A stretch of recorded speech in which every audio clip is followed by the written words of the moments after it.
30 seconds remaining.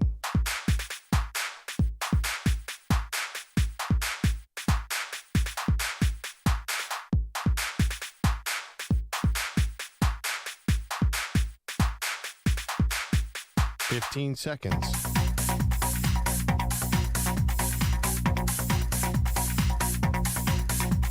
Break ends in 5 seconds.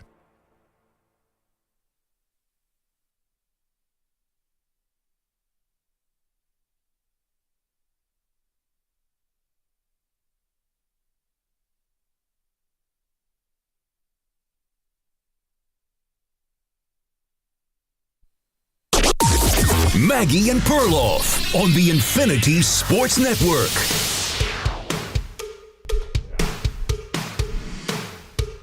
Can Jalen Hurts beat the Washington Commanders on one leg? Welcome to the show. Maggie Gray, Andrew Perloff. We got some fun audio yesterday. Fun, maybe it's the wrong way to put it. We got some kind of intense audio yesterday from the defensive coordinator for the Washington Commanders, Perloff, who basically said if Jalen Hurts dares to run in this game, which he might be limited because of the knee, they're going to treat him like a running back, and they're basically going to try to wipe him out. Fair strategy, no doubt. I just think that the Eagles are going to win this game and win this game. I'm not going to say easily. I think they're going to cover. I think they're going to win this game, and I don't think you need 100% Jalen Hurts to win this game against DC. Yeah, I hope you're right because I'm an Eagles fan, but I think there's a lot of reasons to be nervous. Remember the last game they played Washington, Jalen Hurts got hurt, and it was a nightmare. So what happened was the Commanders, without Hurts to be able to run and throw deep to A.J. Brown, moved up everybody, and Saquon Barkley couldn't get a yard. He was terrible. The numbers are awful. I saw them last night. He was 29 for 150 and 2 touchdowns. The last time, so basically after Jalen Hurts got hurt, he rushed 22 times for 41 yards. He had 8 or more defenders in the box. He averaged about 1 yard a carry, 13 times for 18 yards. Okay. He didn't get past the line of scrimmage once after Hurts went down. So this was a 3-point win by the Washington Commanders, what you're talking about. Jalen Hurts gets knocked out early in the game with a concussion. Okay. Washington in that game had to overcome double-digit deficits of 14 points in the first quarter, and they were down 13 points going into the fourth quarter. The Eagles were riding a 10-game winning streak. Jaden Daniels, yes, he threw 5 touchdowns in that game, and that's what people are going to remember. He also threw 2 picks. Brian Robinson had 2 fumbles. De'Ami Brown had a fumble, and Marshawn Lattimore got called for 3 defensive pass interference penalties. If Jalen Hurts is on the field, there is no way that the Washington Commanders win that game. It took basically a miracle for the Commanders to win that game. The Commanders. So I just don't understand where all this is kind of coming from. You had Kenny Pickett who first time comes in, throws a pick. He was a disaster. And Washington still barely eked out this win. Let's go back to the first time, and it was at home, right, for Washington. That one was on the road for the Eagles. Let's go back to the first time when the Eagles played the Commanders. Hurts again gets concussed most likely in that game, but is allowed to go back into the game. You'll remember after the game, he gave a quote that said, "I guess I beat the protocol," and he was wearing sunglasses in his post-game interview with Scott Van Pelt. Definitely concussed. You know what happened?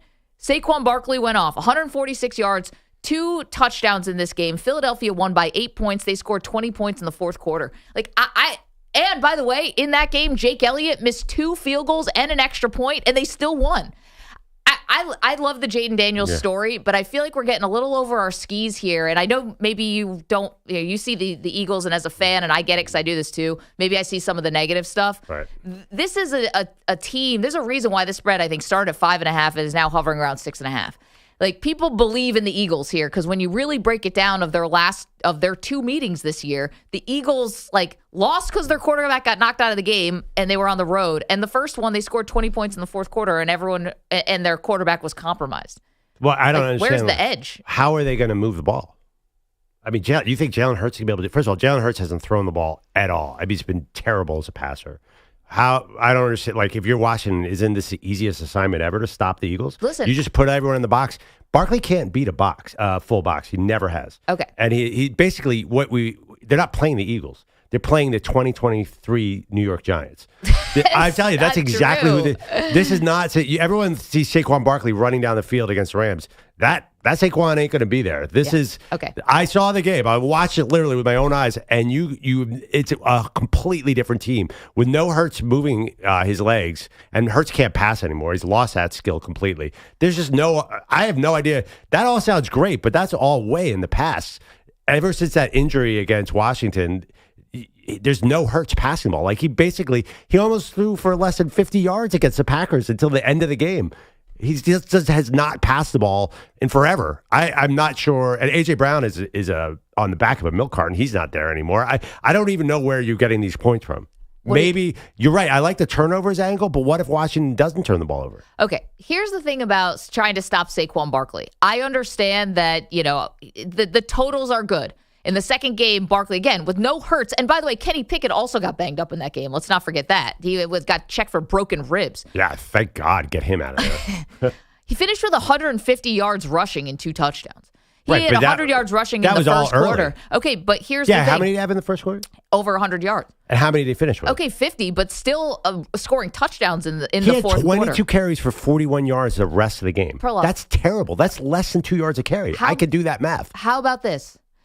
Where do you think the Washington Commanders rank in terms of their rush defense? They're terrible. I saw the Gibbs run all over them. Yeah, 28th in the league. And if for some reason the Detroit Lions didn't get crazy, just like pass happy, throwing the ball because of the Goff turnovers, Jahmyr Gibbs would have had 200 yards rushing in that game. But they stonewalled Saquon Barkley in their last game. Okay, but what's the pattern here? Did we see Saquon Barkley have more success against defenses this year, or did we see the Washington Commanders as a whole have more success against the run? Like, you don't think that the Philadelphia offensive coaching staff understands this and can find a way to try to get Saquon Barkley a little bit more in space? I mean, you have one of the best offensive lines in the entire NFL. If you can't scheme up Saquon Barkley a couple, sweeps here, passes here, he's good in the pass game. That's a fantasy. Oh. If there's no pass option, if Jalen Hurts is as hurt as he looked in the fourth quarter, then no. There's no running back in the NFL who can. If there's 9 guys in the box, very possible in this game. I'm just assuming. Listen, a lot of this is assuming that Jalen Hurts is really banged up. Well, but that's not exactly what the information that we're getting from practice. You saw the game on last weekend. Don't you feel like he's going to be very limited? I just got that sense. The injury was pretty severe looking. He got his body bent back on his knee. It's kind of like my ski accident from last winter.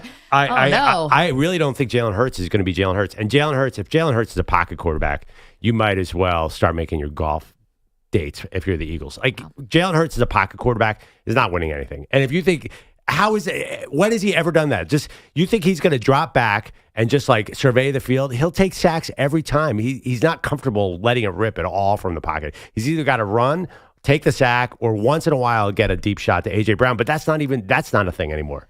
I guess the fact that he came back into the game wearing a brace, and by all accounts, he's been at practice. I know it's been limited, but that would be stupid if he was a full participant, like, no matter what. If he had a hangnail, he shouldn't be a full participant. And it looks like he's moving around.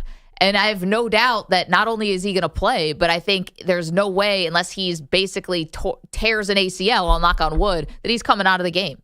So I just think that this is going to be one of those, it's got to be all hands. And I see Saquon Barkley having success, and I see the Philadelphia Eagles winning this game. I mean, I just think you look at the first 2 matchups, and I can explain everything away about the second matchup. Like, that's not even real. If you don't have your starting quarterback for 3 quarters of that game, you cannot be taking massive takeaways and learning big things. It's Kenny Pickett. Who cares? What was Saquon Barkley supposed to do? Even just the threat of Hurts is better than your backup. Well, I hope so. Yeah, and let's talk about the other side of the ball, though. Jaden Daniels, you point out all week, he's a rookie quarterback. He's seen this defense twice. That's a huge advantage that most rookies don't get. And let's face it, there's nothing about Jaden Daniels that reads rookie quarterback. He's playing like a veteran. He's older than like 10 other quarterbacks in the NFL. He's going to be totally comfortable in this game. He's not taking sacks anymore. He can scramble out of any situation. That's the big problem. The Eagles defense looks great, but no defense looks great against a mobile quarterback. He's going to be a major problem for them. I totally get it. And Daniels has been using his legs. But if I just gave you in a vacuum, right, Vic Fangio versus Cliff Kingsbury. Oh, You know what I'm saying? Like, you have one of the best. Kingsbury's really good. That's fine. Guy calls up good plays. Okay. He's great in play action, too. Cool. You've got one of the best, if not the best defense in the league. I mean, Fangio's been just He's boat hit race the everything. last 5 years before this year. Like Fangio last year, yeah, I would give Cliff every time. Well, that we're not talking about last year. Last year was the Dolphins. That's a mediocre organization. I mean, listen, Jaden just like had his way in the last matchup. So go ahead. Well, I'm just saying I think I would give the edge there to Vic Fangio because you're saying, well, Jaden Daniels has seen this defense 2 times. Well, Vic Fangio's seen the offense 2 times. And it's not like this is the first ever mobile quarterback that he's ever had to face. So the one thing is, while I'll give a lot of credit to Vic Fangio, the one place where I really worry about the Eagles, and especially winning the game, but also if you're talking about from a betting angle for the cover, I do worry a bit about Sirianni. I worry a little about the coaching decisions, but let's again go back to the first time that the Eagles beat the Commanders, which was in November of this year. The score was 12-10. It was a tight game until the fourth quarter. And Dan Quinn goes for it on a 4th down. Jaden Daniels gets stonewalled, and the Eagles go back the other way and score a touchdown. And then Jaden Daniels threw an interception, and the Eagles took it the other way for a touchdown. So Dan Quinn could also make some dicey decisions if they're going to be super aggressive in this game. Well, actually, that's the most confident I would have in Washington is the 4th down thing. They're the most aggressive team, and they're the best team by a long stretch. They're incredible on 4th down. Right, they were number 1 in the league in 4th down. 4th and 4, because of Jaden Daniels' legs, you just can't stop them. All this being said, like your logic, like you're aware they went into Detroit and whooped Detroit in Detroit. Yeah, I am aware of that. And that was with a healthy Jared Goff. This is an injured Jalen Hurts. Like, I just feel like your confidence is way over the top for this particular matchup. Like, this feels like I am also shocked by the spread. I'm like, what are people seeing here? Like, this feels like a coin toss. This is not the same Washington team from earlier in the season. They're much more. Terry McLaurin's on an all-time heater right now. De'Ami Brown is now a thing. And Brian Robinson always has success against the Eagles. Like, it just doesn't feel, it feels like a toss-up to me. That's why the 6.5, you're right. Everybody seems to be viewing this as a blowout. Do they know something about Jalen Hurts' knee that I don't? No, I think they just see that the Eagles are a good team. And I think that the Commanders, that was an all-time great game against the Detroit Lions. I'll hand that to you. For an upset like that to happen, it takes 2 to tango. The Detroit Lions contributed to that upset. That Jared Goff. Yeah. And the injuries on defense that caught up to them. But Jared Goff contributed to that upset. Yeah. No one just comes in and overwhelms somebody when you are an 8.5-point underdog. The favorite team also has to lay an egg, and that happened a bit. I think the 4th down thing is a major problem too. It's just you just cannot get that team off the field, and that's the Eagles they've been like a boa constrictor in the second half of the season. They do not get off the field, so the other offense never sees it. Now Washington with that 4th and 3, guess what they're doing? Jaden Daniels rolling right, and they're getting 1st down. So do you think the Eagles are going to lose? I think it's very likely. I'm definitely putting some money on the money line because I think this is everyone's viewing this game the wrong way. All my friends who are texting me to stop panicking. Yeah, I don't think. I think it's going to come down. It's a therapy session. And I feel very comfortable with the 6.5. Yeah. I mean, Saquon always gets the late touchdown run to put it over, but I think this comes down to holding calls. This is going to be a massive, huge. I can't even begin to describe how important that is. And fumbles, you mentioned. Who gives it up? Who coughs it up? If Jaden Daniels, as you mentioned, is not huge. If you could get him to cough it up once or twice, then the Eagles are okay. I think this is going to be one of those games, much like the Bills-Chiefs always are. Mm-hmm. It always comes out to one play here or there. I think this is a one play here or there game, therefore comfortably betting the Commanders. Okay, 855-212-4227. I'll ask you guys, I mean, is your expectation different with Jalen Hurts now compromised? It sounds like, Perloff, your expectations are definitely different with Jalen Hurts now on a bad knee. But the fact of the matter is he's a $250 million quarterback. He's on a bad knee. He's not dead. We see this all the time in the NFL, and guys come out and they play. They do whatever they can. It's probably not awesome for their long term, but this is what they do. They get out there and they play in NFC Championship games. He was so awful on a bad knee at the end of last year. It was hard to watch. It was ineffective. And it's not even about him. If you're the Washington defensive coordinator, if you're Dan Quinn, you are just let anyone but Barkley beat me, right? Isn't that where you're coming in? So, hey, Jalen, it's up to you now. And I don't think he can do it right now because I don't think he's fully ready to go. I mean, I think you're dismissing the power of drugs that they inject into his knee. Definitely the power of drugs. But how about a little something called inner excellence? Train your mind for an extraordinary performance. Oh, yeah. You know how about a little A.J. Brown, positive energy, reading books on the sideline? The odds of A.J. Brown suddenly showing up seem remote. I got to be honest. Like, he feels like he is spiraling down towards irrelevance. To be fair, you haven't heard any, me, I need to get the ball more. Dude read a book on the sideline because he was frustrated because he wasn't getting passes. Listen, he's coping. This is a lot more productive than going after Jalen Hurts, pushing the offensive coordinator, screaming at people on the sideline, pouting. Wasn't pouting. Wait. Is reading a book on the sideline considered bad body language? Personally, I don't think so. I think it's evolved. Just to let me read a couple A.J. Brown numbers in the playoffs. Green Bay, 1 reception, 3 targets, 10 yards. Los Angeles Rams, 2 receptions, 7 targets, 14 yards. Go Birds! 7 targets. I mean.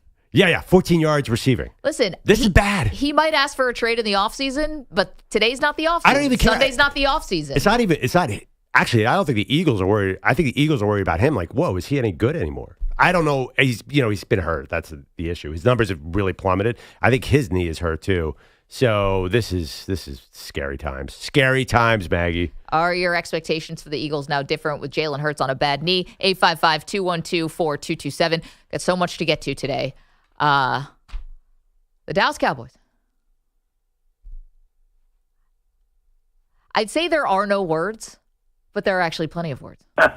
Some we can't say on terrestrial radio. But a lot more we can. Yeah. Why? Got a theory about him, too. 855-212-4227. Of course, we'll get into the AFC as well. Josh Allen, Patrick Mahomes. Again, amazing matchup between 2 quarterbacks. But Perloff, in the meantime, it's playoff time, baby. And that means our obsession Prize Picks has become, I want to say unhealthy. It's healthy. We just can't really talk about anything else. We come in the morning, how'd your Prize Picks do? And if you want to get in on this fun, well, come on board. All you got to do is download the Prize Picks app. It's America's #1 daily fantasy sports app. It's available in more than 40 states, including our friends in California and Texas. And it's simple. All you do is pick 2 or more players across any sport, pick more or less on their projection, press send, and you got it. You're done. Sit back, enjoy, and watch. And this has been a really fun football season with Prize Picks. We love it. And, it's Friday night. You bet a lot of different sports. Basketball. It's time to really, really hone in on college basketball and pro basketball. Going with a little Desmond Bain action tonight. Prize Picks accepts major credit cards, quick and easy deposits into your account. Join Prize Picks, America's #1 daily fantasy sports app. It's available in 40-plus states, Maggie, California, Texas. Download the Prize Picks app today and use the code MNP and get a $50 credit instantly when you play just $5. That's code MNP on Prize Picks to get a $50 credit instantly when you play $5. You don't even need to win to receive the $50 bonus. It's guaranteed. Prize Picks, run your game. Must be present in certain states. Visit prizepicks.com for restrictions and details. Manned P.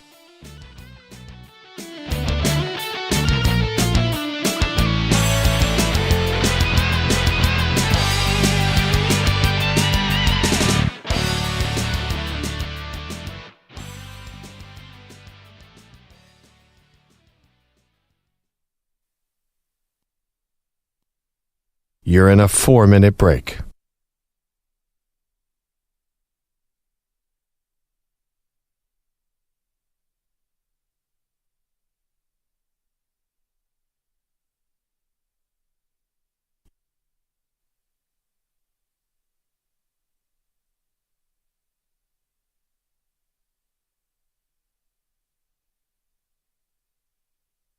Three minutes, 30 seconds remaining.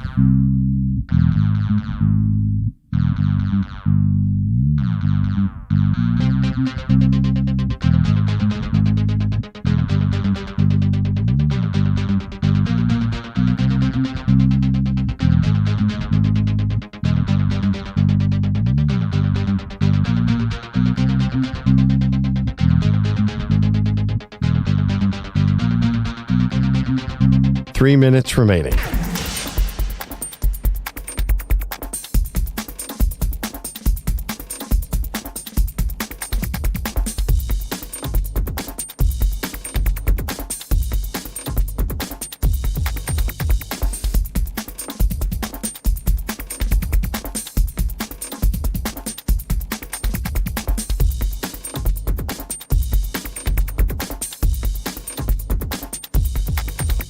Two minutes, 30 seconds remaining.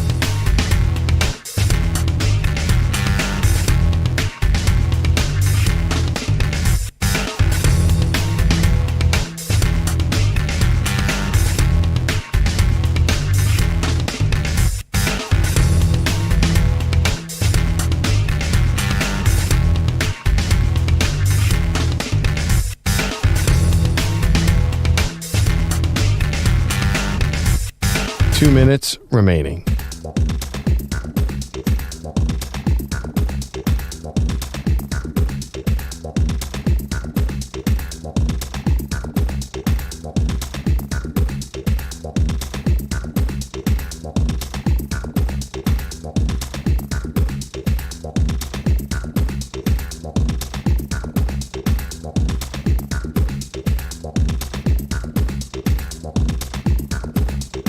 One minute, 30 seconds remaining.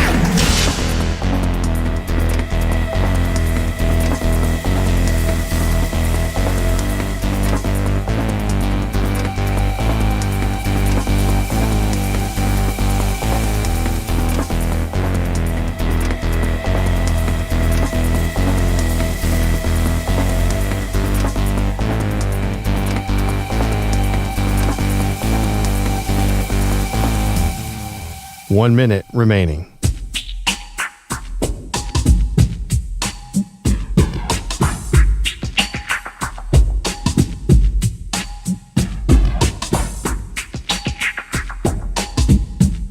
Forty-five seconds remaining.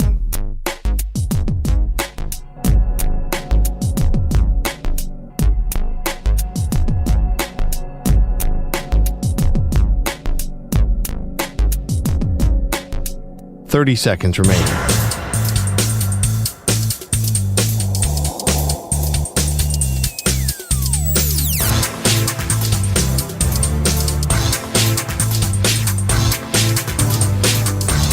Fifteen seconds.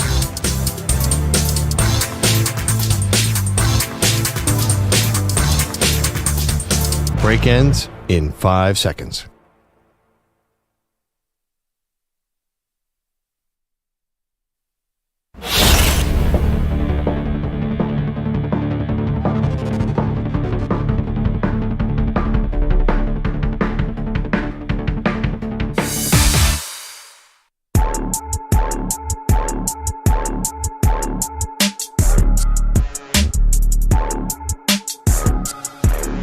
Welcome back, Maggie and Perloff show. Okay, I'm excited about this take from you, Maggie. Okay. Because you're excited about it. I am. That's the only reason I'm excited about it. Because it makes no sense whatsoever, but I cannot wait to hear it. Okay, so here's what Perloff is talking about. Now, we understand because everyone's reporting it basically everywhere. I think Clarence Hill had it first. That Brian Schottenheimer looks like he's going to be the next head coach of the Dallas Cowboys. Yeah, which is all signs point that way right now. Right, like it's going to happen today. So this is shocking on many levels. First of all, he was your offensive coordinator last year, but not calling plays. So he's basically a watered-down version of Mike McCarthy, who you just let go. Right. Then you did 4 interviews. 2 of them may have been to satisfy the Rooney Rule, and the other 2 guys you interviewed were Kellen Moore, your former offense coordinator, and Brian Schottenheimer, your current offensive coordinator. Like, this was not a real coaching search, okay? Yeah. Because Jerry only wants to hire his friends. Facts. Oh, okay, that's fine. But this was not a real coaching search. And I think next year, no one would have any expectations that the Cowboys would be a playoff team, let alone a Super Bowl contender, if you have Brian Schottenheimer as your coach, fair or unfair. You also have Dak Prescott coming off of a major injury, a lower body injury. You have CeeDee Lamb finished the year hurt. You have DeMarion Overshawn might miss the entire year. You have Trayvon Diggs just had knee surgery yesterday. We found out that. So a lot of your star players are pretty banged up. Yep. It appears to me that Brian Schottenheimer is a patsy. And what I mean by that is Brian Schottenheimer is being given this job because the real motivation for the Cowboys next season is to tank. And the reason they would do that is to try to get the number 1 pick to draft Arch Manning. Now, this solves a lot of problems that the Cowboys have, okay? They signed Dak Prescott to this super expensive deal, but it's not a long deal, okay? Right. 4 years, right? Yeah, but... 4 years with who knows when they can get out, Yeah, right? it's like a football contract that's 4 years is usually really 2. So you're going to be paying Dak, so you're going to need a cheaper quarterback on your roster, and you're going to have to find out what life is like after Dak Prescott. Hell, you probably should have found that out this year, but that's fine. So you don't really have a clear path here. And getting Troy Aikman with the number 1 overall pick all those years ago, well, that really worked out quite well for the Dallas Cowboys. Come on, Daddy. It's fun and awesome when you can pluck a Dak Prescott from the later rounds or Tony Romo as an undrafted free agent, undrafted guy, but the luck runs out on that. That's not a science. That's luck to me. So trying to get Arch Manning, I think, is the non-declared goal, if you will, of the Dallas Cowboys, and they need a coach who's not going to make a fuss. Deion Sanders would not preside over an organizational tank. He's not going to do that. And he'll find every microphone to tell everybody how it's not his fault. Brian Schottenheimer will take the blame here. He'll take the slings and arrows. He's going to be Jerry's human shield to take the L's. It'll go on his permanent record, and he will end up being collateral damage. And if they all get Arch Manning, then I think it will end up being a success. And by the way, I don't think Jerry's the one who's decided this plan. Steven. Yeah, because that's right up Steven's alley. You think of the guys who did the process, Josh Harris and that gang in Philadelphia. Stephen Jones, same. I mean, it's just cutting edge analytics. Well, he's basically the Sam Hinkie of the NFL. Here's the thing about the process. The process was never ending. Like, the process never ended. All you have to do in the NFL, because there's not a lottery or anything. Yeah. So if you just have the worst record, you have the number 1 pick. So it's less of guesswork and one painful season to set you up for the next decade with Arch Manning. Who wouldn't sign up for that if you're a team that needs a QB? Well, the Cowboys, because the Cowboys never do anything like that at all. The Cowboys have, for most of the Jerry Jones era, have lived around 500. That seems to be their jam. How's that going? I just say that's how they operate. Like, they're not a cut. The process, for example, the original tank came out of like Stanford Analytics, like business school. The Cowboys do not operate that. They're more like the show Landman. That's what's going on in Dallas. I still need to watch that. The one thing about Brian Schottenheimer that I'm a little confused, like, he's the most conservative coach of all time. Like, what's his claim to fame? He wouldn't let Russ cook, right? So he is not conservative. Like, he's going to try and win every game like Marty, like 21-16. That's not like a tank. Like, he's gonna hover around 500. No, I think he's being set up to fail is what I'm telling you. No, but he's going to try, let's play every close game, try and steal some wins. Isn't that his kind of how he runs on first and second down, keep the game close, and then hope that he gets a bounce or two at the end? No, his philosophy and how he runs an offense has nothing to do with what I'm talking about. I'm talking about the roster is not going to be good enough to win games. And Brian Schottenheimer, who's been in the league and been an assistant bouncing around since 1997, who's never gotten a head coaching job, despite the fact that his dad is a legendary coach. He had all the none of the Nepo baby stuff got him a head coaching job, okay? I think they believe he cannot win games. No, but he's going to take, I think he thinks, we have some injuries that you illustrated. I think he's like, well, maybe we're not as talented as some of these teams, but we're going to keep it close and try and steal some wins. Like, to play conservatively is a way to get too many wins. Like, you want to play radically wild. Bring in somebody who's going to throw it all over the field. Like, he's going to keep every game close because he's just going to hand it off every time, right? Isn't that Brian Schott? They're probably going to draft Ashton Genty and hand the ball off 45 times a game. That's not a formula for tanking. That's the opposite, right? I think you can tank a lot of different ways. It doesn't matter as long why as would you tank that way? That's like, let's try and win the most boring way possible. Like Marty. Right? Like, isn't that like Marty Schottenheimer won, but it was like, oh God, do I have to sit here and watch this? Okay, well, then do you think Brian Schottenheimer will be successful? I think he'll be much like Dave Campo and Chan Gailey and Jason Garrett. I think he'll hover around 8-8. Okay, I think that he will not be given that opportunity because I think the way that they'll manipulate the roster, not that he's going to try to lose. Guys don't try to lose. But if you're talking about the front office doing everything they can to lose, which is playing all these young guys, playing backups, not investing in the roster, having your star players hurt, making sure it takes extra time for them to get back on the field, there's ways to execute a tank. Yeah. I'd be shocked if the Dallas Cowboys did that because it just doesn't sound like that sounds out of 32 franchises. The last team that would do that is where you think about like the Cowboys, they, right? Like they're not a normal candidate for tanking because they're so high profile. They're going to sit there on national TV in front of 40 million and get killed every week. And also, Jerry is forward thinking enough to tank. No, that's what I'm saying. Jerry is not part of this. This is the same playbook that Stephen Jones used to try to keep Jerry from drafting Johnny Manziel. Okay. And instead drafted Zach Martin, one of the great moves in the history of the franchise. I think Stephen Jones is saying we're not having Deion Sanders coach this team, even though I think Jerry wants him to. I think that we are going to have Brian Schottenheimer, who is going to be the patsy. And the losses are going to go on his record, and he will be the guy that people blame. And Jerry is like in his 80s now.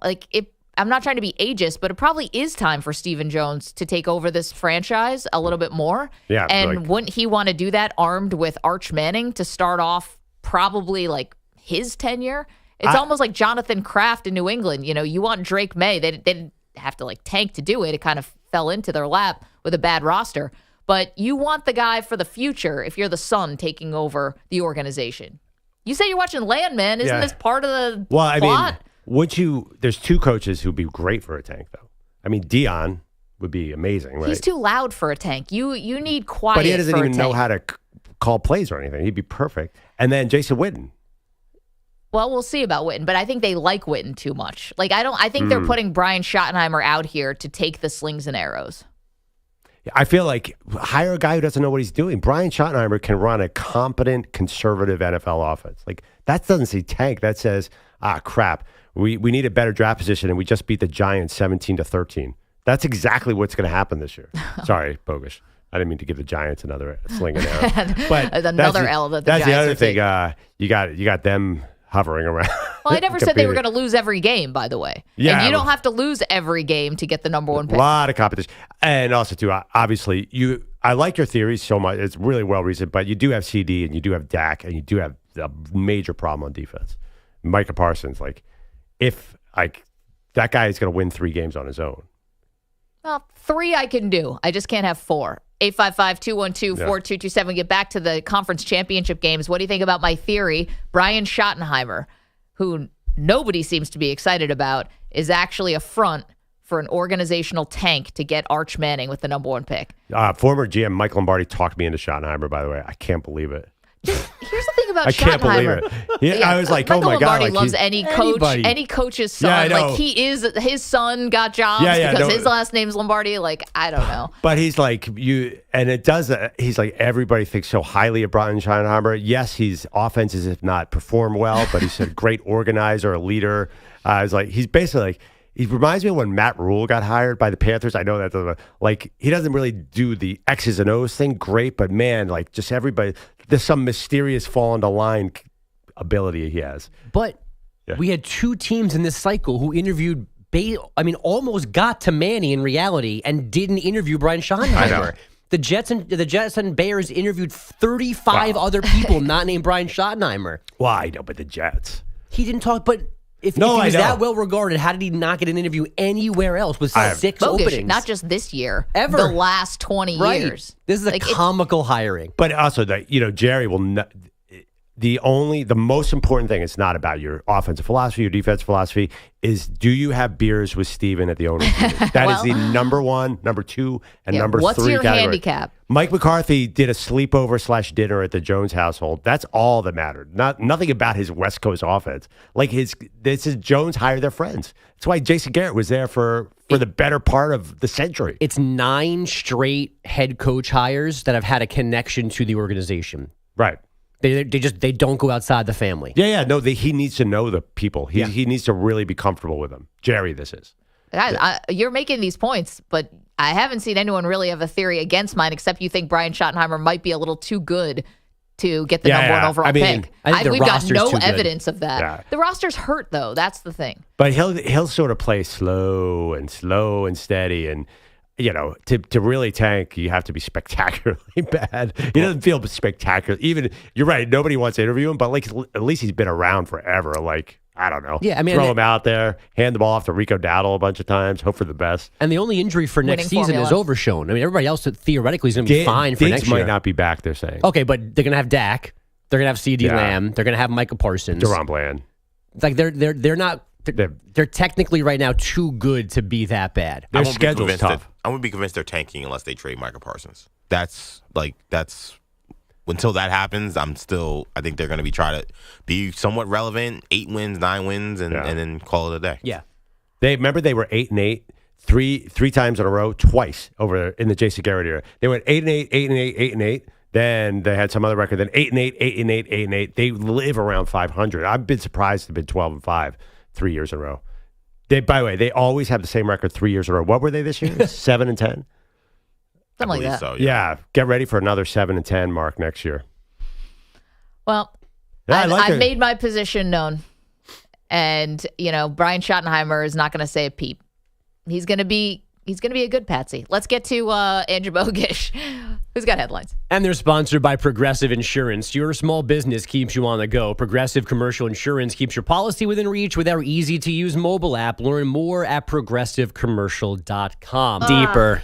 Let me get this out of the way right now. Jalen Brunson and Carl Anthony Towns voted all-star starters, the first time the Knicks have had that in 50 years with Earl Monroe and Walt Frazier. The other East star. Who?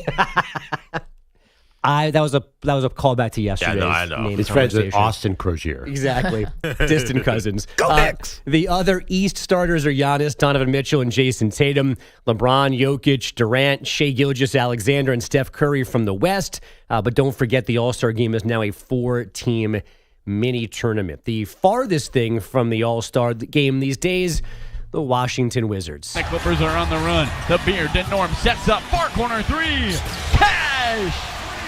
Norman Powell with a big-time bucket. The Clippers lock in and force a Brian Pete timeout. Carlos Jimenez on Clippers Radio. Norman Powell, the 3. James Harden, the assist. The Clippers, the 110-93 win. The Wizards have now dropped 12 straight. Harden finished with 17 points, 12 boards, 13 assists for his 79th career triple-double, breaking his tie with Wilt for 8th all-time. Nikola Jokic with his 5th triple-double in a row, 35 points, 22 rebounds, and 17 helpers. Oh, my goodness. In the Nuggets' 132-123 decision over the Kings. I believe he's had all 5 of the triple-doubles before the fourth quarter. Oh, my goodness. He's ridiculous. He also made a shot from, 80 feet away? Yeah, we'll get to that later. The Lakers handled the Celtics 117-96, and the Hawks lost their 3rd in a row, 122-119 to the Raptors. So, Liam Coen will apparently be the Jaguars' new head coach after all. First, he backed out, got a raise in Tampa Bay, presumably because he didn't want to work with GM Trent Baalke, so Jacksonville booted Baalke. Coen changed his mind, and this deal should be done today. We now have a start time for Bill Belichick's first game in North Carolina. The Tar Heels will face TCU at 7:30 Eastern on Labor Day night. Count me in on that. Of course. I mean, that's going to do with like $30 million.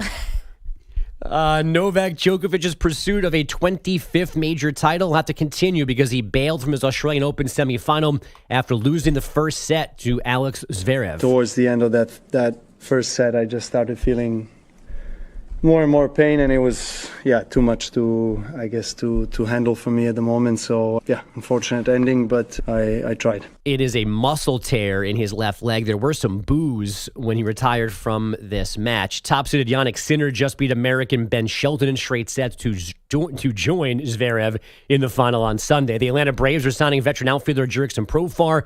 And from the NHL, the Edmonton Oilers stayed hot, a 6-2 thumping of the Canucks. They've now won 9 of 12. Zach Hyman, 2 goals and an assist. I believe that's pronounced Canucks. Thanks, many bucks. That's a bad omen, by the way, that tennis result, Maggie, for your Bills. Why? Djokovic finally beat Alcaraz, and then he lost the next match. Josh Allen finally beat Lamar Jackson. Well, he didn't finally beat Lamar Jackson. Beat Lamar Jackson. what if Josh Allen finally beats Patrick Mahomes and loses to the NFC team? I mean, you needed a Novak Djokovic It for doesn't- that but- possible outcome. Is anyone else disappointed by that? Like he little beat bit of a Alcaraz stretch and there, then Pearl. he beat his boogeyman and then he just blew the next match. That's a bit of a disappointment. No, anyone? It is the Bills connection. Listen, the Bills can do this all on their own. Like they can lose an Arrowhead without any kind of connection. I thought you were talking actually, about Jessica Pegula. I'm like, she lost a week ago. This is yesterday's discussion. What if that Josh Allen beats Patrick Mahomes and loses the next match? Yes, that kind of like would you it be said, the most Bills thing of all time? Well, it's like the Red Sox beating the Yankees down 3-0, then losing to the Cardinals in the World Series. Right. That would just be funny. Which is why the Red Sox didn't lose to the Cardinals. I think that. Yeah, I mean, if you could beat the Chiefs, you should be able to beat the Eagles or the Commanders. The Commanders. I'm giving the Eagles a lot more respect than you are. Well, I mean, I think, but if you could beat the Chiefs in Arrowhead, you're certainly going to be favored. I mean, give me that. Yeah, maybe, but I mean, you're everyone already keeps favored. telling There's me a line out there. Everyone keeps telling me how the Chiefs are so down this year, and they're so down this year. Meanwhile, they went 15-2, and it would have been 16-1 if they didn't just mail in the last game of the season. I don't know. Yeah. But no, they said the most Bills thing ever. This was Carrington Harrison who joined us yesterday from Kansas City. It would be the most Bills thing ever if the Bills beat the Chiefs in Arrowhead and then lost to a rookie quarterback in the Super Bowl. And I had not thought about that outcome, and now I can't think about anything else. That would be devastating. So they should just lose Sunday to avoid that altogether? No, not that. No, I don't want to do that. No. No, the worst outcome actually would be to lose to a rookie quarterback. That's what I just said. Yeah. Oh, sorry. I was looking up. I was actually looking the up. show started. I was looking up the spread. I was trying to find the spread of the two games, and I can't find them, but they're out there, right? Like you could actually bet on FanDuel on the Bills Commanders and the Bills Eagles right now. And then Wow, they just Jaden void it. Daniels. It's 1.5 for the Bills over the Eagles. I think it's 4.5 over the Commanders. Yeah, I mean, I'm a little surprised about the Eagles thing, but sure, let's see It's how a the game lot goes. of pressure. That's a lot of pressure, Maggie. What's the pressure? If the Bills win, like they have to deliver. This one, like, man, that would be bad. That would have existed whether the point spread said they were favored or not. Yeah, but it feels like if you beat Mahomes, and man, the pressure just amps up. Like I'd be a little tight if I was Buffalo. The Bills make me wanna. They could be tight anyway. Right, Like Jaden, they don't need extra pressure. They generally are tight in some of these bigger games. If the Commanders win on Sunday, just look up house money in the dictionary, and you're going to see a picture of Jaden Daniels. That is the ultimate house money Super Bowl. Like Probably. nobody thought they would be there. I can't tell if you're trying to mind bleep her or you're just being goofy Perloff right now and just like, Nah, I'm messing with it. Okay, Right, good. yeah. I mean, But also, all I do your believe points that. are real. I do though. actually. I do believe. I mean, all that does make sense. It Like does make sense. the Bills beating the Chiefs. I mean, Carrington sort of set this up yesterday. He was like, the way he said it was so casually. It was like smooth, like trying to jab Maggie. Like, man, if the Bills lost in the Super Bowl after beating the Chiefs, that'd be bad. I don't need anyone else to tell me how bad She actually this had would a be. small gasp when Carrington said that. Because I hadn't considered. I'm like, would that be the most Bills thing ever? Like, that's the part of it I didn't understand because the Bills definitely lost to a backup quarterback in the Super Bowl. Like that happened. I they mean, missed the kick once too. same Super Bowl, Same game. same game. Thank you. Star forgot his helmet too. That happened. Different Super That Bowl. happened. I mean, They're good at losing, huh? That's why I don't think this would be that big a deal. why? Because Everyone expects Thomas them to forgot his lose? helmet. Like, what are we doing? Like, okay, you also a rookie. Like, I think it would be devastating regardless. I don't think it would matter whether it's Jalen Hurts or Jaden Daniels. It's just a little more of the it's the icing. Like it'd be just a little more of a jab. It's like, and they lost to a rookie quarterback the first time ever. The Bills can be very historic in how they lose things. Yeah, I just think not to join Perloff here. If you beat Mahomes in his building and then don't win the Super Bowl against anybody. Yes, this is my point from yesterday. Yeah, it's not enough to just beat Mahomes.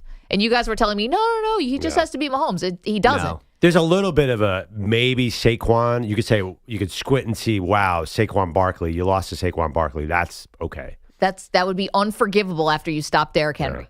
Like you can't. We can slice this any way. You can't. You held Derrick Henry under 100 yards. You can't lose a game to Saquon Barkley. Stopping the run like that should not be the reason why the Bills lose the Super Bowl. I mean, Barkley if they was get there. 5% better than Henry this year. Barkley's probably going to. Is he going to win Offensive Player of the Year? He might. Yeah. So Derrick Henry's a little old. I don't know. I just think that this would be bad for you, Maggie. I think you'd be really miserable. Yeah. And you're going to have to work with me every day. That being said, if you lose to a limping Jalen Hurts, that'd be so funny. I would come in on that Monday just really feeling good about myself. On the flip side, positive notes. Let's fast forward through 2 Bills wins, and they're finally champs. Will you go to sleep Sunday night before the Monday morning show? Definitely not. Will you still be drunk at a 5 a.m. New Orleans local time start? I mean, that's probably frowned upon in this establishment. It's not. We're on a delay, right? Yeah. Right. Yeah. Would I be drunk on the air? I don't know. I've worked really hard to get here. I don't want to blow it. Well, I don't mean slobbering drunk, but still buzz? I'm kind of like 0 or 100. Okay. So it's either bathtub or nothing? All right, Kinda. fine. Yeah, all right. Yeah. I mean, that's just a little about me. Wow, we just learned a lot. 855-212-4227. Yeah, the middle is not really where I live. Coming up, a lot more to do, including crazy stuff going on with the coaching cycle. We'll do it next. You're in a 5-minute break.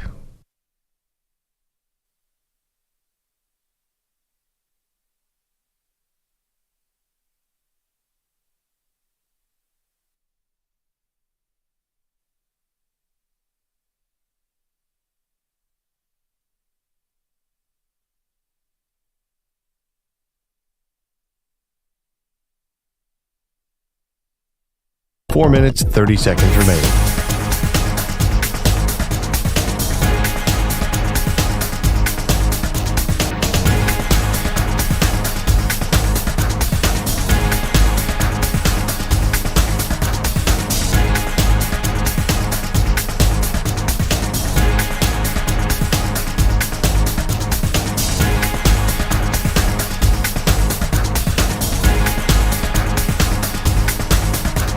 Four minutes remaining.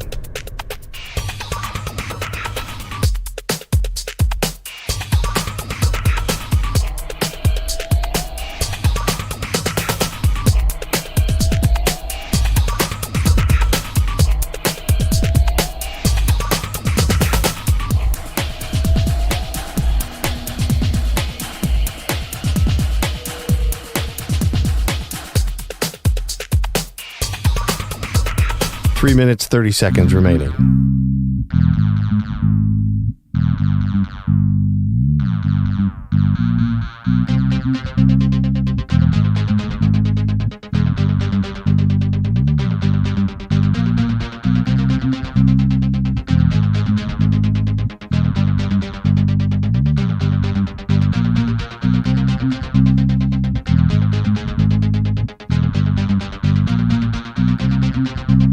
Three minutes remaining.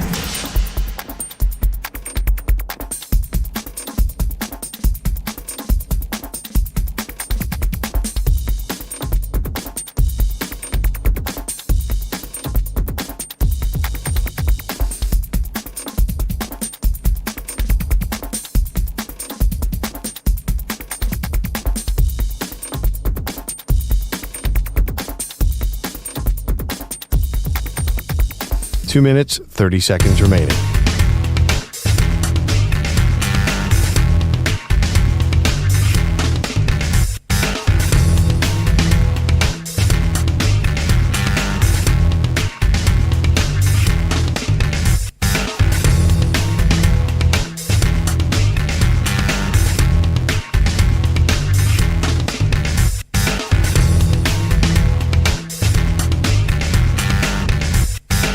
Two minutes remaining.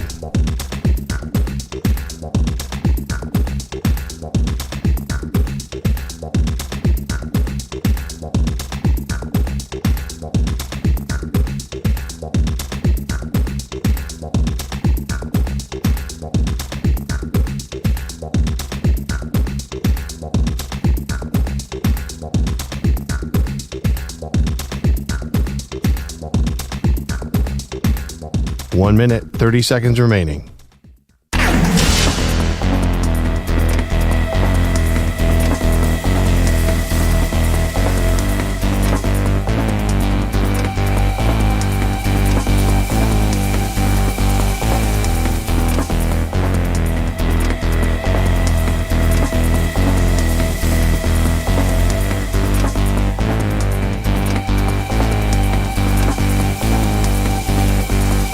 1 minute remaining.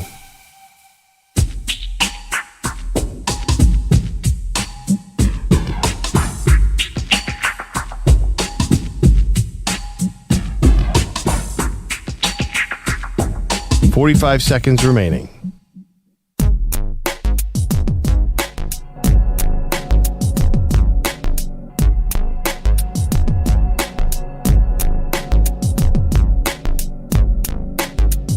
$30 seconds remaining.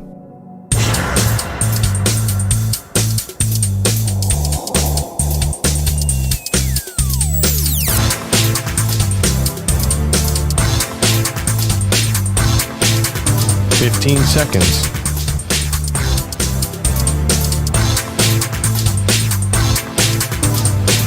Break ends in 5 seconds.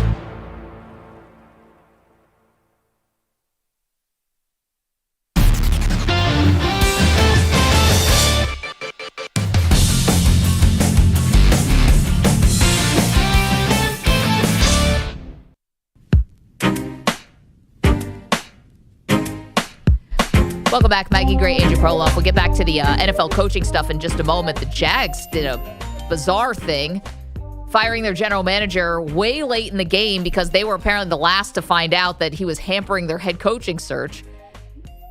And now they're targeting Liam Coen, who is the offensive coordinator for the Bucs, who we thought had just signed a new deal to remain their offense coordinator, but in a small detail, the contract was never signed, which is just... This whole thing is just, it's so embarrassing for the Jags, Perloff. We knew Doug Peterson was getting fired probably 2 months ago. The fact that they get caught like kind of with their pants down in this way, totally unprepared. The coaching and GM cycle is far down the road and every other team. It's just super, super embarrassing for this Jags franchise. Well, I mean, they have done interviews, so they've been in the mix. But it's weird. Like, everyone else knew Trent Baalke was unliked by the coaching candidates. How did they not? Or did they not read the websites? Listen, I get you don't want to let the outside noise kind of infiltrate the building, but somebody should be paying attention to it. And I don't even think it's the media. There's like 3 agents that represent every coach and general manager candidate in the United States. Call one of those agents. Hey, what do you guys think about our GM? Well, you know what? My coach, my client doesn't really want to interview there. Like, you can find this out from reputable sources. You don't need me and Perloff and, Colin Cowherd to tell you. I mean, listen, the only thing I'll defend the Jags, the Niners did the same thing with Trent Baalke. Trent Baalke's sort of caused problems with 2 franchises. Like, Trent Baalke kind of Harbaugh is gone because of Baalke. So more unforgivable. You already watched this play out in a different place. Why do you think he'd be any different? Defend Shad Khan. He's not the only owner to get duped by this guy. He must be incredibly charming in the office or something. Like, he must be a great hang in Bringing the coffee. donuts on a Friday. For some reason, like Trent, we don't even know. Like, I almost want to hire Trent Baalke because it doesn't seem like anyone wants to fire him despite obvious evidence. Well, you don't want to hire him. You got dead weight. He's just charming dead weight. I mean, the guy must have a ton of riz, but I don't think he can run a football team, unfortunately. Well, unfortunately, that riz doesn't work with coaches because coaches don't seem to like that guy, obviously. Doesn't everyone at some point in your life work with a guy like it appears Trent Baalke is, which is the guy who's not that great at their job, but somehow can charm the bejesus out of the bosses? Like, I've worked with people like this before, and I feel like what they do is so naked and obvious. I'm like, you are so clearly sucking up to the boss, and the boss doesn't care. The boss is like, oh, no, of course Bill wanted to, buy me this bottle of whiskey or something, just naked, blatant sucking up. Oh, yeah. No, I mean, everyone knows a coworker. Like, coworkers are one person to you and then a completely different person to their boss. We all know that. And by the way, I think we all Managing are. Up, when I say we all know that guy, we all are that guy too. Shades. I mean, you got to take care of your people. I don't even know if there's shades. I think we're all pretty much like that, but it's like the worst. Like, oh, dude, you're such a phony. I just love calling out workers like that after the meeting because I'm the same way. Like, everybody kisses their boss's butt. I mean, we all want to stay employed. Well, it's just funny because there's always a time, like a crossroads, when you have to agree with something that your boss says that you wholeheartedly do not agree with, right? Just to kind of save face, keep it moving. Like, there's been things that boss have said. I'm like, great point, boss. I'm like, in the back of my mind, I'm like, what are they talking about? Yeah. I just do the wow. Don't say how do you do it? Just wow. Like, you could say, like, yeah, can you believe it? Yeah, that's another one. Yeah. Like, or that's actually, that's crazy. You've given me the wow a lot now that I think about it. Wow. Yeah, I think that Shea Gilgeous-Alexander sucks. I'm like, wow, that's crazy.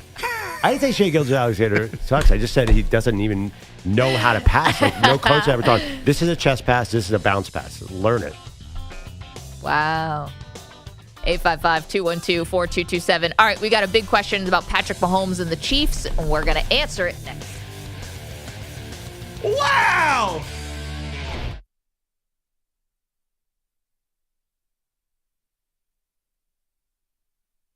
You're in a 5-minute break.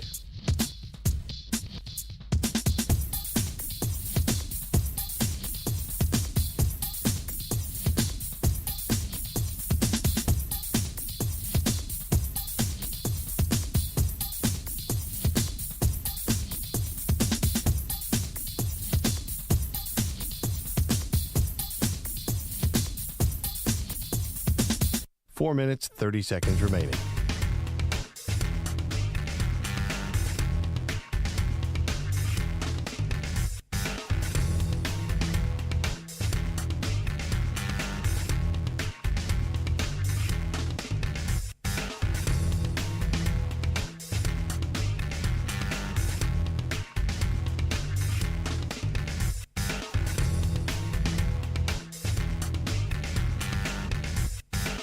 Four minutes remaining.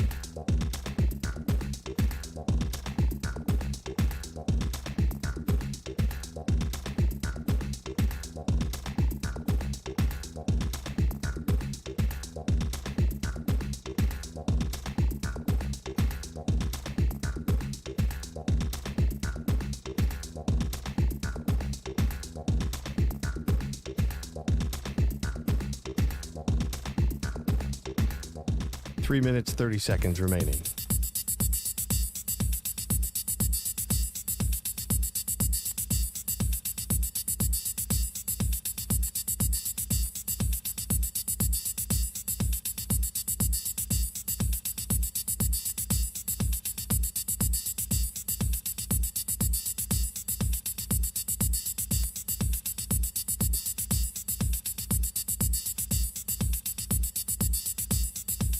Three minutes remaining.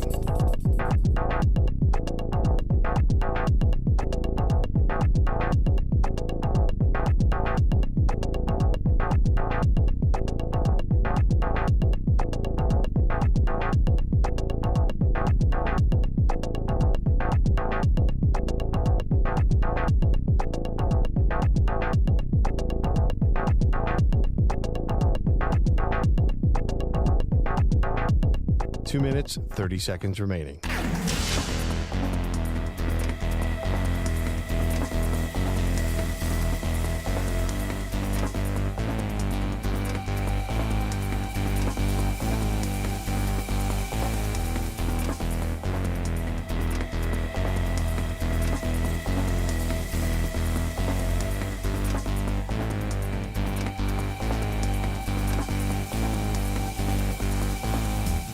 Two minutes remaining.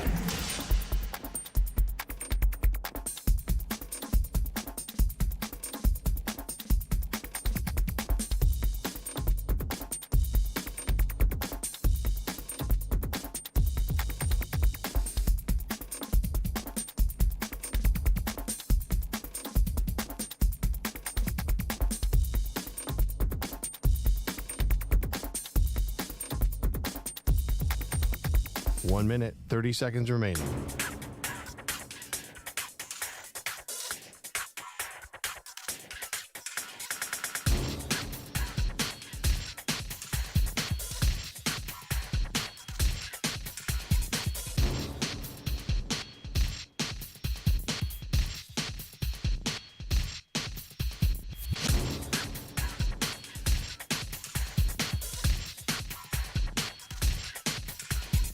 One minute remaining.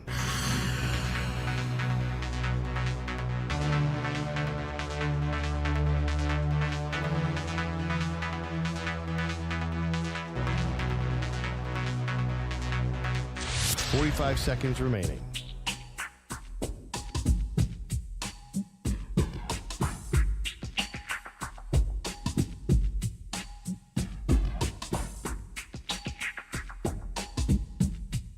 30 seconds remaining.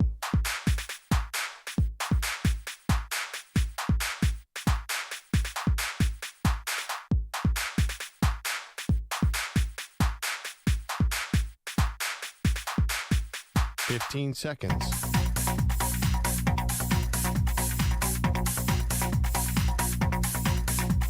Break ends in 5 seconds.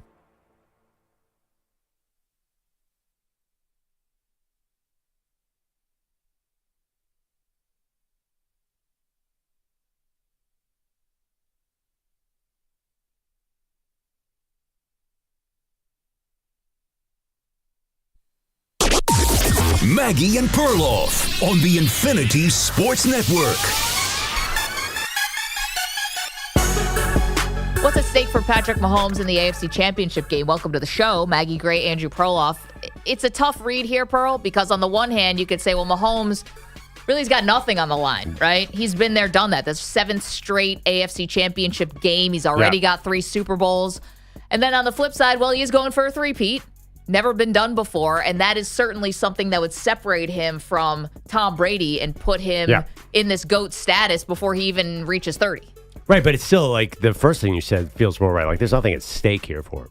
Like I understand what you're saying, but like he's well on his way towards GOAT status with or without this win on Sunday. Okay, well, here's my opinion. Right. So here's where I would push back on that. The one thing, like we've seen Brady win 7 Super Bowls over his 22-year career, right? It's so amazing and win 7 and go to 10, right? Okay, the winning, his GOAT status, it's so cemented that the only thing I believe that Mahomes can do to get even with Brady, or maybe in some people's minds even pull ahead of Brady, is to do something that Brady didn't do. Because the odds that Mahomes gets 7, to me, are pretty slim. Like, Brady is such a unicorn about this, like how maniacal he was about his body. And I'm not saying that Patrick Mahomes is out here like, you know, drinking beer and eating chicken wings. But Brady was at a different level with this kind of thing. I don't know about that. And maybe he got a little lucky, too. You don't think Brady was maniacal about his diet? But the thing is, the funny thing is, no, you're right. But I feel like Brady never had a good body, ironically. Like, he was like Mr. Pliability. He was never. It's funny you say that. You're right. It sounds like you're buying into the TB12 philosophy a little bit there, though. The avocado ice cream is the reason he won 7 Super Bowls. Well, I don't know about the ice cream, but I do think that he was unusual in the sacrifices that he made for his body. And I'm not saying all the athletes aren't, but Brady's, maybe it's good marketing. But the point is that getting to 7 is just, Brady like puts so much distance between himself and everyone else. You can't bank on getting 7 if you're Mahomes. And so to me, the three-peat is the thing that separates him. That's how people in Kansas City and bars in Kansas City all over this country can argue for Patrick Mahomes actually being the GOAT if he wins this 3rd one. So I think there is a lot on the line for Mahomes. I don't think Mahomes has to get to 7 to get GOAT status. Because the narrative-wise, people think that Tom Brady was not the central part of the first 3 champions. He was not the primary part, where Patrick Mahomes came out and was a house on fire. The funny thing is now Patrick Mahomes is like 2001 Tom Brady of this team. He never throws the ball. But I do think... the defense is really what closes these games out. I think Mahomes had that drive in overtime, though. Yeah, he'll show up when he needs to. But I think the early Tom Brady Patriots were not the Tom Brady Patriots. And ironically, Tom Brady's best statistical years, they did not win. Right. So I just think the spectacularness of Mahomes and the numbers. And I think the Chiefs, this little blip, I think they're going to ramp up that offense again. I think they wanted to this year when they drafted Xavier Worthy, speedster. I don't think Marquise Brown. I don't think they want to play conservatively. I think next year when Rashee Rice, if he comes back healthy and he's not suspended, we'll see about that. Xavier Worthy, their rookie receiver, is playing a lot better. Hollywood Brown, I don't know if he'll be in the mix, but I feel like they want to ramp this offense again. So Mahomes is going to have these crazy, crazy numbers when all is said and done. He doesn't throw a lot of picks. If he wants to throw 45 touchdowns, he probably can. Right, but to your point, the best statistical years that Brady had were not necessarily years he won. It is just so hard to do what Brady did. But Mahomes won on a great statistical year. This he won in 19. He had a great year statistically. Okay, but still, like, it's not a given is what is literally the point you just made. Like, you can have these great statistical years. Brady won in good statistical and bad statistical years. But to think that you can just replicate that, to me, it's just you're leaving way too much to chance. You have the opportunity now in front of you if you're Mahomes. If you get the three-peat, it's like you now have a faction of sports fans who are going to argue that you are the greatest while Tom Brady is sitting up in the booth calling your games. Right. Well, also, too, I think the more recent gets a little bit of an edge in a GOAT debate, probably. I think recency bias will help. But just ask the general football fan, who's a better quarterback, Patrick Mahomes or Tom Brady? I think they'll say Mahomes. Right. And also, you could even argue, there are a lot of people who think Aaron Rodgers is a more talented quarterback than Tom Brady. You know that argument, too. So I just think Mahomes has Aaron Rodgers' talent with Tom Brady's winning ability.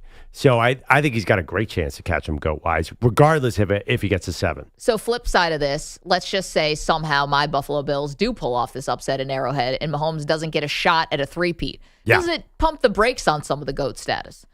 Because, again, this is when you're under 30 and this is what you're trying to do, that he needed to pull off something unreal. If he doesn't get to the Super Bowl, it's 7 AFC championship games is impressive. Oh my gosh, it's unreal. But do you start pumping the brakes a little bit because now it's just 3 Super Bowls in 5 years? Not just 3 Super Bowls in 5 years, and you just got vanquished at home. So now you would have lost at home to Joe Burrow in an AFC championship game and to Josh Allen and to Tom Brady. In the Super Bowl. No, they lost to the AFC championship game to Brady too. Got it. I thought you were talking about the Tampa Bay game. Yeah, no, absolutely. But it doesn't feel like it feels like they're going to be back next year and the year after that and the year after that. I mean, maybe I'm getting prisoner of the moment, but it doesn't feel like that Casey's going anywhere. I feel like this year there's a couple little tough things happen. Travis Kelce will retire, so that's the issue. But they'll always be hanging around, right? I mean, I can't. That's the thing. Their basement is so low. Their ceiling is obviously a Super Bowl, but I think I just can't see them go away. They'll hang around. Mahomes is. Let's forget about the wins and stuff. The stuff Mahomes does is unbelievable. If he could keep running like he does into his 35, if he has 6 more years of these fourth quarter scrambles, which he only pulls out when he needs to, if he can creative throws, the way he sees the field, the way he doesn't turn the ball over, I think he's got a great chance. His numbers are going to be unbelievable. 855-212-4227. Right. Other guys have big numbers, but nobody's going to have numbers like him. Like Lamar Jackson took forever to get his passing up. Josh Allen has had a lot of interceptions. I think Mahomes is going to statistically be the best in a quarterback era, and he's going to have the rings. Are there people out there already who are putting him as the GOAT, and the three-peat might just put shut the door on it? I don't think it's crazy. I think he's got to do this, though. Let's give a little credit to Brady, and let's still hold the man in high regard. There was a long time of our life, the last 25 years of our life, where if you asked, I need one quarterback, drive for your life, who is it? I think 99% of the public would have picked Tom Brady. Yeah. Maybe some Joe Montana acolytes out there, but still.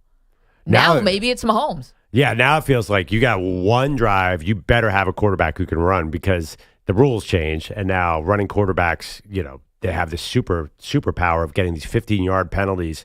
Now it's all about that's why Jaden Daniels is terrifying me as an Eagles quarterback. One drive, you can't stop a guy who can run, and then you're not allowed to hit him. So listen, you're 100% right. When you're talking about individual games, you want the running quarterback. But I think when you turn the conversation to legacy and all time, look what happens to running quarterbacks. We always talk about Cam Newton. Cam Newton was a house. Yeah. And his career was certainly cut short because of the running and the amount of hits that he took.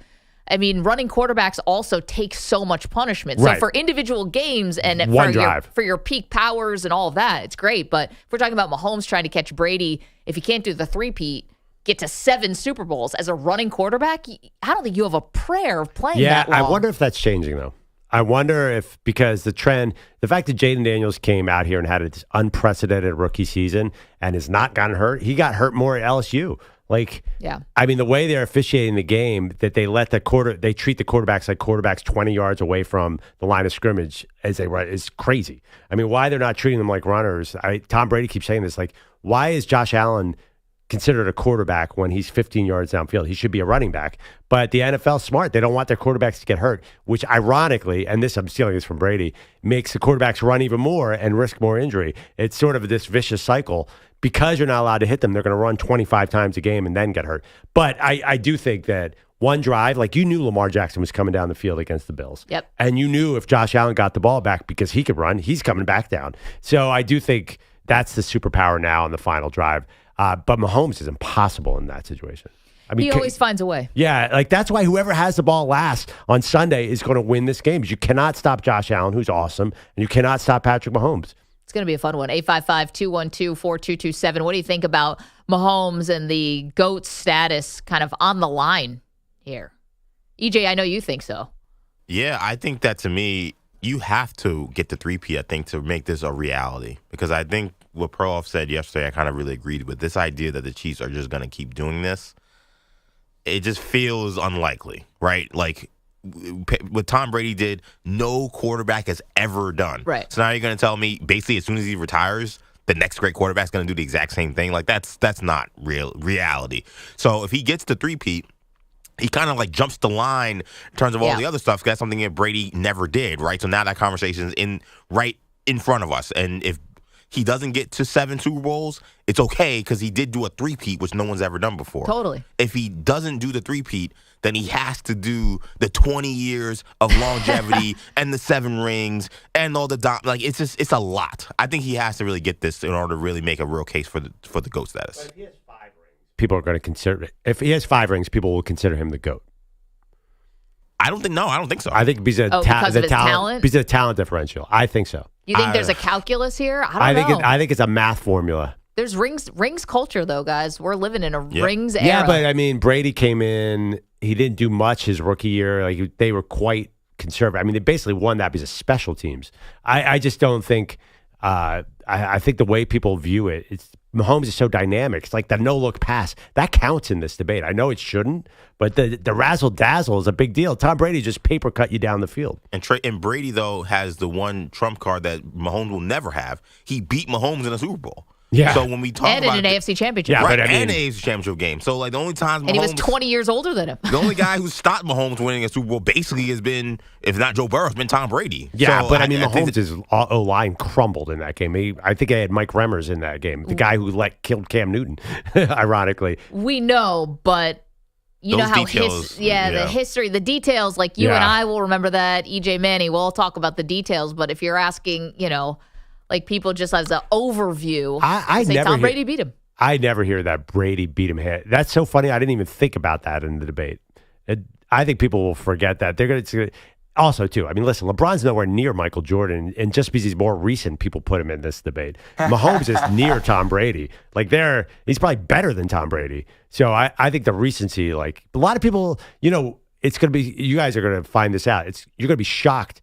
In about 5 years, people are not going to remember Tom Brady. Like young kids are like, I didn't really see him to play that much. It happens fast. Wait, hold on. This is I'm telling you, it happens fast. Like you're going to be like an 18-year-old fan is going to come in and 17-year-old kid you're going to see him at the bus stop and they'll be like, yeah, I kind of saw the tail end of Brady. Mahomes was my guy. So that's really what's going to happen. Your guy is different, right? I understand that. Whoever you watched kind of like in your prime viewing years, I get it, but basketball players of today still know about Michael Jordan. Current athletes don't even know the guys from 3 years ago. It's stunning. Watch an interview with these kids. They know Michael Jordan because of the shoe. Or because of The Last Dance. But anyway, it's not like they're in the dust. Michael Jordan's not in the dustbin of history. Wayne Gretzky's not in the dustbin of history. Gretzky's an exception. But no, watch it current. It's hysterical. Watch the high school players and the college guys. Like they don't know who you're talking about. You can say a guy like, I don't even know if they know who Flacco is anymore. They are so recent. It's crazy. High school kids, their lack of knowledge of basketball history, because the really elite athletes don't have time to sit and watch old YouTube videos like us. Joe Flacco? I think we kind of touched on this a little bit. We're talking about Mahomes and does he need the 3-peat to kind of be in the GOAT status conversation with Tom Brady at 855-212-4227. We talked about this a little bit actually with Belichick. Like Belichick going to college is his NFL resume, which is sterling and spectacular. Is it going to matter to these young people? Is it going to impress them? You know? Honestly, I don't think any of a lot of recruits are not gigantic NFL fans either. A lot of them are from places that don't have an NFL team or I don't know. No, I don't think that really impresses them. They'll look into it. Their parents will know. That'll help. See, The one part about this that I granted, we're close to it. We work in sports. We've made this our livelihood. But even though I remember like Joe Montana at his peak. I do remember that, but I was still like pretty young. Yeah. It's not the same impact, right? But I know about it. But I would never say, I think that, Trevor Lawrence is better than Joe Montana. Like I would never do something like that. But you don't really understand the Joe Montana thing, probably. I'm not saying that you don't understand what it's like to be I wasn't like there. betting $100 on against the Niners when it's one drive left. Like that's the real Joe Montana. But I don't really remember how great he was either. We remember what Tom Brady was like when, oh man, there's a minute and a half left. Are you going to punt to the Patriots? That's a terrible idea because Tom Brady's there. I think you have to really be there. I just think Montana still would have been there if Brady hadn't just left him in the dust with the rings. Honestly, I do. And the other thing, too, is I actually think Joe Montana is a bit overrated. I've always said that. Obviously. I mean, Bill Walsh was the GOAT, not Joe Montana. I actually read Bill Walsh. You know who told me that? Bill Walsh wrote that. He's like, yeah, I could have won with a bunch of quarterbacks. What a flex. 855-212. Did you see Steve Young run the same offense? It looked a lot better. 4227. One Super Bowl. Steve Young. Bill Walsh was not to be reckoned with. That was a force of nature. Read The Blind Side, the book that became the movie. It talks about how Bill Walsh created Joe Montana. It is science. Anyway, the point is, I wasn't there, so I can't even make this claim with any real authority. But people forget Tom Brady. You guys are looking at me like I'm wrong about that? Trust me. I mean, Manny barely even remembers last week. Well, the one thing about Brady that he has going for him is he's understood what Michael had to do, which he's not wrong. You've got to keep yourself in the public eye to protect your legacy. You need documentaries. You need clothing lines. You need to broadcasting career. Michael didn't do that, but Brady is. Like I was watching the interview that Brady was doing the other day, and he's got an Emmy behind him. And I said, when did Tom Brady win an Emmy? And it was for Tom versus Time. Like, he's going to keep himself very, very relevant. Jordan's a little reclusive, actually, but he did have the documentary. And he's got the Jordan brand sneakers. Right, but he did that for the $1 billion. He didn't do that for the notoriety. And he started that a long time ago. But actually, Jordan doesn't do interviews. It's really interesting. Very, very rarely. He would do some as the owner, but they were all kind of like curated. The thing about Jordan, though, that's different than Jordan and Tom Brady is Jordan actually was the only human of all time who had the ability to fly. Yeah. The power of flight is what separates him from the other people. Hollow bones. He would jump up there and he would look around and say, okay, how should I finish this play? He was just better than anybody who ever played basketball. Wait. That's the difference. The former Charlotte Bobcats owner used to play basketball? Yeah. I've heard interviews where kids are like, oh, Jordan, you mean the shoe guy? They don't know. You mean the former Wizard? Yeah. I mean, if you want to now laugh, we're on the same page. You want to laugh. Like, look at this year's NBA draft. Like, when the year they were born, like this guy was born in 2005. Yeah, no, I totally understand. I also think it's funny when people will remember only the second stop. So it's like Joe Montana. It's like, oh, the Chiefs quarterback? Yeah, it's like, no, that's ridiculous. What? That's Tom like Brady, the Tampa Bay quarterback? It's like, no. No one has ever said no. Joe Montana, the Chiefs quarterback. That never happened. You never heard that sentence. 855-212-4227. Okay, lots more to do, including lots of updates from the coaching carousel. And we have more on these conference championship games. We're finding the angle for each team. What's the path to victory? We've got it. Al Pacino from Godfather 3? That Al Pacino? Yeah, right. What a performance. Maggie and Perloff. You're in a 5-minute break.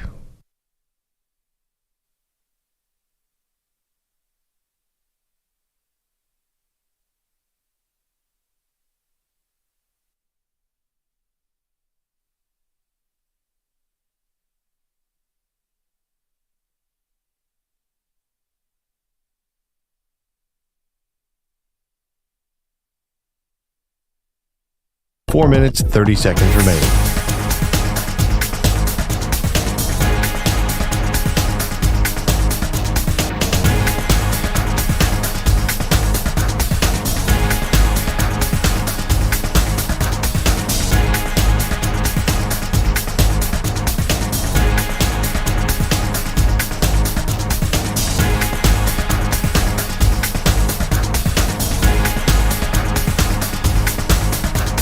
4 minutes remaining.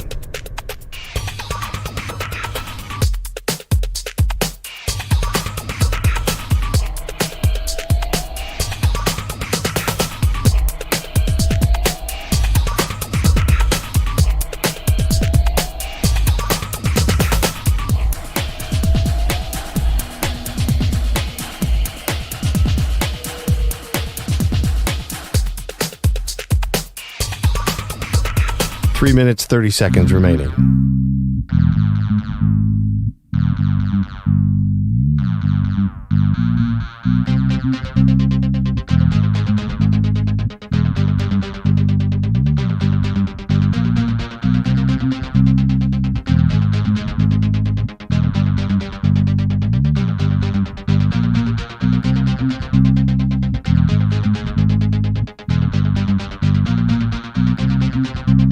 Three minutes remaining.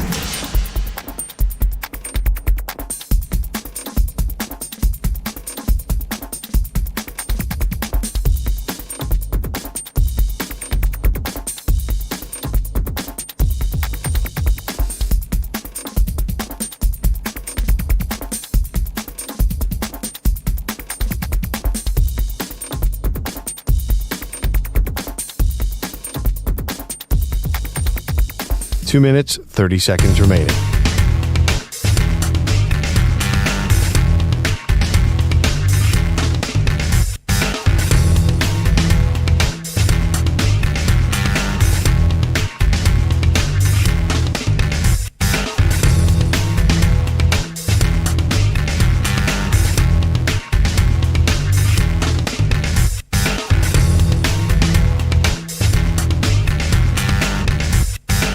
Two minutes remaining.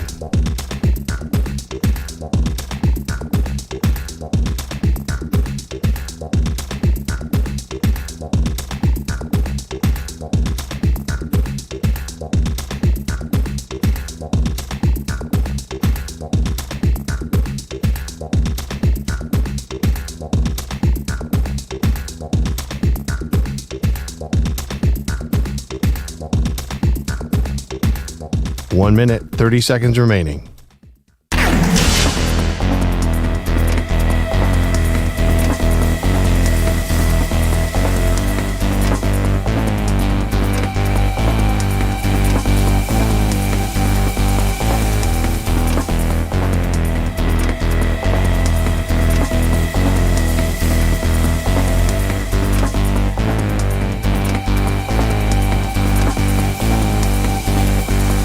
One minute remaining.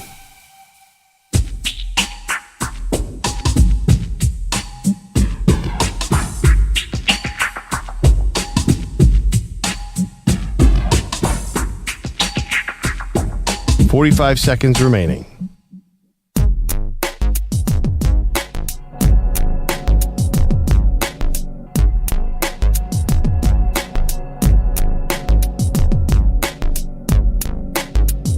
.30 seconds remaining.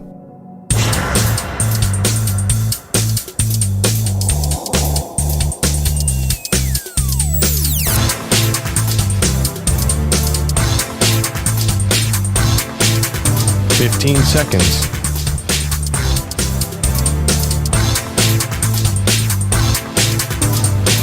Break ends in 5 seconds.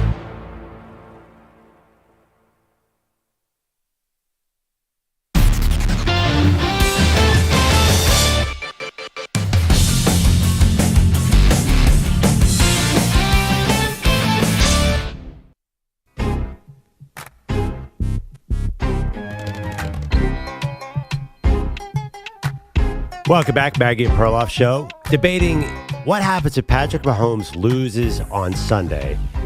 Does that derail his efforts to catch Tom Brady as the GOAT? Does it derail temporarily, or is it going to make 7 Super Bowls just out of the realm of possibility? I think he's still in good shape. I don't think he needs 7. I think he gets 5, and he's still the GOAT because he's got so much talent. Like where Tom Brady won in other ways. Like Tom Brady was never the most talented quarterback in the NFL, where Mahomes is. Yeah, I don't know about that math.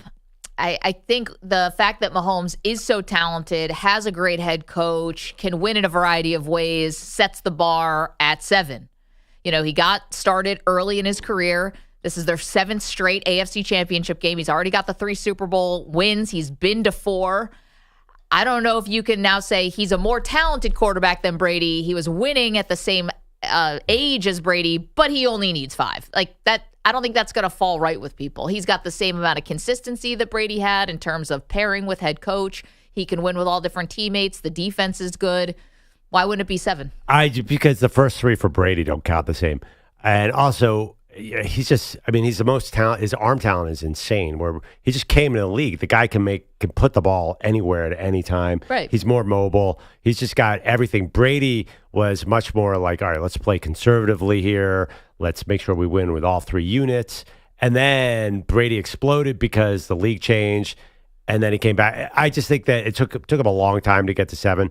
I don't think Patrick Mahomes plays till he's 43. That's another part of the calculus. If he gets 5 and, say, 15 years of football compared to 7 and 22 years of football, I don't know. I just think, like, Mahomes is going to be right there. I think Mahomes is already a second place, which is amazing. He's already past Montana. I mean, Joe Montana was Manny's size. Like, I've met Joe Montana. Mahomes is a very impressive physically compared to Montana. Manny just took a total strike. Catching strays, I mean, man. the one thing about Montana, though, and we know this because we got a chance, we were lucky enough to interview him at the Super Bowl 2 years ago. When he talks about the injuries that he overcame, I mean, muscles getting ripped off the bone and just these awful, like, injuries made me respect him even more. But he's the ultimate West Coast quarterback. Like, he was a short passing guy. And Brady was like that to some extent too. Mahomes is just everything. He is the law. He's just all the talent in the world. He's like a combination of all these great quarterbacks. Let's go to the phones, 855-212-4227. Ricky's in San Francisco. Good morning, Ricky. Hey, guys. So I just have a little bone to pick with Perloff because, I mean, as far as you guys said, Montana being overrated, I don't see it. I mean, do you guys really think Brady would have been able to survive during Montana's like during his era? I mean, did you see? Yeah. Did you guys see the hit that Jim Burt put on Montana in the '86 playoffs? He laid him out like a pancake, and he required back surgery after that. And they were getting rid of Three-Peat. Keep in mind during the '91 title game where Leonard Marshall came and destroyed him. So, like I said, these guys, and Montana could move. Another thing about Montana, you guys may have been too young to watch or remember, he went into freaking Soldier Field and they shut down one of the baddest defenses in the league, the Bears, and they went 28-3 on those guys. When's the last time you've seen a quarterback in this period, this age, go into a field like, hey, it could happen this Sunday if Daniels goes into Philly? But we haven't seen it yet. We have not seen it yet, guys. So, but Ricky, to be fair, wasn't Buddy Ryan gone from that 86? You're talking about 86, I imagine, right? Oh, man. That was not the same Bears. 91. I'm talking about Belichick's defenses. Those defenses were hardcore, man. Ricky's got a point. He's got a point about LT. You still have the same similar roster. 50 years old. No. That Bears defense, the second Buddy left the building, was never the same. That wasn't even close. I'm distancing myself from Perloff's take about Joe Montana being overrated. I don't want any part of this. I mean, hey, guys, the guy never threw an interception. He was never down. They were down, and they came back and they did the drive. You know, Brady, I just don't – and think about this. Montana came back, and then he played with the Chiefs, and he got him to the title game. Yep. And he was in the finishing, like, years of his career. So I think Montana was just as good, man. And also, wasn't that Marty Schottenheimer, who we're, back in the news now because his son Brian looks like he's going to accept the Cowboys job. Wait. Ricky, do you have Montana over Brady? I do, man. And only because I'm a West Coast guy and only because Brady is playing by rules. Brady has a lot more in front of him. He had a lot more protection. I don't think he would have lasted during Montana's era. It's a different game. Not to say that I wouldn't say he's better, but I think he's equal just because the rules are different now. The one thing, though, Ricky, and I get it, and great call. Thank you for making it about the rules. But this is the tricky thing about Brady. He played for so long. He kind of played in both eras. When he first got in the league, we were still doing mic'd up. What do they call that segment? Jacked up. Jacked up. I mean, you could actually hit It was nothing like the 80s. First of all, the fields were like concrete with like a little bit of green paint. I totally like get it was on, yeah. I was just talking to Boomer Esiason down the hall the other day. He told me he doesn't remember some of the games he played. Like I totally get that era, and I understand it. But let's not pretend that Brady only played in this era. He had a lot of years where he could get hit. The big difference for Brady was that they changed the pass interference rules in 2004. But it wasn't like they were already protecting quarterbacks. But Montana, by the way, that second stint in Kansas City, guess how old he was when he made the AFC title game? 37, which in today's day and age is barely old. Is Matthew Stafford going to get re-signed? Back then, he felt like, because of the era, it felt like he was the oldest quarterback to ever play the game. But now, 37, you're like a spring chicken in the NFL. Yeah, that's true. How about Joe, who's in Las Vegas? What's up, Joe? Thanks for taking my call. And, this conversation about Patrick Mahomes, I'm thinking, let's say Patrick Mahomes loses the game this weekend and says, I'm going to retire. Does anybody say that Patrick Mahomes is the second greatest quarterback that ever played the game if he does that? I don't think so. I think that winning a three-peat probably elevates him past Joe Montana, but he still has work to do because we talk about the 7 Super Bowls that Tom Brady won, but what about the 10 Super Bowls that he played in? Right. So, that this would separate him from the rest of the pack because right now he's in the mush right there. That's what I want to say about Mahomes. But winning 3 in a row now gets it to where he can set his sights where I think he would still have to win probably 6 because a three-peat with 6 and about 8 or 9 Super Bowls would probably put him in the conversation of greatest ever. But certainly winning the three-peat, if he won a Super Bowl this year and walked away, I couldn't claim him the greatest. He still would have work to do. Yeah, that's interesting, Joe. Thank you for making that point. So let's not also forget, he's got another Super Bowl. So it would be 4 total. Like we talk about the three-peat a lot because that's what's happening and no one's ever done it. But it would bring the total to 4 and also playing in 5 Super Bowls. When he lost 4-1. No, if he wins this year. If he wins this year, 4-1. Yeah, no, absolutely. But I mean, when you do this kind of debate, you have to project a little more into Patrick Mahomes. That's a very valid point. But I think he's 29. We got to assume that he's going to find a way back there at some point. I mean, unless Andy Reid retires and Matt Nagy comes up.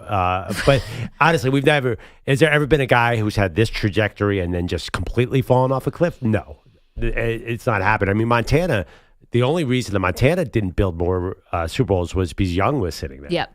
So honestly, Montana could have probably gotten a 5th or a 6th Super Bowl, possibly.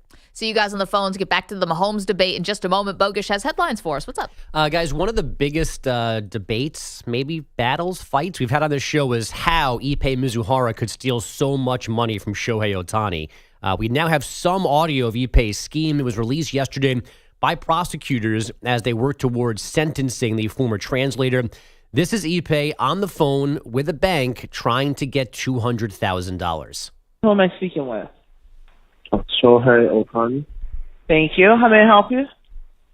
So I tried to log into online banking, and it told me that it's not available to me at this time, and I need a call. Sure, I can take a look into that. Alrighty. And could you tell me the name of the payee and the amount of the transaction, please? It's for $200,000.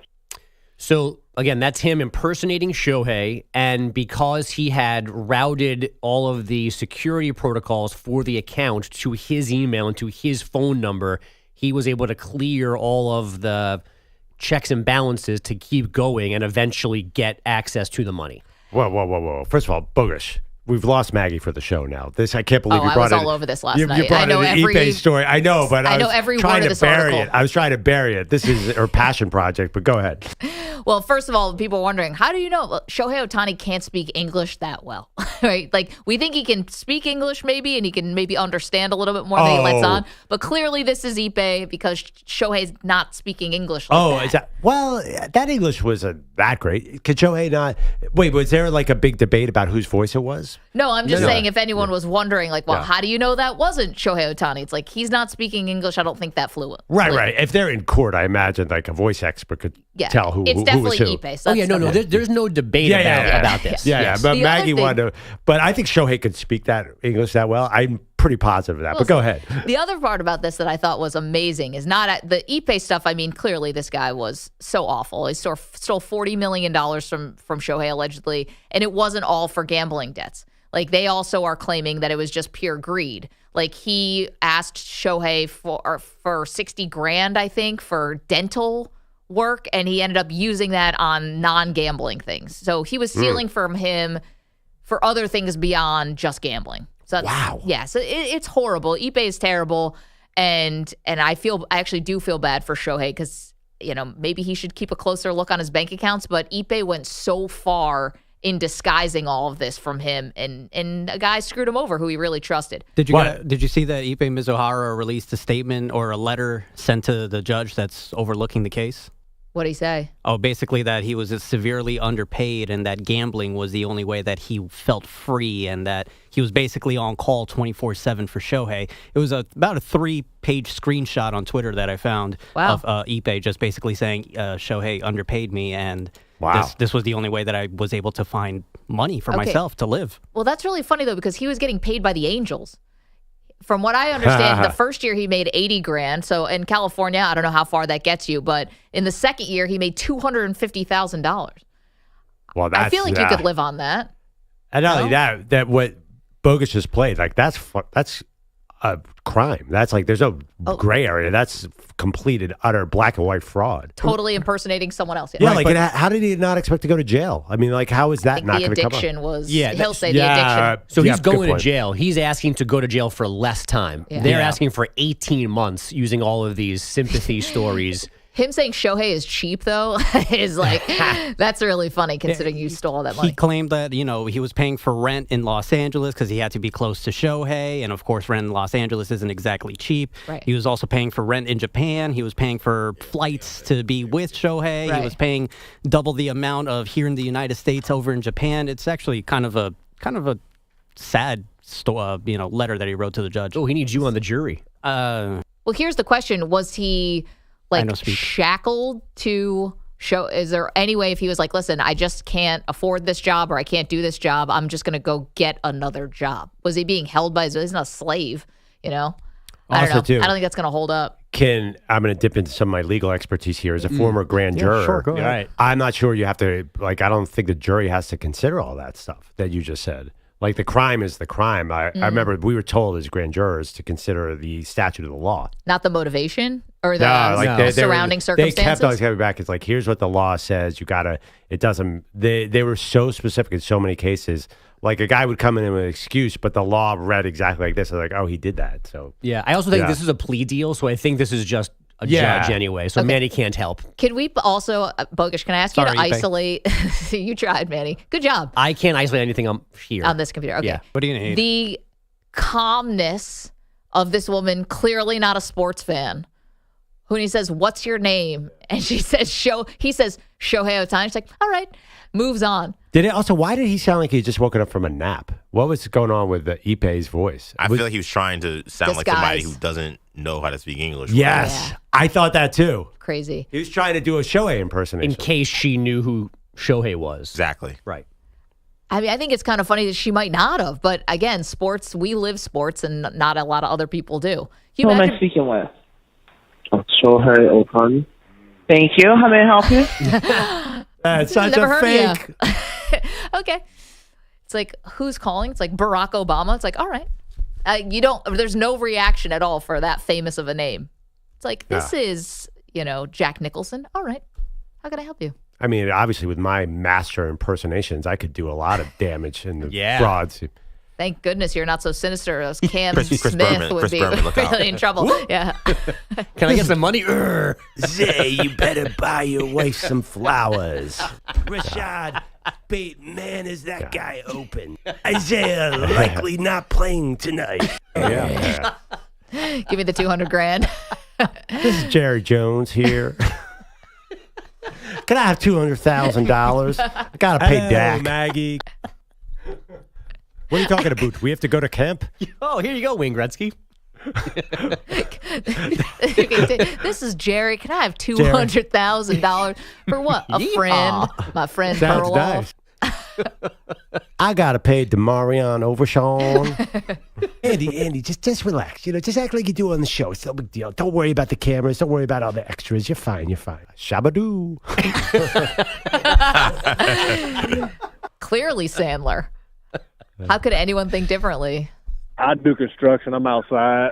Sounds nice, wherever you are. Did I go Brian Kelly on that guy? You definitely get the money. What are we talking about? Yeah, I could easily fraud. I could be any of you people at any time. Back.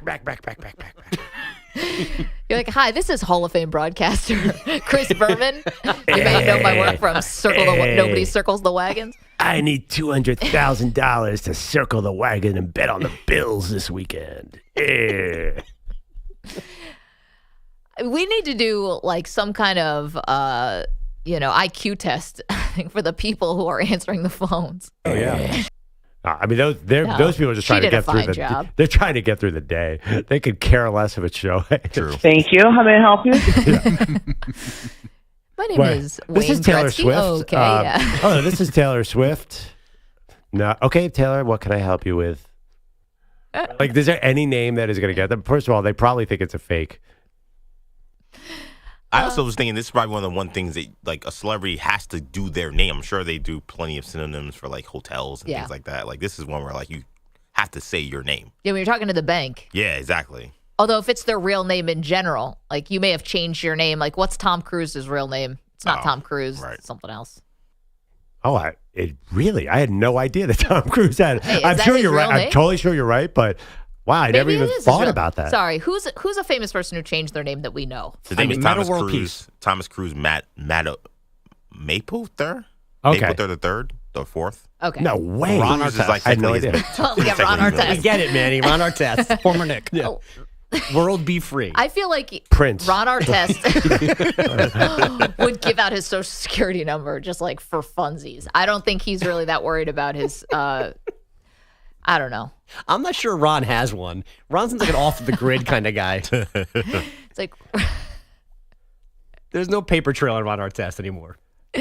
It's like he gives a social security number. It's like only 7 numbers. It's like, wait, I think you're one short. Oh, just the Queens area code 718. Yeah. You know what? I like. Do you know Mac Jones's real name? McCorkle something. It's Michael McCorkle Jones. Like this is Michael Jones. Wait, is this Mac? I don't think we're going to ever have an international betting scandal with Mac Jones, but if so. If that call center lady recognized Mac Jones and not Shohei Ohtani, I would really question her sports acumen. But I definitely learned something in this segment that Tom Cruise has another name. You're right. Thank you. How may I help nobody's you? named Cruise. There's someone else really famous who obviously changed their name. Come on, guys. Whoopi Goldberg is not. I think she legally changed her name to Goldberg. Oh, what's her name? Her last name is not Goldberg. Get out of here. No. Whoopi's the real part?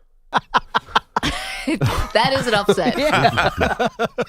That is an upset. I had no idea. Do we think John Legend is really John Legend? We should do a game. Can we do a game later today where, somebody, EJ, you say, is this a real name or not a real name of a major celebrity? Whoopi was born Karen Elaine Johnson. Get out of here. Where did Whoopi Goldberg come from? Well, she did it for... It's like a name generator. Yeah, she wanted... It was like a thing. Like, she's like, oh, I think I'll get more gigs if they think my name is Goldberg. Like, I know she's Jewish? What? Really? I'm just telling you what I remember. I still can't believe that Whoopi is the not deciding factor here. It was probably a nickname. So Kirk Douglas was Isor Danilovich. Right. Oh, and Charlie Sheen. Yes, right. As Estevez. Yeah. Okay. Oh, that's a great one. Yep. Yeah. Yeah, John Legend is named John Stevens. What? Let's do a second.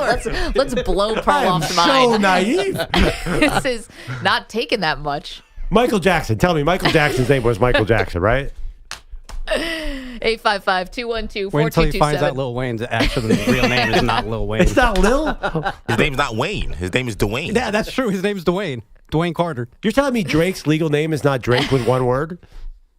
50 Cent. That's not what's on his birth certificate. What is Drake's name? Aubrey Graham. Aubrey. Oh, my God. Perloff's like, my life's a lie. Perloff. Celebrities change their names. Prince actually wasn't born a symbol? 855-212-4227. See you guys on the phones. Coming up, oh, man. This was a juicy nugget that came out yesterday about one famous quarterback. We'll get to that next. You're in a 5-minute break.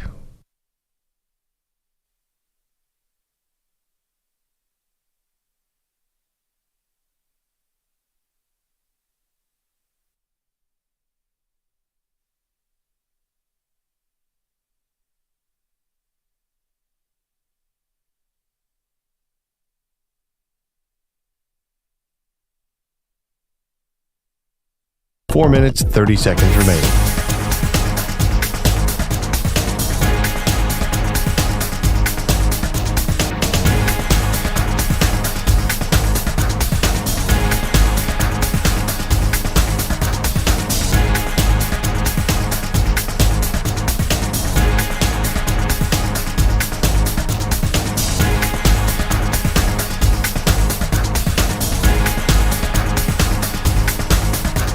Four minutes remaining.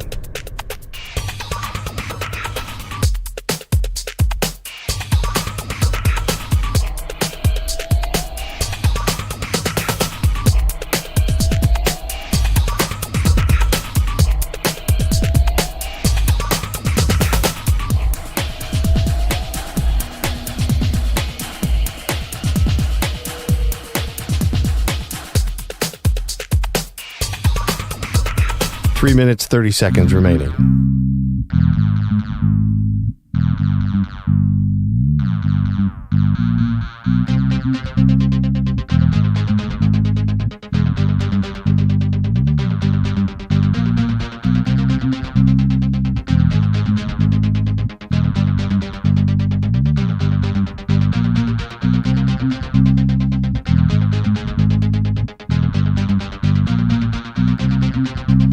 Three minutes remaining.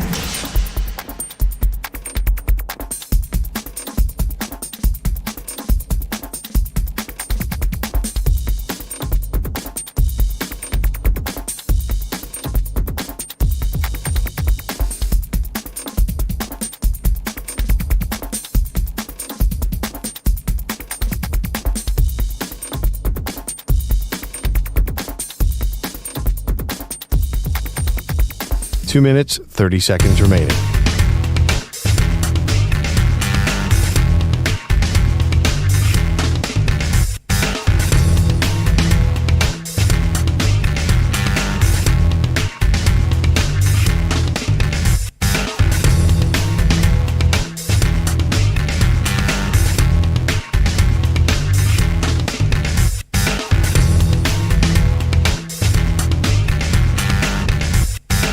Two minutes remaining.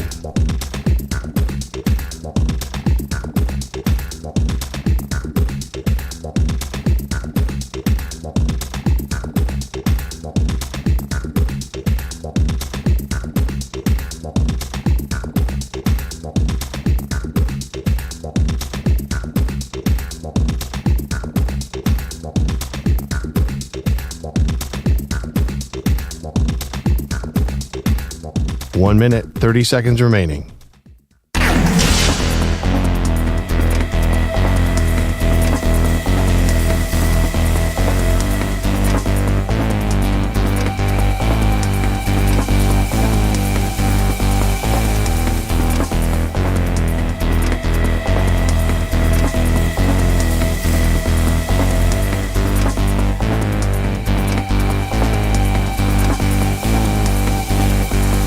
One minute remaining.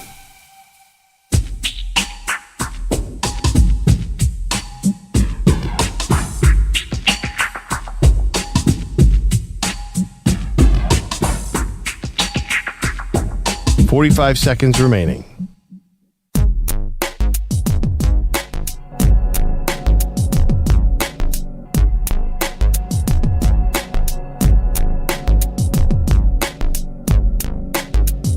Thirty seconds remaining.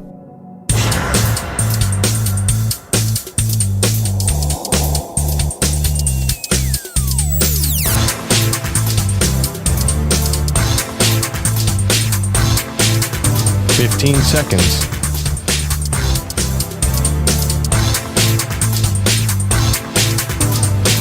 Break ends in 5 seconds.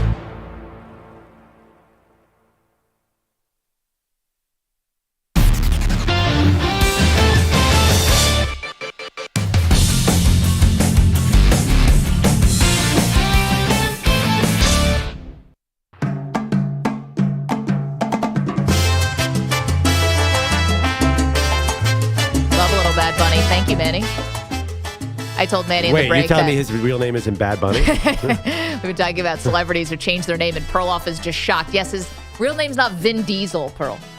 I have a friend that one might who's be a fake. actually related to Vin Diesel. Max Isaacson, my friend, is like, Vin Diesel's my cousin. Huh. Well, Vin Diesel's real name is Mark Sinclair. I don't think that's a real name either. That's a fake? Vin His real Diesel name is is definitely Ed- Jewish. What's that? He's definitely Jewish. I know that. Okay, well, Mark Sinclair, that could work. I don't know. It's Anyway, amazing. You could probably, all show long, I'm going to be baffled by these names. I'm shocked. yes, Perloff is just floored that sometimes celebrities change their name. He's like, you're telling me John Legend isn't named John Legend? I don't know. I just never thought about it, but you're right. Of course his name isn't John Legend, but I never even thought that he had another name. We should come up with names that we should have picked. Unfortunately, these are our real names. Perloff and I just let it ride. No, my real name was really cool, and I changed it to Perloff. It was Andrew Steele. You have a good name, changed Maggie it. Gray. It's got a nice rhythm to it, like it's a Meg fake Ryan. Oh, I wish I could be Meg Ryan. Let's get to the phones. Ramon is in Indianapolis. Ramon, if that is your real name, what do you got for us? That is my middle name, as many love to call me by. And thank you for taking my call. You guys got a fascinating subject. It's almost 60 years older than I guess some are a little older than me. We always debate these eras. And, Montana was just so gifted, but Frisco was stacked. That was a stacked team. It was tough then. I mean, watching Pittsburgh and, of course, with the Steelers. And like I said last week, I think it was, Bradshaw doesn't get thrown in there, but he has 4 rings. So do we judge greatness by rings, or what are we judging to get this criteria? Because Great Peyton Manning was always put over Tom Brady. Aaron Rodgers is always put over Tom Brady as far as the best or most talented quarterback, or however they want to determine that. In my opinion, Mahomes has one thing going for him that Brady had to deal with. People did win when Brady was at his height. Roethlisberger 2, Breeze 1, Russell Wilson 1, should have won 2, Peyton Manning 2. If you want to get to the tail in his career, Nick Foles, your favorite guy up there, Perlo. Nick Foles beat him head up. Who's going to be around to challenge Mahomes in that sense? Because even Tiger Woods, Patrick Harrington won 3 majors, Retief Goosen won 2 majors. Guys, people slipped in and won.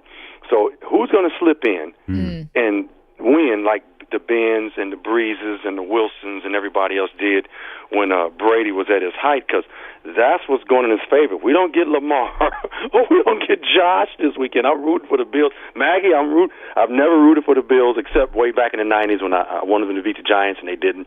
Field goal kicker messed me up. Bad game plan that game, too. Can't let Otis Anderson run all over you that way.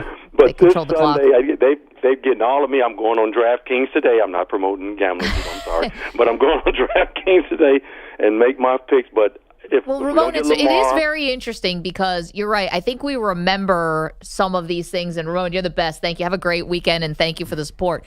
I think that we remember, because of the Jordan aspect of it all, how he really did keep guys from winning. Once he started winning, it took him going to baseball for Hakeem to win and for anyone else to even just get a shot. Mahomes, like other guys have won. Matthew Stafford won because Joe Burrow beat Mahomes. But what I was saying about this is why Josh Allen it's now you got to take advantage of this opportunity. If you beat Mahomes, you've got to finish the deal because I don't think there's a guarantee you're getting past Mahomes again. You know, we don't have any evidence. It would have taken you 4 tries to get by him if they can't even squeak out a win this weekend. It's so funny. That's how you heard that point by Ramon. I heard Jaden Daniels is coming up to steal these rings. That's all I heard. I was like, you think it's going to be Jaden Daniels, don't you? It's going to be Jaden Daniels. Jaden Daniels is going to beat the Eagles, and he's going to beat Mahomes. Oh, my gosh. Wait, George, we got 15 seconds. Can you tell us one celebrity whose name is fake? Marilyn Monroe, Norma Jean. Norma Jean. Yep. George, fantastic. GOAT call. I'm on this list now of fake celebrity name. My mind is blown. I cannot believe this. Perloff's name is his name's not Machine Gun? Kelly? Some of these names don't make any sense. Like the new name is just the same as the old name. Coming up, we have a lot more to do on both Mahomes, what's at stake for him this weekend, and are we about to get the best story in the history of football?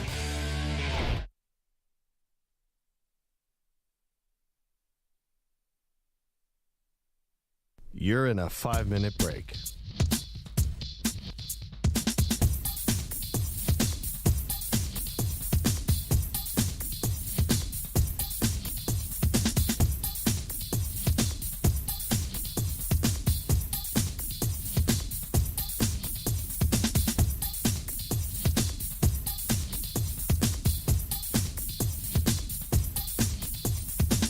Four minutes, 30 seconds remaining.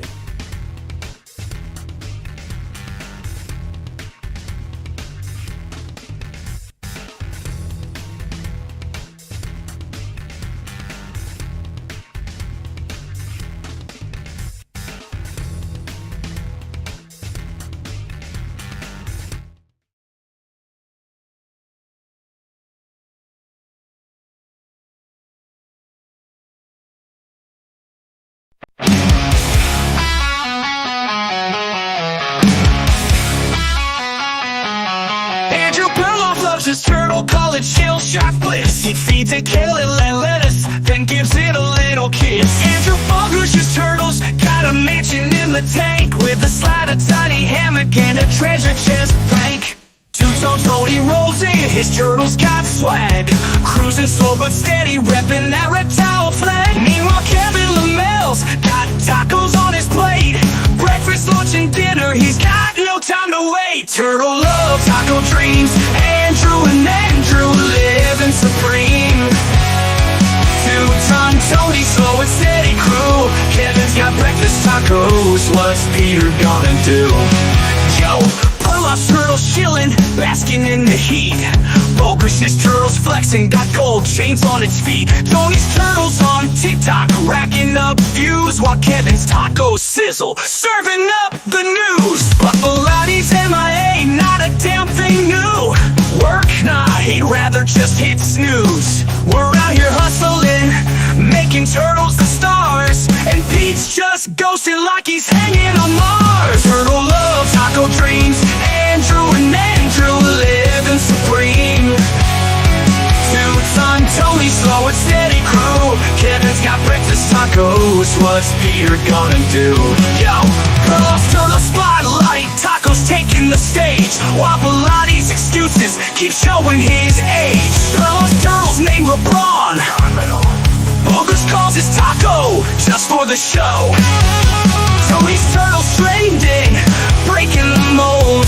Kevin's got a taco so spicy it's gold. And Pete, yeah, fuck that guy, still a no-show.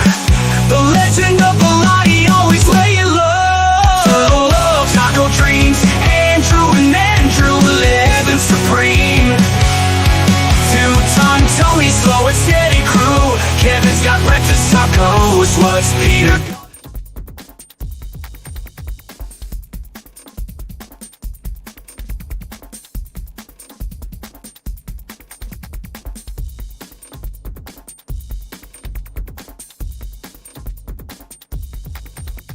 One minute, 30 seconds remaining.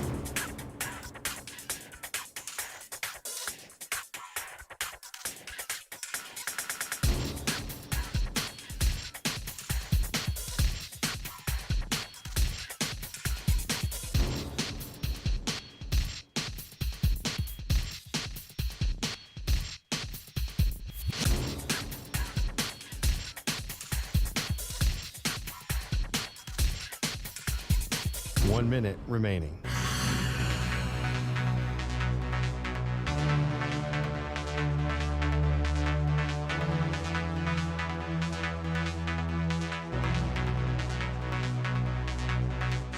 $45 seconds remaining.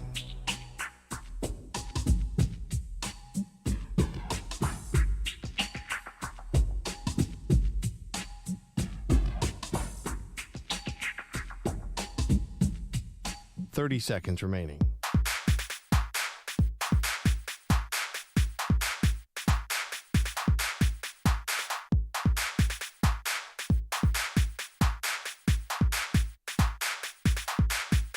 $15 seconds.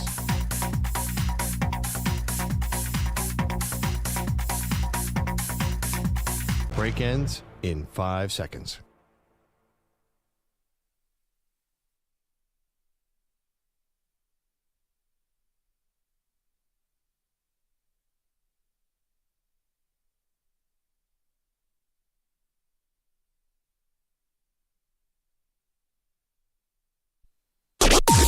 Maggie and Perloff on the Infinity Sports Network.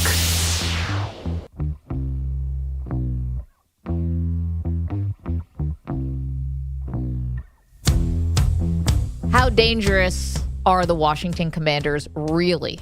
Welcome to the show. Maggie Gray, Andrew Perloff. NFC Championship game. Perloff is beyond panicked for his Philadelphia Eagles, and I get why. Jalen Hurts' knee, not 100%. He might not be able to run, and that's a huge weapon that Hurts has. But let's pause on the Eagles for a moment, and let's talk about the Commanders, because this has become one of the great stories of the year. Yeah. You had a terrible owner that got out, new ownership in, new head coach, quarterback that has blown away everyone's expectation. Yeah. He is on a heater. But how dangerous are they really in this game? Oh, my God. They're incredibly dangerous. And I don't know how anybody would view them any differently. They have a mobile quarterback. They have a really good coaching staff with Dan Quinn as head coach, been in big games. Cliff Kingsbury's on a heater. They go for it on fourth down all the time, and they make it all the time. At 4th and 3, you cannot stop Jaden Daniels. De'Ami Brown's emerged as a real second threat. Terry McLaurin is definitely, and I'm not even, this is not hyperbole, he's the best receiver in the NFL in this playoff right now. He's better than anybody on all the other teams, even better than A.J. Brown. He has not dropped the ball in forever, and they have a running game. Defense is an issue. I will give you that. Their run defense is weak, but if Jalen Hurts is not mobile, then the Eagles are going to play without about a half of their offense, and then they can focus on the run and slow down Saquon Barkley just a little. Okay, I'm not trying to sound anti-Commander here, and I love the story, and who doesn't love Jaden Daniels, but can I just bring a little perspective to this whole thing? First of all, just a little bit, because I feel like it's getting lost a little, and we're getting ahead of ourselves. Number one, there's a reason why no rookie quarterback has ever been in the Super Bowl. It's really hard, and the fact is that Jaden Daniels is awesome, and he's a little bit older than everybody, and he's got this skill set, but there's been good rookies.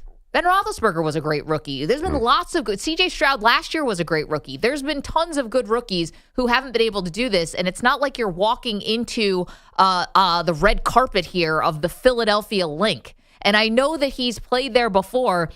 They lost that game, and Philadelphia enjoys one of the great home field advantages that I think you have in the NFL. Not only that, if they can just learn to spell the name correctly. Not only that, this playoff run and what the Commanders have been able to do. They started winning against Tennessee. They were on a 3-game losing streak, right, in the middle of the season. Then they beat the Tennessee Titans. They blow the doors off of them. And then it started a streak of really close wins. This has been the whole thing about the Commanders, maybe going back to that Bears Hail Mary game. But they really started a streak of close wins. They win by 1 point at New Orleans. They win by 3 points to your Eagles in D.C., but Jalen Hurts got knocked out of that game. They beat the Atlanta Falcons in Michael Penix's first start. They beat the Dallas Cowboys, a banged-up Dallas Cowboys team's 23-19. And then look at what happened when the playoffs started. Tampa Bay, that's great, but Tampa Bay also kind of messed that game up, right? Outdoors, warm weather. Then you go to Detroit. And guys, I think that history is probably going to remember this a lot more as Detroit blew this game. As we get further away from it, Jared Goff's interceptions, the fact that Ben Johnson basically had a foot out the door, so did Aaron Glenn. I think you are going to remember this as a bad game plan. They should have kept going to Gibbs. They panicked, and Jared Goff blew it. So I'm not trying to take away from Jaden Daniels. He's been awesome at the end of these games. But how long do you expect this to last? Or has this just been some pixie dust that may run out? First of all, there was an injury midseason that affected a lot of that. Right? Yeah, he got hurt. Yeah. Yeah, so he was a house on fire. Then he totally cooled down. Now he seems healthy again. I think that all that is what you said is true. But the thing is, you can't get Jaden Daniels off the field like right now. It's his legs. That's what's different about all this is he is fully developed in a way no other rookie quarterback has ever been. Like he's a great passer, can see the field really well, and he's got this secret weapon where he escapes out to the right. And that's what the big problem was for the Lions. That's what the big problem is going to be for the Eagles. All that, that can neutralize anything. I hate to bring this to college football. Why do you think Alabama lost to Vanderbilt? Running quarterbacks even the field dramatically. Everything changes if you can't over pursue, so you can't sack him. He hasn't been sacked in forever. Yeah. And you can't cover anybody in man because that means the cornerbacks backs are going to be turned to the quarterback. It just limits your defense in so many ways. And if Jaden Daniels is healthy and sells out on the run because it's the playoffs, he's not going to be nervous to run at all. I think that they're very, very hard to stop. Okay, here's the thing about what happened in the Detroit game. He was running a lot, and they couldn't stop him. They also had 13 starters who were injured in that game. But why? No, you think anyone else can stop? The Philadelphia Eagles don't have 13 starters that are hurt. Jaden ran over he had no problem running past those starters in the last game. None at all. Yeah, but he ran at will. You can't do the last game because the calculus is different. But the defense was still the same defense. There's nothing different about the defensive players. No, the reason why is what do they call it? Complementary football. Jalen Hurts got knocked out of that game in the first quarter or early second quarter. Changes the entire game plan. Kenny Pickett couldn't keep drives alive. Kenny Pickett got a lot of first downs. They couldn't cover Terry McLaurin they cannot. If they get McLaurin matched up 1-on-1 and even 1-on-2, it's death. Let's hear from Joe Witt. Now you might be asking me, Matt, who's Joe Witt? Yeah, he's the defensive coordinator for the Commanders. And the Commanders been in the league for a long time, but not exactly a household name. So Joe Witt now will be a household name because he's given the Eagles plenty of bulletin board material. Here is the Commanders' defensive coordinator talking about how they plan to attack Jalen Hurts. If he's going to run the ball and if the coordinator makes a decision for him to run the ball, we're going to treat him like a running back, and we're going to hit him that way. So that's their decision if they want to get him hit the way that he gets hit. If they don't, they'll keep him in the pocket. But that's what we're going to do. Okay, so why is he saying something like that before the game, right? I don't understand that at all. To get the fan base riled up a little bit, but why would you want to rile up the fan base? No, I'm just saying like his own. Okay. I think, I don't know, but I think what you're actually doing here is you're just trying to plant that seed of doubt in Jalen Hurts' head. I don't know if it's going to work. I wouldn't have done anything like this, but I'm not a big trash talker. I think that you basically are saying, listen, Jalen Hurts, you have a knee issue. We've given you 2 concussions this season. One, he actually said he passed the concussion protocol, came back into the game, should have never probably done that. And the second one did knock him out of the game. So think twice with your knee and with your head about trying to run in this game, if you can at all. Yeah, but I mean, I don't think he can't even push. Like Jalen Hurts isn't running anywhere anyway. It has nothing to do with Joe Witt Jr. I'd just be shocked. Man, if they had I would easily pick the Eagles. If Jalen Hurts was healthy, you saw him run for 40 yards against the Rams. Yeah. Like he can run. And when he needs to, he's unbelievable. But there's no way he's running one way or the other. I don't know why he even bothered saying this because it just opens him up for people to take shots at Jaden Daniels, and you're sort of playing the officials already. Now the officials are going to be like, oh, Washington's going to be taking shots at the quarterback. Maybe we should watch for this. Well, I mean, the quarterbacks generally get the benefit of the doubt anyway from the referees. Well, wait till this Bills-Chiefs game. Like that's in the ether where the officials, everyone's criticizing the officials for being too sensitive towards quarterbacks. Then this defensive coordinator is going out there like it's 1986 and saying, I'm going to kill the other quarterback. Now the officials are like, oh, great. Now we have to call this stupid call. It is a choice. I was a little surprised that he did this, but again, I think he was trying to just send a message to Jalen Hurts. I was looking up this guy. He interviewed with the Jets for their head coach. I like this guy. It reminds me of my favorite coach of all time was Buddy Ryan, who famously put a bounty on the opposing kicker. Guy knew how to play football. Like I come from the era where the defensive coordinators always says the one thing: cut the head off the dragon, just kill the quarterback. Now football's so different because you can't do it. We're not allowed to hit Jaden Daniels on Sunday. Everyone knows it. And not only that, he's hard to hit. Well, that might be part of it. But here's the thing. You can hit him. You just have to play the consequences of it, which is a big enough hit on him early in the game, to me, is worth a 15-yard penalty if you're trying to send a message. Yeah. I'm not saying don't do it when Jaden Daniels has the ball in his hands in a tie game with a minute 30 left. Don't do that. Don't do a stupid hit then. The Lions came into that game against Commanders as the hottest pressure team in the league. They were getting to every quarterback and getting to them on almost every play. They were on fire, and Jaden Daniels neutralized them immediately because he escaped. So I think the Eagles, their best player, Jalen Carter, is coming right up the middle. Jaden Daniels is just going to run right around him. 855-212-4227. Are you giving the Commanders a real chance here? How dangerous are they? What's the spread? Is it 6.5 now or 6? Someone look that up while I hit Jay in Nashville, our buddy. What's up, Jay? What's up? This is the most amazing thing. I just found out Ice Cube's first and last name is really not Ice and then Cube. Don't tell Like, Perloff. for real. His world's already been blown up that, I know it. I know his name. His son was on O'Shea Jackson. O'Shea Jackson We just interviewed Jr. him. Yeah, we just interviewed his son who has the original name. Yeah, I'm really proud of his son too. But Awesome, dude. Yeah, I'm also tripping off everybody in the chat, tripping off of Maggie's mad shoulder game right now. I'm like, fellas, take a cold shower, rub yourself down with some castor oil or something, man. Chill. But Jay. As a little P Diddy is sounding. Now, matter of fact, let's get off of Maggie's shoulder, all right? But anyway, I was going to talk about Mahomes, flopping like Vlade Divac out there. But, I mean, that's old news. Y'all talk about the Commanders right now. I really think the Commanders do have a big shot. I mean, me and Perloff, we Philly fans, and I am worried, because the Commanders can get in a shootout on any given Sunday with you. Like, there's no stopping that offense with Jalen Daniels. I think I said it's Jaden Daniels, not Jalen Daniels. Yeah, he's the former Kansas quarterback, right? Jalen Daniels. Jalen, well, I don't know. But, like, they really do they're like the ultimate wild card for me right now, the ultimate X factor. And nobody saw this coming. And I mean, if he did make it to the Super Bowl, I wouldn't be mad. Well, I would be mad because I wanted it to be Philly and Baltimore in the Super Bowl. But, I mean, you can't get what you want. You know what I mean? Can't have your cake and eat it too. But go ahead, Perloff. Jay, they're playing with house money, right, Jay? The Commanders. Like, there's no pressure at all. No, I don't think they're playing with house money. No, I think they're the real deal. I don't think they're playing with house money. No, I mean, there's no pressure on them. There's nobody. Nobody expects them to win. No one's going to rip them if they lose. I think they're going to be pretty loose out there.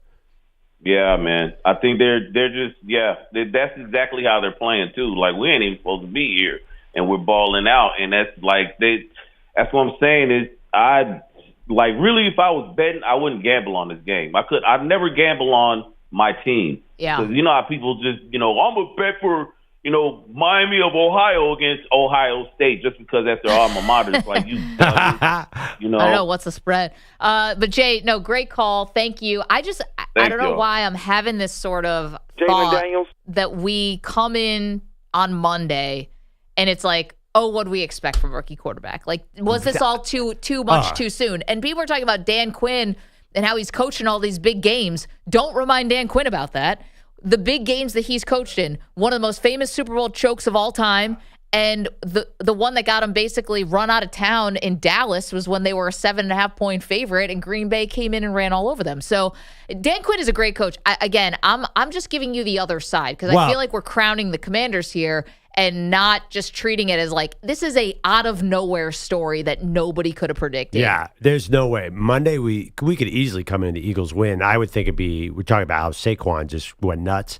There's no way we're coming in and it's on Jaden Daniels. I see, because he's got this secret weapon of his legs, there's just no way he's going to have a complete implosion. Okay, well, the last time he played the Eagles, he did throw 5 touchdowns. He also threw 2 picks. I mean, come on. He threw 5 touchdowns. Okay, but Perloff, in the postseason, what does this all come down to? What is it feels like every single game comes down to what? Turnovers. But they'll make you pay. The guy scored 36 points and 5 touchdowns. He torched them. I mean, torched them. And the other problem is, you like Terry McLaurin, right? I love Terry McLaurin. Do you know how to cover him? No clue. Neither do I. The guy has not dropped a pass in 4 years. He's impossible. Jeff's in Tucson. Hi, Jeff. Hey, Maggie, how are you guys? Doing great. What's up? Well, I just wanted to say if Perloff has his Depends on, and if he doesn't, make sure he gets some for Sunday, okay? Do you own any Depends, Pearl? You mean like I'm going to a game at Wrigley and wear diapers because I don't want to have to leave the bleachers? I didn't say it like that, but I meant it like that. Oh, yeah. No. Listen, Jeff, I'm a realist. Like, I'm setting myself up for a heartbreak. I'm ready to go. The tears You're a are in a 6-point favorite.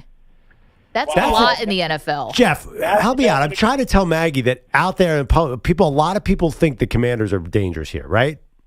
Yeah. That's just because they hate Philly. No, it's not. Perloff, now you know what it's like to be a Browns fan when they go to the playoffs.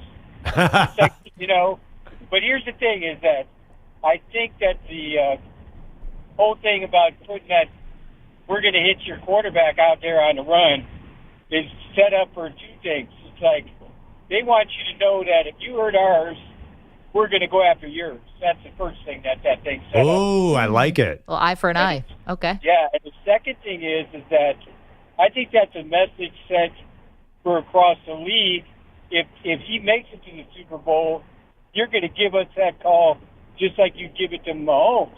Oh, yeah. Yeah, he's working it. Yeah. Yep. Yeah, they're working that call. Jeff, great read on the whole situation. Drive safely out there, pal. Yeah, that's a good read, too. Absolutely. The Hammurabi's code I didn't see making its way in today's show, but I'm glad it did. But the coordinators can't work the officials. The head coach has got to get on the media. And then, of course, we always joke about this. Like Roger Goodell sitting in his office saying, well, the Commanders are worried, say they're going to go after the quarterback. Call Carl Cheffers, whoever. Actually, I don't even, that's somebody else I think is doing this game. Call him, make sure that we give him this hit. It doesn't work that way, but still, it's all in the stew. Let's get a quick timeout here. We'll come back with Nick Kostos from You Better You Bet. Help us make some money this weekend. It's Maggie and Perloff. You're in a 5-minute break.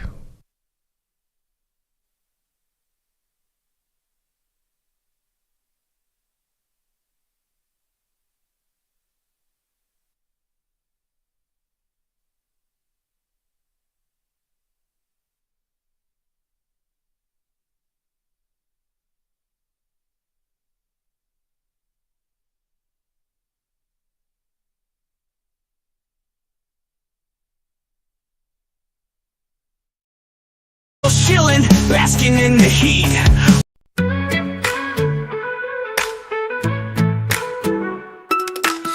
Night vibes, hitting up the show. Maggie and Perloff dropping takes that glow. In the chat, Stunna Filmo runs the scene. Spitting fire so hot it makes the snow seem mean. Down in Louisiana, Uncle Sam's lit. Rare snow on the ground, but he don't give a shit. Snow in the south, man, what the fuck's this? While the Lottie's ghosting work, he's always dismissed. Stunna Filmo dropping shit like whoa. Uncle Sam's buzz, snow on the flow. Daily says time to bust the plow now. While the Lottie's at home, chilling somehow. Filmo spitting truth, he's the chat's big hitter. Drunkle Sam slipping whiskey in his glitter. Maggie's crushing staff, Perloff's got the flow. And Bellotti, he's like, work? Hell no. Daly's cracking jokes, where's that one plow? Louisiana snow, it's rare as Pete somehow. Stunna's calling out, Sam's laughing out loud. Bellotti's excuses, bury them in a snowbound cloud. Stunna Filmo dropping shit like whoa. Truckle Sam's buzz, snow on the flow. Daly says time to bust the plow now. While Bellotti's at home, chilling somehow. Filmo in the chat, Sam's sloshing his drink. Daly's plowing snow, making Pete rethink. Snow in Louisiana, Bellotti on the run. Both are rare as hell, like Perloff having fun. The chat stays lit, Filmo's throwing flames. Daly's got the plow, Bellotti skips games. Maggie and Perloff hold it down so tight, while Pete's at home sleeping through the night. Drunk while Sam's laughing, snow falling slow. Daly's on the grind with that plow in tow. Filmo's running things in the YouTube show, while Bellotti stays MIA status quo. Time to bust the plow, Daly screams in the chat. Louisiana snow ain't built for that. Maggie and Perloff, the MVPs of the day. While Bellotti's legacy just melts away. Stunna Filmo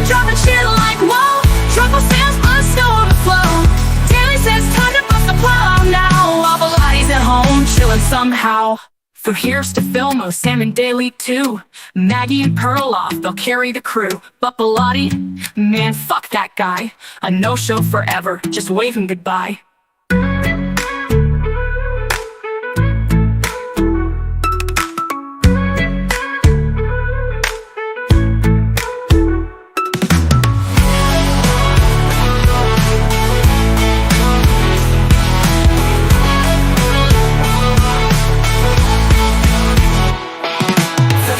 Filmo, Sam and Daly too. Maggie and Perloff, they'll carry the crew. But Bilotti, man, fuck that guy. 1 minute, 30 seconds remaining.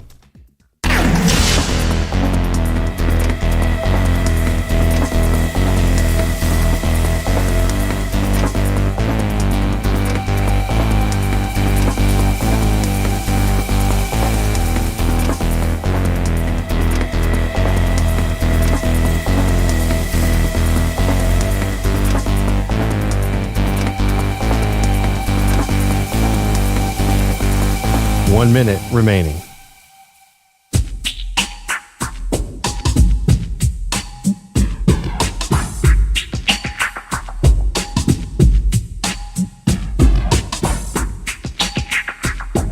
"45 seconds remaining.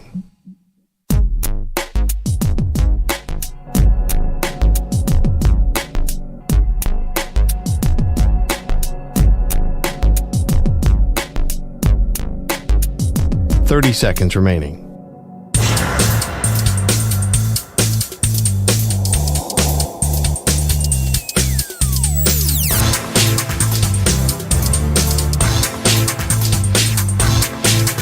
"15 seconds.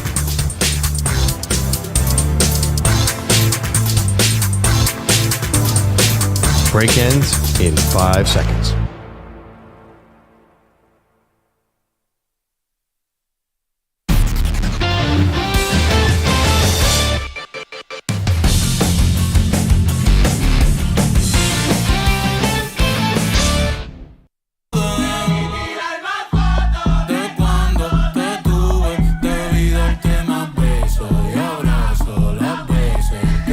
Welcome back, Maggie Perloff Show. Can I tell you something funny? Yeah, I was please. just talking about with Manny in the break. So my mom is on vacation right now. So she's in Mexico. My brother lives there, and she's visiting. And I was telling Manny, she's texting me now in the morning, and it's all in Spanish. My mom doesn't really speak Spanish. She'll try when she's in a Spanish-speaking country as kind of like a courtesy, right? Like you're in the other person's country, try to speak their language if you can. And then it will last when she gets home for like 4 days. Like she'll just continue to be texting me in Spanish. Even she doesn't speak Spanish. I don't get it. But and then it will eventually wear off. But is it Google Translate or she's actually writing Spanish to you? no, like she knows some words, you know? Like you text me this morning. Like give me a text. Buen dia, mi amor. Like muy bien. So she's not like saying, hey, can you make sure you leave the keys outside No. the No, pot? she can't do anything serious because I don't speak Spanish. So she's not really texting you in Spanish. She's sending an occasional Spanish. No, the whole text is in Spanish. Buen dia, mi amor. Muy bonita. Back to sleep. That's not Spanish. Te quiero. It's the Spanglish. But I'm saying it's like clockwork. It will last for like about 4 days and then all of a sudden it'll be gone. So she's going to be down in the southern tier just talking Spanish to a bunch of people in Binghamton? Yeah, no one's going to have a clue what she's saying. Your mom texts you every day? Wow. Yeah, my mom texts me multiple times a day. I talk to my mom every day. You God. don't? You don't talk to Carol every day? I haven't heard from my mom in a month. She's nervous about the we don't birds. talk every day. Like we talk often, but no, every day, no. Do you guys talk to your moms every day? I live with my mom still, so. Okay, so you can't avoid it. Yeah, no. Don't answer the question, Manny. No, I stay in my room in isolation. Is that weird? You're giving me a thumbs up. Does that mean Nick's here? Yes. Cool. Let's get to Nick Kostos, the host of You Better You Bet. Help us win a little money. Nick, do you talk to your mom every day? No. Okay. All right, so let's get to the bets. Were you looking for like a more detailed answer than that? No, and I feel like It's fine. My wife talks to her mom, Yeah. my mother-in-law, all the time. Nick, you didn't hear what I multiple said. times a day. I do. You do talk? Yeah, I don't. And I feel like I should, and I get guilt tripped for it. Like, no, it's like my I wife talk will to say your to me mom sometimes. every day. Perloff's just trying to do your mom joke. We're gonna trash talk here. It's a great yes. You talk to my mom every day. My wife will say to me on like Thursday, "Have you talked to your mom this week?" And I'll realize that I haven't. And my whole thought is, I don't know. Like, she could call me. Why do I have to be the one to pick up the phone? I got a lot going on. What's she doing now? I mean, Nick, it's not a competition. Yeah. I'll mention something to Cynthia. That's what I've created. I'll tell Cynthia to call you. Okay. Can I talk to Mama Perloff? Maybe that's something I'd be. My mom would love you, Nick. Like, you got to come over for dinner at the Perloff household. You will be a huge hit. What's her specialty? Oh, my mom, she just, our producer EJ came over. She just piles food onto the table. Everything, she's Norwegian, so she'll make a lot of Norwegian foods. Oh, yeah, Norwegian food, the best. Yeah, I love Norwegian fish cakes, food. lefska. Everyone knows that Norwegian food is worldwide regarded. Lefska. Yeah, lefska, of course. I had that last night. It was outstanding. Yeah, no, it's not your normal Italian, Greek, Asian food. It's lefska. So lefska. And you better eat the whole thing. Have you ever had fish balls? You will. I don't. But fish balls is it's more of like an Asian thing, no? No, it's also Norwegian food. I have to tell you something. So I've looked up lefse, L-E-F-S-E. Lefska. I think there's a K in there sometimes, but go ahead. A traditional soft Norwegian flatbread. Yeah. Made with rice potatoes. Yeah, it it's includes amazing. Butter, milk, cream. I have to tell you something. I would be very interested in eating this. This looks like carbohydrate paradise. Okay, but Nick, you can't eat the lefska without eating the fish balls. Yeah. Okay, I'll sacrifice. I'll have And the we'll fish throw in balls so I can eat the carbs. some Yulakaka for dessert. Well, that's something that sounds terrible, but I think it's probably tasty. Oh, it's amazing. It's amazing. Yeah. We'll do this in the first word offseason. was great. We'll do this in the offseason. Carroll, we'll get all the moms together. We're going to have a big party. It's going to be amazing. Great. There we go. Let's get to some bets today. Let's win some money. Nick Kostos from You Better You Bet. Okay, let's just go in order. Let's go NFC Championship game first here. Nick, side, total. How do you see this game? All right, so where we're at right now at BetMGM is Philadelphia a 6-point favorite. And it looks like this is going to go to 6.5. The total in the game is 47.5. And I think my issue with this game, and I like the AFC game better, but my issue with this game is it's being priced, like Philly being as big a favorite as it is, as if Jalen Hurts is 100% healthy. And I don't think anyone knows the answer to that question. We all watched the end of the game against the Rams on Sunday when he was pretty immobile, took that safety where he couldn't move, and then had the brain dead play call in the history of brain dead play calls on that 2nd and 7 instead of giving it to Saquon, quarterback run with Hurts who literally can't move. That's obviously it's a huge part of his game. It's not the only part of his game, but it's something that matters quite a bit. So if I told you before the game that Jalen Hurts is, let's say, 70%, and this is the point spread of the game, I think most people would say, yeah, I'll take the points with Washington. So it's Washington or nothing for me. I don't know if I say it with the greatest degree of confidence because Philly is better. And to be fair, when the Commanders beat the Eagles in Week 16, I came on You Bet on Monday and said, if Jalen Hurts doesn't get concussed, there's no way the Commanders win this game. Kenny Pickett played almost the entire game. But watching how this has kind of evolved as time has gone on and the run that the Commanders have been on, and I said with you guys last week, and I've been saying for a while, Jaden Daniels is the best quarterback in the conference. He just is. And they do have this kind of vibe of this team that gets hot at the right time. Great story, obviously, with the coach as well. One of the great failures in postseason Super Bowl history. Used to be so conservative, would have MAGA tattooed on his face. Now he's going for it on every 4th down. He's been awesome, right? Dan Quinn's been great. And I'll say going into this game, and you could have said this last week, but there was snow on the ground, which absolutely cost the Rams. And Perloff, I hope you can be honest enough as an Eagles fan to admit that. Just tell the truth. Rams win without snow. Rams were a better team. There's no doubt about it.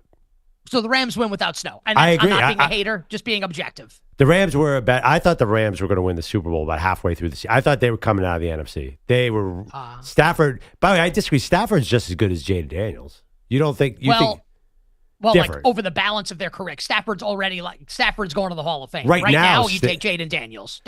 Let me ask you about that 4th down easily. Thing. You give me a hard time, and Maggie as well, that I don't respect Dan Campbell going for it on 4th down all the time. The Commanders, something feels different. It feels like their secret weapon. It feels like a major problem for the Eagles that they're not going to get Saquon Barkley on the field because So you just don't like Dan Campbell because it's the same exact thing, but you like it when Dan Quinn does it, but not when Dan Campbell does it. You're biased against him. Because Jaden Daniels can run, and he gets all those fourth downs. I read they're number 1 in the league in fourth down conversion because of Jaden Daniels. Isn't that going to be a big factor on Sunday? That's why I agree. The 6 points seems crazy to me. Like, Jaden Daniels is going to run his way into a close game. Well, I think you could go the other way on that. So I want to say they're 88% this season on fourth down. That is unsustainable. Like, it's impossible for that to continue mathematically for much longer. So, I mean, you could easily construct a case where they go like a 1 for 5 on fourth downs. And if that happens, the Eagles win by 17. But I'll go to what I was going to say about the Rams game, which is Rams-Eagles, Rams better coaching quarterback, snow on the ground, kind of like the what's the word? The equalizing factor or whatever, the great equalizer. And in this game, Commanders, better coach, better quarterback. I'll take the points with the Commanders, and I have a bet on the Commanders to win the game as well. And I actually, as crazy as this sounds, despite what I just said, I hope the Eagles win. I don't know if they're going to. I hope they win because it will create a Super Bowl market that is much easier to bet than if the Commanders win. And we could talk about that if you guys would like as well. Yeah, interesting. Before we get to that, though, the total, 47.5. What it looks like weather not really going to be a factor. It looks like it's going to be about 40 degrees is the high, wind 9 miles an hour. We talked about this last week, really 15 miles an hour or above, I think is where you said it really starts to impact. I think that's what we said, right? Yeah, 20, like say 25, let's say, with winds. Yeah. Okay. And like partly sunny. So no crazy weather coming in. I guess like lean for me towards the under. I don't have a strong opinion on the total. I do have a strong opinion on the total in the Chiefs-Bills game and the side of that game. Okay, wait, before we get to Chiefs-Bills, any props in this game that you like? Yeah, so a couple things. We don't know if we think Dallas Goedert's going to play, but he didn't practice yesterday. But like the thought is that he's gonna be out there on the field. So Goddard's receiving yards prop actually came down a yard from yesterday because he doesn't practice yesterday. It's now 39.5. And since Goddard returned from coming off IR in Week 18 against the Giants, 6 catches, 4 catches, 4 catches, 65 yards, over 50 yards in the high 40s, and caught that touchdown when he took Ballantyne on the Packers' soul on that touchdown on the near sideline for Philadelphia. And if Jalen Hurts is not going to be fully healthy, I think his binky over the middle of the field is going to be Dallas Goedert. So Goddard over receiving yards, but obviously need him to play in the game. And for the Commanders, Terry McLaurin's number keeps dropping, which makes sense given, Quinyon Mitchell and Darius Slay, and it looks like Mitchell's going to play. De'Ami Brown's number keeps dropping for Washington, kind of like their outside vertical receiver. Again, makes sense thinking about the really great boundary corners for the Eagles. So if that's true, I would take a look at 2 players for Washington. Number 1 would be their slot receiver, Olamide Zaccheaus. He's at 21.5 receiving yards. And then I think the guy that everyone likes, so we have like a bunch of sharp bettors on the show, they all say the same thing. Austin Eckler over receiving yards, where Eckler is kind of really eaten into Brian Robinson's workload. And we think the Commanders are going to be dumping the ball off a little bit here. Eckler, 21.5 receiving yards is the number at BetMGM to go over. Love it. All right, let's move over. You ready to Bills Chiefs, Maggie? Now I already know what Nick is doing. Maggie's, He's been setting Maggie's this up rational. since you've been setting this up since week 1.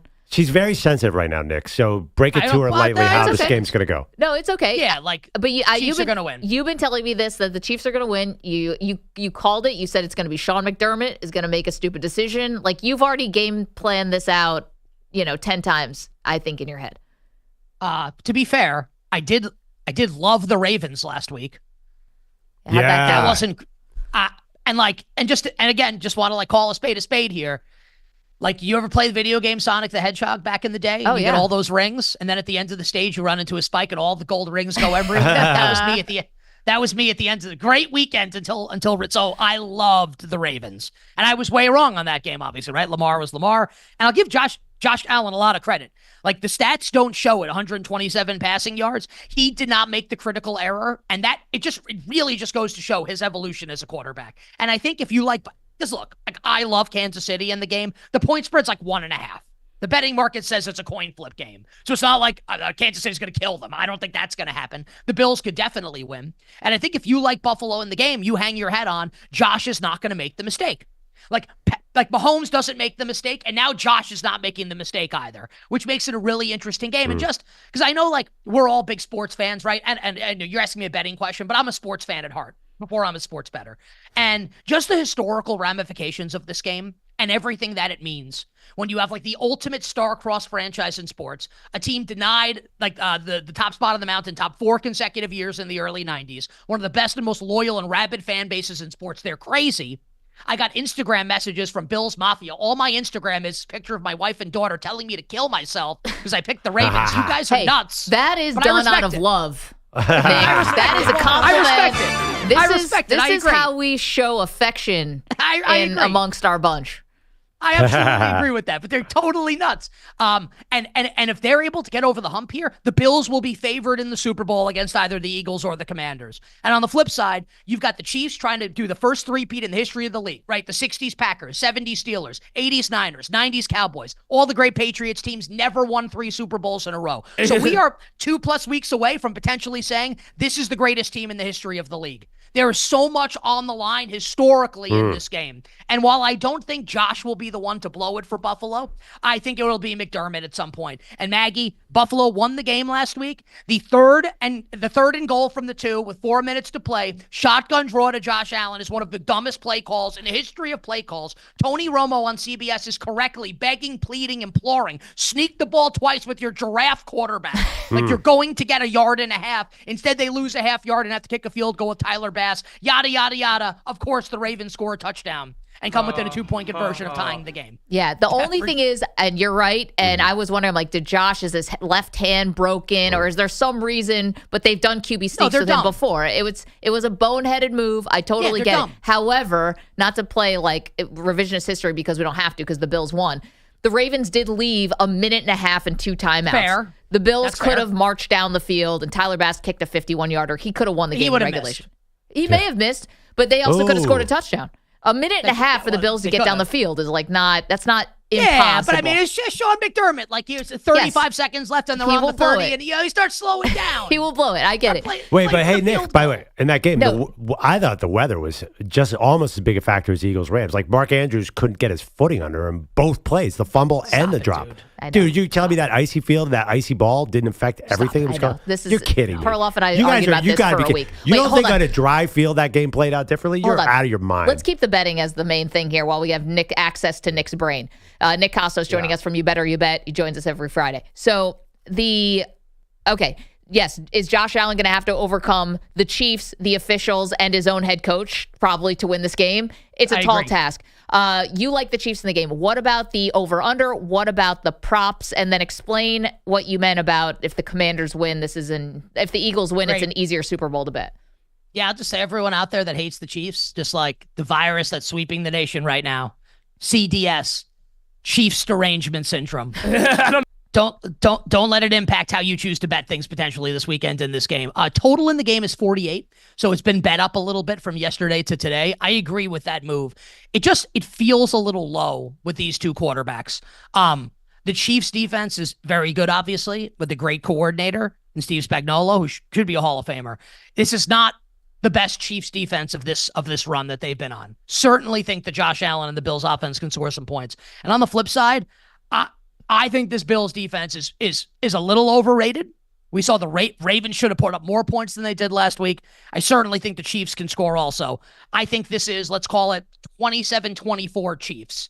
So I like the over in the game. So over for me with the Chiefs and the Bills, and I bet Kansas City money line. Just, and it doesn't have to turn out this way. Peyton beat Brady eventually, but I'll take the quarterback that always wins over the quarterback and the team that always loses. You guys are total I'm not trying idiots. to be a jerk when I say that. What about props and then explain the Super Bowl aspect of it? Okay, so I'll give you 2 props on the Kansas City side that I'm looking at. One is a little less obvious. One would be, and this number's shot up, and it should. Xavier Worthy was at like 38.5 3 days ago. Now he's at 49.5. That number is way more in line with where it should be. And Maggie, you remember the regular season game that these two teams played when the Chiefs jumped out to an early lead. Xavier Worthy was featured on almost every play early in the game. And then the Bills figured out how to stop it. Xavier Worthy has evolved since then, and I have a feeling they're going to get him more involved into the offense here. So 50 yards, I think Xavier Worthy can clear. And just something to consider with Patrick Mahomes' rushing yards and the way that the Bills defend Patrick Mahomes specifically. Like, Sean McDermott has kind of made the decision, and it's really smart to his credit, that he's not going to let Mahomes beat him with his legs. So when you get into these obvious passing situations where Mahomes just death by 1,000 paper cuts, and he does flop like a Brazilian soccer player. It's really lame. It is, and I love the Chiefs. Like they're going to spy him. They're not going to let him 3rd and 12 go for 13 yards. Matt Milano, we think profiles, great cookies also. Profiles is the Bills spy. And I want to know if that's true. And Matt Milano is spying Patrick Mahomes, or Travis Kelce's not running open over the middle of the field. So I would take a look. It's a really square bet at Travis Kelce over receiving yards also. And as far as what I said about the Commanders, so looking ahead to Super Bowl, right? Washington is just a variable that it's hard to account for, where if the Commanders win this game and they get to the Super Bowl, they are the hot team with the hot quarterback and have all the vibes. And that's a dangerous team to try and figure out what to do in a betting market, right? Whereas, like if it's Chiefs-Eagles, Kansas City's going to be like a 1.5 point favorite. Does anyone, Perloff, does anyone think the Eagles are going to win that game? No. Like anybody? No. And even way. if they do, you tip the cap. Maybe So, Saquon goes nuts.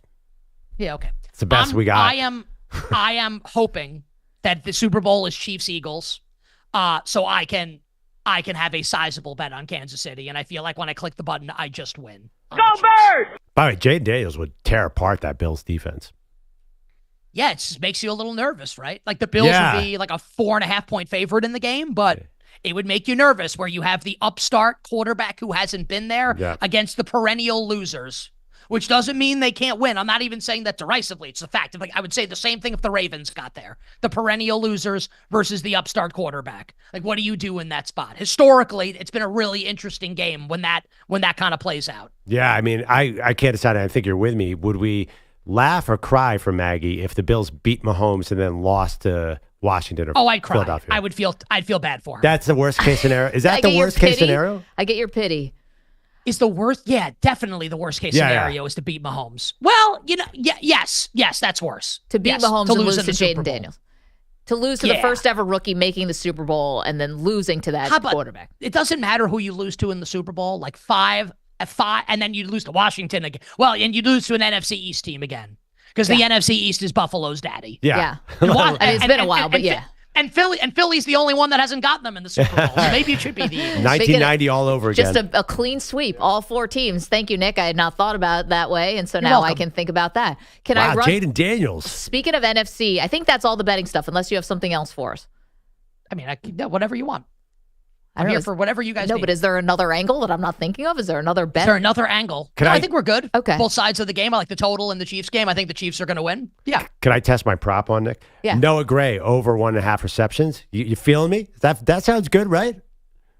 So I was going to say like what I think the thought process is, but I don't want to bail you out. I feel What's like your 9 thought people are process? going to cover Kelsey. Like this is a Bills. Yeah, they know Kelsey. Everyone's on Kelsey. Just throw it to Noah Gray. I don't hate it. Yeah, Perloff says that Patrick Mahomes can't even really tell the difference between Noah Gray and Travis Kelce. Well, it is funny. I don't know about that. We call that lumbering white tight end syndrome. Nick, has there ever been a prop like the Travis Kelce over? I mean, even the Bills know Travis Kelce, and he's still going to find a way to get over this, right? Well, I said it in the Super Bowl last year, where I got asked by whenever I did media, you know, 98% of the bets are on this, so is it going to hit? And I was like, yeah. Yes.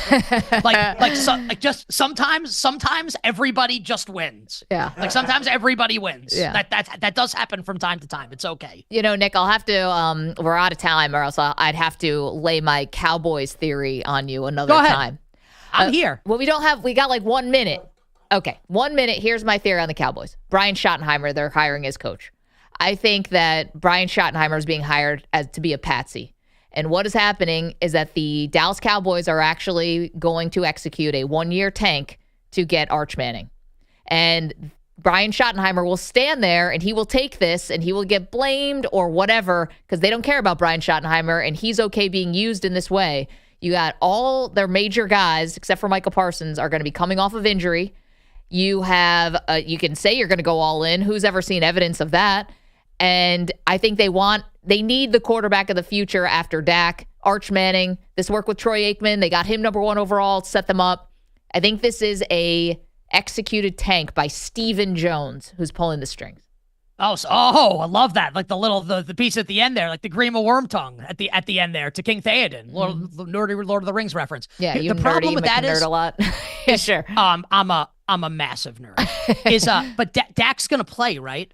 They're going to be I'm too good to get the number 1 pick. He's over 30, coming off another major lower body injury, Nick. Yeah, but think about He's Will gonna last Levis for a got the week. number 1 pick this year. What's that? So Will Levis got the number 1 pick this year. Dak's way too good if he plays every game. You need him to, you're handicapping injury now. Because if Dak's healthy, there's no way the Cowboys are getting the number 1 overall pick. Dak Prescott was walking around in a walking boot when he was 100% healthy. There's no So shot you are he's staying handicapping healthy. injury. You need injury. So you are almost saying that Stephen Jones is projecting injury for Dak Prescott. I think Stephen Jones would cut the brakes on his car to get Arch Manning. Okay, well, maybe. But we'll find out if this is like WCW and he gets hit with the Hummer or someone runs over Dak. Then we'll know. Nick, thank you so much. We never found Appreciate out, it. by the way. We never found out who was driving the Hummer in WCW. Wishing everybody minimal sweats, winning bets, the absolute very best of luck. And everybody cure your CDS before Sunday. Yeah. Is there a clinic? They can clear that up for you. Thanks, buddy. Penicillin. Thank you. Nick Kostos joins us every Friday. We got to take a quick break. We come back. Andrew Bogusch has headlines. This coaching carousel just got really nuts. We'll get to that. You're in a 5-minute break.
All right.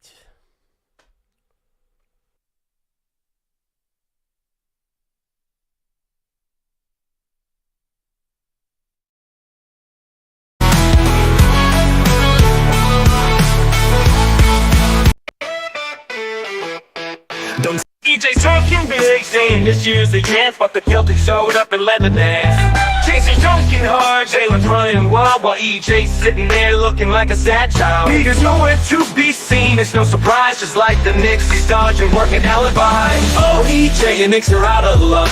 Boston rolled over and left them stuck.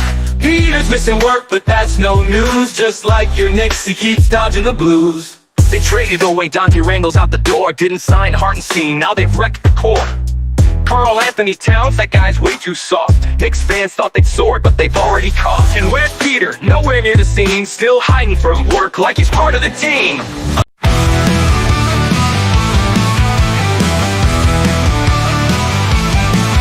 There's a thief on the block. Corbuccio wipes the bottom of his sneakers.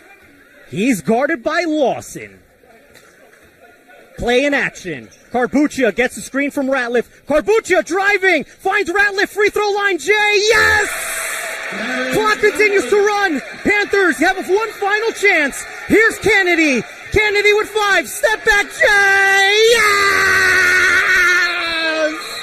Oh, Josiah Kennedy! Ice cold. Timeout, Stepinac. Corbuccio wipes the bottom of his... Any Lawrence in her power, but wait, Hold up, no seat in sight. Her chair is gone this quiet night. Odyssey's finest, infinity's pride. Now Amy's pacing, no place to slide. She scans the room, but it's just air. A burning question, who took my chair? Ooh, who stole Amy's chair? Was it Zach Gell with his innocent stare? Orion Hickey with his towering hair? It's not people lying, he's never there. Somebody fess up, who stole Amy's chair? Zach says, hey, I didn't steal, I never mess with Amy's wheels. Ryan's hair is high and proud, but he swears he's innocent. Yelling out loud, I got no motive, I'm just tall. His hair almost scrapes the studio wall. But Amy's still standing, no time for lies. Someone's gonna pay, no more alibis. Who stole Amy's chair? Was it Zach Gell with his innocent stare? Orion Hickey with his towering hair?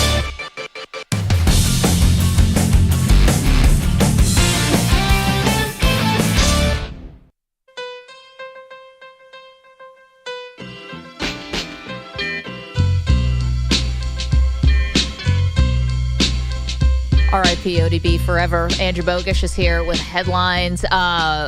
A lot going on with the coaching carousel, and I feel like Bogues, all of it embarrassing. Embarrassing for the Jags.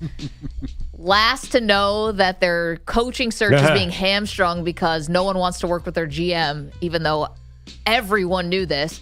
And then for the Dallas Cowboys, 4 interviews, 2 of which are your former offensive coordinators and your most recent offensive coordinator, and you just basically go with Brian Schottenheimer, and you just mailed in this whole thing. Yeah, it's weird, too, because we all thought they'd go with Kellen Moore, right? Yeah, or Dion, or who knows? Wow, or just keep Mike McCarthy. Just do a coaching search. Do a real coaching search, not whatever this farce was. Dion would have been crazy. I mean, I understand that was a great talking point, but Dion would be weird. I mean, Brian Schottenheimer is a lot less weird than Dion. I disagree. Oh, Dion to coach an NFL team right now? That'd be out of control. Okay, I don't know. That'd be radical. I don't know if he'll be a good NFL coach. But Schottenheimer's been floating around the NFL forever. That's my point. It's just like he's like been there, done that. I mean, guy's been an offensive coordinator for years and years and years. Isn't it funny that he never got a job, even though he's been an offensive coordinator with a super famous last name, and we're living in the offensive era of football? It's kind of funny that he didn't get hired, right? But Dion taking over an NFL team right now is quite a radical move because Dion's a very unusual hire. I think it would have been totally outside the box and crazy, but I also think, and former GM Mark Dominic said this, that Dion would have never taken a job where he had to coach against Shedeur. It would have been hard to coach Shedeur, but he wouldn't ever want to coach against him. I don't know if that's true. I mean, honestly, do you really think Dion's going to be an NFL coach? I think he's so well suited to college. I think this makes perfect sense. Bogues, what other headlines are going on today? LeBron's an all-star for the 21st time, extending his all-time record. That announcement before a 117-96 home win over the Celtics. That appears to be an important win for LA. Does a game like this against the Celtics, against the champs? Nope, they sure don't. I can tell your enthusiasm in your voice. And heard that question way too many times in my career. Absolutely not. It's one game. They hosted Larry O'Brien Trophy. We're trying to aspire to get there. We want to just continue to work our habits, work our game. So, yeah, absolutely does not. Wow, way to sell the game. Awesome. I can't wait to tune in. But people would be crushing him if on January 23rd he proclaimed anything after being the Celtics. No, but how about, hey, all-time great rivalry. Anytime you're in a Laker uniform, you always want to beat the Celtics. Give me a little something. I mean, LeBron's done a good enough job selling the league. This isn't his job, but how many rivalries do we even have left in sports that actually matter? This is a historic one. Lean in, dude. But he's dismissing the idea that this proves anything about them for the rest of the season. Right. That's why I kind of like it. Yeah, that to me is the answer. And it was like lighthearted. It was fun. It wasn't like dismissive or demeaning the reporter. Like that basically should have been the answer. Like, this gives us nothing. We still kind of stink.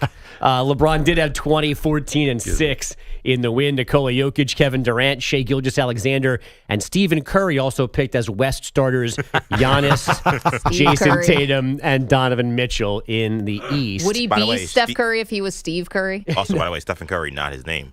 Wardell. Right. Oh, we were talking about celebrities who have fake names. But he didn't change it, right? It's Wardell Stephen Curry. Yeah. He just dropped the first name? Yeah, he just doesn't go by his first name. Yeah, so the opposite of Tom Cruise. Tom Cruise picked up the middle name as the last name, dropped the last name. Also, Kendrick Lamar Duckworth. Kendrick Duckworth, yeah. A lot of people don't know what the E.J. Stewart is.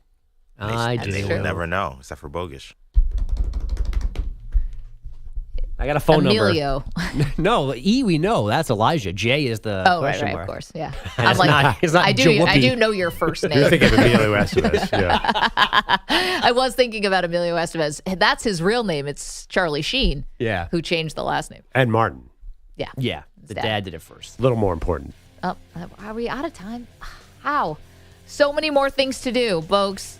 We'll get you next hour with all the headlines. Promises. I know we're not good about keeping those. EJ told me his middle name, and I totally forgot. You knew? Yeah, he told me. I asked him. That's all you have to do. Wait, you've known this whole time? It's been this big secret, and you just forgot? No, I was secret for a while. He told me. Just ask him. He'll tell you in the break. No, he won't.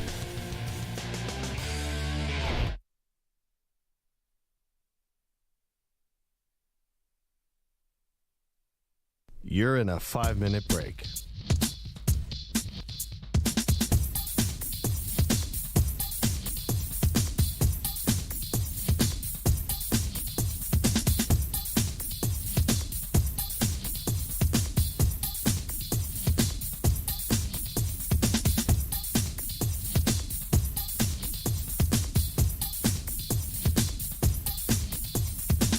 Four minutes, 30 seconds remaining.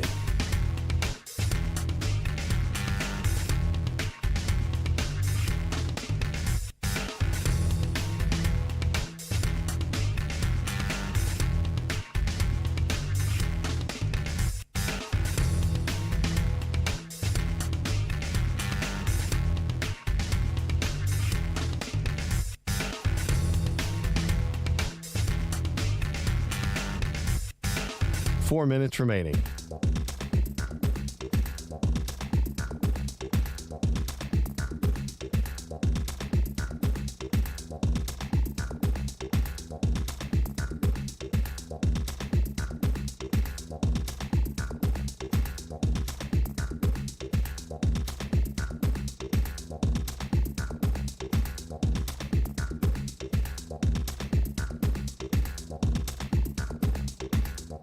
Three minutes, 30 seconds remaining.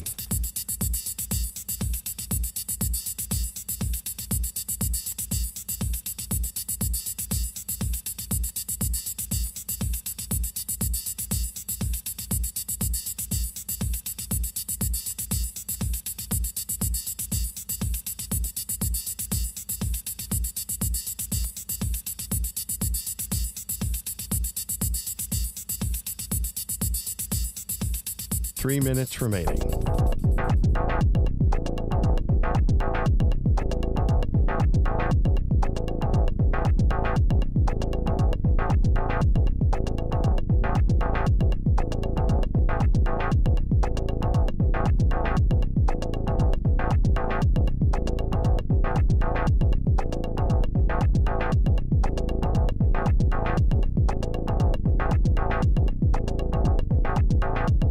Two minutes, 30 seconds remaining.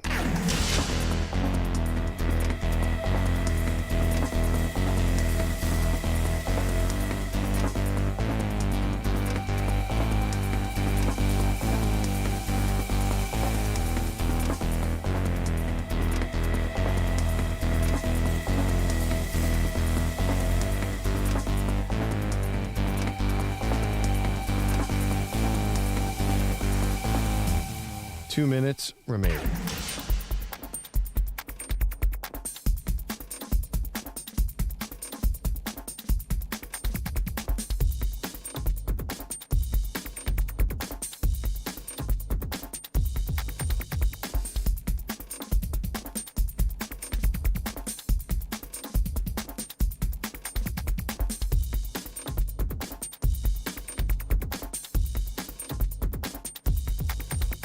One minute, 30 seconds remaining.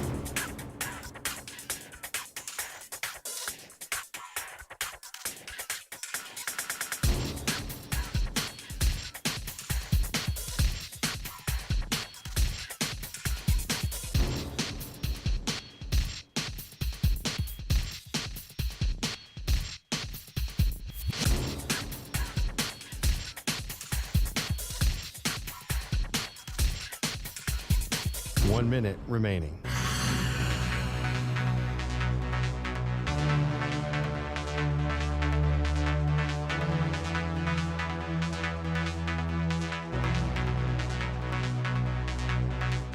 $45 seconds remaining.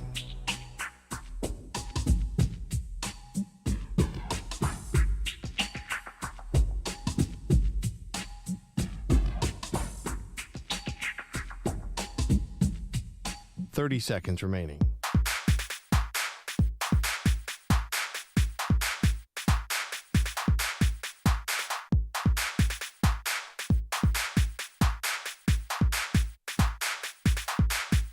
$15 seconds.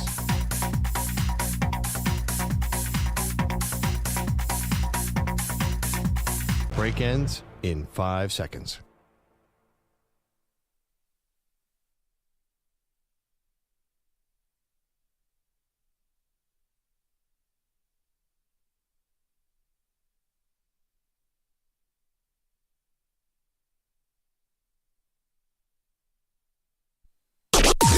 Maggie and Perloff on the Infinity Sports Network.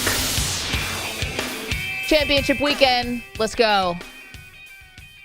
And to me, the expectations for the Eagles don't change just because Jalen Hurts is not 100%. That makes no sense. I'm Maggie Gray. He's Andrew Perloff. And I make sense. She does not. That makes no sense. You're saying Jalen, the expectations don't change even if he's not 100%? Yes, because here's That's why. bad math. No, it's not bad math. First of all, I had it wrong before. I thought he was a limited participant in practice yesterday. Dead wrong. Full participant in practice. He's a quarterback. What's the difference if he's full or limited? No one's touching him. I'm just saying they are projecting health. If you wanted to play mind games with the Commanders, if you wanted to, I don't know, if you really were worried about his knee, there's also a betting aspect to this. You really cannot lie on these injury reports, or you shouldn't. If he's a full participant, that means the knee should be sturdy enough and healthy enough to go. There's a lot of footage of him practicing. He's wearing about 9 layers because it's cold. Sure. And he's moving around in the pocket. But you know when push comes to shove, is he going to be able to run downfield? That's the part of the game that I'm worried about. Well, listen, I feel like I've been watching football my whole life, and I've seen injury reports and guys saying they're banged up, and Patrick Mahomes is the king of this. Don't even talk about it. He's superhuman. Well, I've seen it with other guys, too. Trevor Lawrence, who I don't know how he's gutted through some of these games also. You don't have to be one of the greatest quarterbacks ever for this to be true. Somehow guys get themselves ready to play. But Jalen Hurts is already sometimes slow. Like, you take a little bit of explosiveness away from him, and his game has struggled. We've seen this over the last 2 years. Okay, but the thing is that it's not like this is like Kirk Cousins. It's not like he forgot how to throw a football, okay? And it's not like... It sure seems like the numbers say he has. Okay, well, here's the thing. You got to win this game. There's not going to be a weather situation. Saquon Barkley is still Saquon. It still opens up things downfield. A.J. Brown did not, he's not going to be at a library somewhere. He's going to actually be at the game. You still have Devontae Smith. You still have, we think Dallas Goedert is going to be playing. You've got your horses here. But you have your offensive line intact, by the way. I don't know why, but their passing game has just not really been the same as it was 2 years ago. It's something is missing. I think maybe it's confidence. Maybe it's Hurts has gotten a little bit worse. Maybe teams have figured out Hurts' tendencies. It seems unlikely to me. Remember the Super Bowl where he went mano a mano with throws on Patrick Mahomes? That's a distant memory. Like that Jalen Hurts is never coming back. Yeah, I just see this. Well, you don't know that, by the way. We don't know if that's never coming back. This was a snow game last week that was disruptive for everybody. Take the Packers game. He had 40 yards going into the fourth quarter of passing. Okay, well, the Packers defense is actually good. That's not that good. 40 yards for an NFL quarterback in the playoffs? Did they win the game? They won the game because they got a fumble on the opening kickoff. And only now will Perloff call that a bad call when it only helps his argument for Jalen Hurts. No, At the time, you're like, no, that was a totally fine call. I didn't say the call was bad. I'm just saying that Hurts did not pass the ball. The passing offense has been absent most of the second half of the season. This is the other reason why I think the Philadelphia Eagles are going to win here. And it's not for me. I'm not trying to be hate on the Commanders. It's a great story. I don't even know if I feel like I have to hedge this. But I'm looking at the two times they've played against the Commanders and Jane Daniels this year. And it's been 1-1. And in both games, Jalen Hurts was compromised. The first game, he definitely got concussed, guys. And he said, somehow I passed the protocol. Basically, I fooled them. He's doing an interview after the game with Scott Van Pelt where he's wearing sunglasses at night. So clearly the lights, I think the TV lights were bothering him. Even Lane Johnson said he had turf in his helmet and he was taking so many hits. So him not being 100%, they still won that game by scoring 20 points in the fourth quarter and Saquon Barkley going off for 146 points. It's not like Jalen Hurts was a passing machine then. This was November. You think Jalen Hurts has been broken for a year and a half in terms of the passing game. Philadelphia won that game by 8 points. By the way, Jake Elliott missed 2 field goals and a PAT in that game. They still won. And the second game where Washington did win, that was Washington at home, where Jalen Hurts got straight up knocked out of the game early in the game with a concussion and never came back. Kenny Pickett in that game, and you still only lost by 3 points on the road. You can't tell me that all of a sudden the Eagles are like this upstart project, and should be the underdogs in this game. That's how you're painting them, Perloff, and that's just not right. What? The thing is, that first game, the Commanders were kind of in control of that game. The Eagles took it over in the fourth quarter. The Commanders are a much better team than they were then. And they're even better team than when they beat the Eagles. I just think they're a different team now. They have much more confidence. De'Ami Brown has emerged as a real weapon. Terry McLaurin's he's on a heater. He's been unstoppable. Jaden Daniels is getting better and better, as you'd expect of a young quarterback. The other thing, too, is you're way discounting the Hurts injury. Because if Hurts is not multidimensional, can't run, that's going to hurt his passing game. And then in the last game, when Hurts went out, Washington stacked the box and Barkley was terrible. There's just no way around it. He just couldn't get 2 yards on a carry. Okay. After the first quarter, he had 22 carries for 41 yards. That's awful. Okay, but Perloff, somehow the Eagles were leading by 13 points going into the fourth quarter. So if Barkley was that bad and that awful, how did they get a 2-score lead? I'll tell you how. This is how it went down. Right. Jaden Daniels did throw for 5 touchdowns in that game, and he also threw 2 picks. Brian Robinson, 2 fumbles. De'Ami Brown, a fumble. Marshawn Lattimore, 3 defensive pass interference penalties in that game. Right. All luck. I mean, those are all luck metrics that are not going to go the same way. There's no way the Eagles get all that luck. Okay. I mean, fumbles, you don't think the defense had anything to do with those turnovers? Fumbles are not repeatable. I mean, we're talking analytics here. That's a great opportunity to bet Washington for exactly what you just said. You're just saying that you think Washington is so much better of a team than they were, checks notes, 1 month ago. Yeah, definitely. I think that they got helped out in that Lions game. If we're talking about, first of all, the teams that they played at the end of the season, including Jalen Hurts-less Eagles for the most part, was not exactly murderer's row. Okay, so they went on this great winning streak. Great for you, but they weren't playing the best teams in the league at that point. This is the winning streak. The Tennessee Titans, the New Orleans Saints, no Hurts with the Eagles, Atlanta Falcons with Michael Penix making his first start, and then at Dallas when Dallas had nothing to play for, no starters were basically playing in that game for Dallas. So then you go to Tampa. That's a great win. Tampa in this playoffs, great win on the road. And then you went to Detroit, and that's the one everyone's looking at, and it was a fantastic upset. Yeah. But the Detroit Lions helped them along to that upset. But you have they didn't come in and dominate. But who's a better team, the Detroit Lions or the Philadelphia Eagles? I don't know. I do, with the Lions. But Lions had 13 defensive players on IR. Lions... Here's the thing. The Lions had to help the Commanders. They didn't go in and overwhelm them. That's not how you upset a team when you're an 8.5-point underdog. The Lions turned the ball over, played stupid football, and the Commanders took advantage.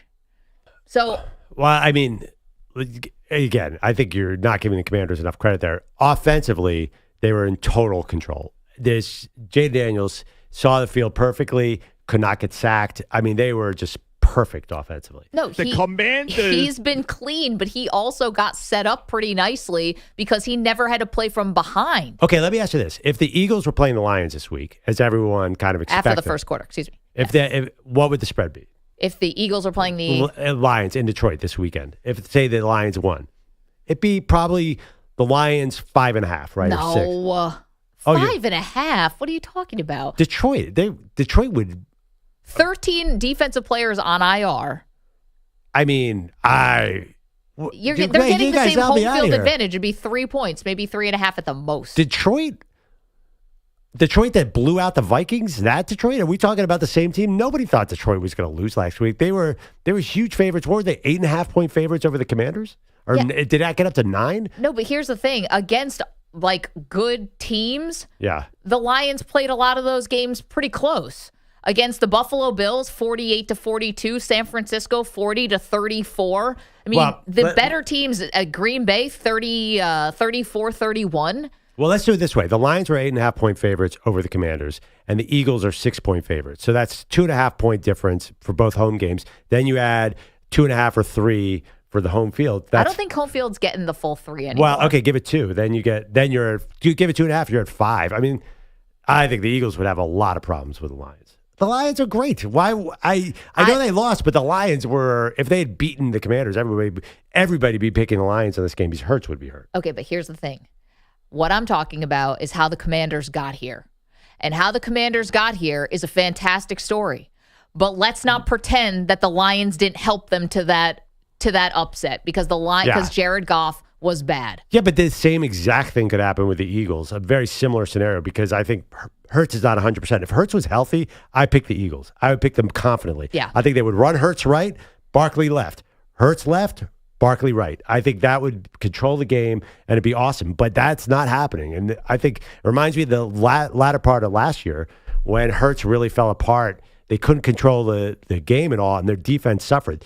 This year, their defense is awesome because they get every first down on offense. They're never out on the field. So if the Eagles lose this game to Washington, you are the diehard Eagles fan. You will not be disappointed. This season would have just been hard luck, and Jalen Hurts got hurt, so there's no reason for you to be upset. There's no reason for you to be bitter. There's no reason for you to feel disappointed. No, you can't. Because you're going into this game, it's a knife fight going into a gunfight. That's how you're painting this. I'm not terribly disappointed. Because this year's house money for the Commanders, bit of house money for the Eagles. You have to admit, no one came in this season picking the Eagles to go to the Super Bowl. They were pretty bad last year. You had Nick Sirianni fired, and so did I after week 4. We all did. We're all kind of shocked that Sirianni won all these games. It's not the Bills Chiefs. There is not that kind of pressure on the Eagles. Yeah, it'd be bad. I do not think this would be any kind of huge implosion. The Phillies, for example, to compare it, they lost games 6 and 7 to the Diamondbacks a couple years ago in the league championship series. That was a meltdown. This is not that kind of meltdown. Hurts is hurt. I do not think Philly fans will go ballistic over this one at all. Not even for a second. Okay. Losing to a division rival and a rookie quarterback at that. I think you're in the minority. 855-212-4227. I feel like I know other Eagle fans, not you. And I don't think they're going to be happy about this. And I don't think they would see it as, what were we supposed to do? They would probably more likely want to run Jalen Hurts out of town. But if they lost to the Lions, nobody would give them a hard time because they'd be like, yeah, you lost to a better team. You lost to a historic offense. But that's not what we're talking about. We're talking about the game that's in front of you, where you're a 6-point favorite at home facing a rookie quarterback. Yeah. So you're telling me if the Eagles lose, no disappointment here. I mean, there's a very good chance you're going to see Kenny Pickett on Sunday. There's a very, a lot of people are thinking about it. Like, if there's a backup quarterback in the game, what are you going to do? That's just the reality of football. Because you think Jalen Hurts going to get knocked out of the game. I don't even think he's knocked out implies that someone has to hit him. Like, he might run 3 feet and be like, I can't do this anymore. His knee would just give out. Fourth quarter. Yeah, his knee. Got it. You saw him in the fourth quarter. They did not tush-push with Jalen Hurts. When has that ever happened? And by the way, if you take that tush-push out, that's another huge factor. Well, that's a huge factor. We didn't even talk about this too much, but I don't understand why they can't execute the tush-push with someone else. I know. Really? Like, you have all training camp. You've got all this time during the week. You're telling me no one else on the team can take a direct snap and run? Saquon Barkley can't do that. Dallas Goedert can't do that. No one else. I'm curious, do they just hand it off? Kenny Pickett can't do it? I think they're going to hand it off to Saquon. I don't think they're going to do the tush push. I just don't. You have this great weapon. Yeah. Why can't Saquon take a snap? Well, remember, week 1, Cam Jurgens' first time doing the tush push was a disaster. Like, they learned. You need a guy with great hands. Right. Initially, there was a learning curve with someone different snapping the ball. So maybe there's a learning curve with someone else taking the hike. You need great hands on the tush push. Like, you got it. It's all about timing and precision. Like, you don't want Saquon to come in there out of the blue. That's a great point, EJ. I think they're going to. That's why you'd practice it. I know you don't want to necessarily practice the tush push during the week because it probably hurts your defense. Like, feels like a pretty brutal play, kind of on everybody. I'm sure they practice it like crazy. But Well, here's the thing. The other thing, the officials are after the tush push. There's no doubt about it. We've seen it's been evolving. Like, they're after it hard. The NFL does not like it, and they're going to, they obviously changed the game with the call on Lane Johnson. They do not like it. Whole world's against the Eagles. Do you guys know that? Because the competition committee actually brought this up, and they decided to keep the tush push. So but they were really against it, and the league was really against it. Why did they keep it? Go Birds! Why did they bring it up in the competition committee? It's a perfectly legal play. Why would they bring it up if they didn't have an issue with it? Well, because nobody was running it up until that point. Maggie, Perloff, if you want to go conspiracy theory, you got to follow this thing all the way through. If you think the world's against the birds, I'm giving you evidence that it's not. I don't think the world's against the birds. I know the world's against the tush push. That's barely conspiracy theory thinks it's hidden. Everybody hates the tush push, right? Show me a fan who's not in Philly who thinks that play is legit. I don't think it's that everyone hates it. I think everyone wonders, why doesn't my team do it? I think you're misremembering how that all went down. There was a lot of backlash against it. No, I'm talking about now. If your team doesn't have a quarterback sneak and a tush push, then what are you even doing? Yeah, I remember that. I don't think the league likes it. I think they think it looks ugly. And they, I think the officials are really going to be important in this game, at both games. But I think especially because of the style of Jaden Daniels running and Jalen Hurts running, officials are going to be a very, very big deal on Sunday. Already setting up, Birds getting hosed on a call. Let's go to Mark. I'm pretty good, right? Who's in Indianapolis. Yes, Perloff is already laying the breadcrumbs and the groundwork to blame the officials. What's up, Mark? Hey, guys. I've been on for a while now, but you guys were talking about changing names, and Perloff said that Maggie didn't need to change her name. It was already a good name. Great name. Yeah, I agree. And I was thinking, but it's not like a rock star name or anything like that. So I think, what is it, Maggie Gray? And it sounds like it might be like a murder mystery series on TV or something like the Hardy Boys, Maggie Gray in the case of, the missing Mike or whatever. So, wait, Mark, just to be clear, I'm solving the crime here, not committing it. Yeah. Correct. Okay. Like Miss Marple. Anyone know Miss Marple? I know you guys don't know Miss Marple. Agatha Christie's famous detective, Jane Marple, Maggie Gray. Yeah, Maggie Gray. There you go. Exactly. Do you understand how many people I would falsely accuse of things? Like, I already think the Cowboys are setting up for a tank. I always think the worst of things. I think Trevor Lawrence should ask for a trade. I'd probably have the wrong guy 99% of the time. No, but I think he's right. I think you could dive right into solving murder mysteries. I'm not saying you'd get the right person. You could easily put the wrong man in jail. But I think this would be totally like sifting through evidence, coming up with theories. You'd be awesome at that. And we're talking like 18th century or like our early 1900s England, where you have no technology to help. You would be great. Pre-DNA? Or like a Barney Fife, Oh, or boy. something like that. I don't want to be Barney Fife. I know that reference. Now you've given me something to think about, Mark. Is this going to be my second career, maybe my side hustle? Do I solve mysteries? Well, Maggie, I'm 65. I actually had to write down here what I was going to talk about because I was on hold for so long. Well, thank you for hanging in. It was totally worth it. But anyway, so the other thing was that, Maggie is such a lighthearted name, too. Like, it's like, oh, Maggie, that sounds like a person you want to hang out with. So I agree with Perloff. I think it's a good name, and you shouldn't change it. Well, Mark, thank you so much. I do like to say that all of us Maggies are a good breed. Never met a Maggie I didn't like. Who's some famous Maggies? Maggie Rodgers, a singer. I know her. Maggie Gyllenhaal. Maggie Gyllenhaal. I don't think Taylor Swift likes her, but not great in Batman, but can't win them all. She's good in that Secretary movie. Also, if I had a nickel for every person who wasn't good in Batman, I'd be out solving mysteries. Not in the Christopher Nolan movies. Those movies are awesome. Katie Holmes wasn't good. She was way better than Maggie G. Oh, that's tough. Which one was tough Maggie Gyllenhaal? She was in Dark Knight. Katie Holmes was in the first one. They blew her up in the first 30 minutes because they were like, she sucks. Katie Holmes survived the first movie, and Maggie picked up. Is that really what happened? I never saw Dark Knight. Joker blew her up to smithereens. I don't like seeing Maggies get that kind of ending. Batman was trying to get to the warehouse. It wasn't even close. He went to the wrong warehouse, actually. Joker totally messed him up. Oh, Batman. What an idiot. Wrong warehouse. What a fool. This is why Superman is better or whatever. I love how I'm telling Maggie this plot. Like, we've all seen this movie like 15 years ago. I know. You should watch with your kids the movie Secretary, Maggie Gyllenhaal. It's a great, inspiring movie. What's it about? It's about women empowerment and just like it's about the secretary who just it's totally like definitely a family watch. Okay. Other Maggies, good. Maggie Smith. We do like her. By the way, we've been talking about she passed are any recently, of these people is this their real name? Maggie Smith died this year, right? I know. Yeah. She's one of those people who looked 90 when she was probably like 60 though. Yeah. She's been playing an old lady for a long time. But she was great. Maggie Q. Familiar with her. She's a model, right? Yeah, an actress. Yeah. Mission Impossible 3. She was in 24, I think, one season as well. Love 24. Perloff was really, I don't know, it's like the bottom fell out today. Your whole world was shaken upside down when you realized some of these actors have fake names. John Legend? What the heck?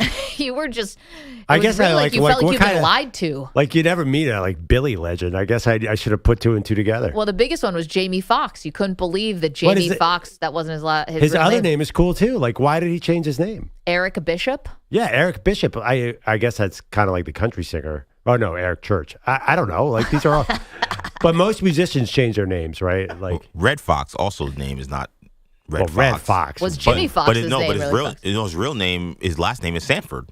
Just like the show. Is that right? Perloff also said Bruno Mars is Peter Hernandez. Yeah. Didn't know that. Oh, that could be my cousin. You should check. I should. Although there was that story that Bruno Mars, did this ever get confirmed that he was in major debt to the casino that he was performing at? Okay. Can I ask a dumb one? Sure. Beyonce. I'm familiar with her. Yeah. That's real. Her real name's Beyonce. What, is that her first name? Yeah, Beyonce Knowles, yeah. What's her, okay, it's not like a middle name or anything? Nope. I think that's a real one. But as we know, Whoopi Goldberg, not Whoopi Goldberg. That one also crushed you a little bit. No, I knew her name wasn't Whoopi. That's the thing. Like I never even considered like her God-given name was Whoopi, Whoopi. You know, it's funny because Alicia Keys, not Alicia Keys. What's she? A little on the nose too because she plays piano. Alicia Cook. I did not know that. That's new information to me. And I'm surprised we haven't gotten to this yet. We'll get to it next. I'm surprised that Manny and Bogusch haven't that we haven't talked about one certain story yet. Because I had a feeling that Manny and Bogusch were going to come in looking real sad and just not about the Giants and nothing about the Rangers or anything like that. Just real sad. 855-212-4227. Get to that. We also have picks to make and a lot more football to talk about. Don't move. You're in a 5-minute break.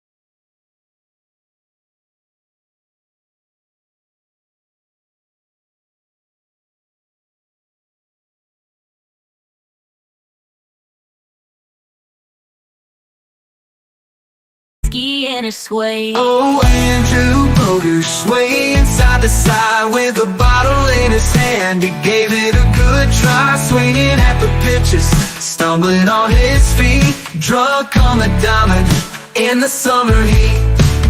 Jack's team was laughing as Dad took his stance, wobbling at the plate in a tipsy baseball dance. The coach was shaking his head, moms were all aghast, but Andrew Bogusch grinned, living in the past. Oh, Andrew Bogusch swaying side to side with a bottle in his hand. He gave it a good try, swinging at the pitches, stumbling on his feet, drunk on the diamond in the summer heat.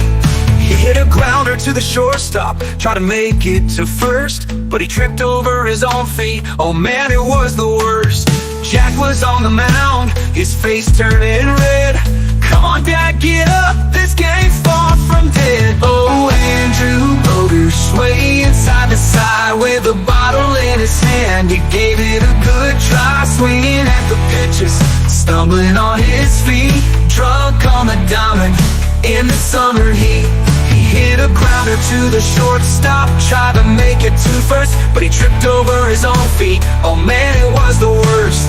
Jack was on the mound, his face turning red. Come on, Dad, get up, this game's far from dead.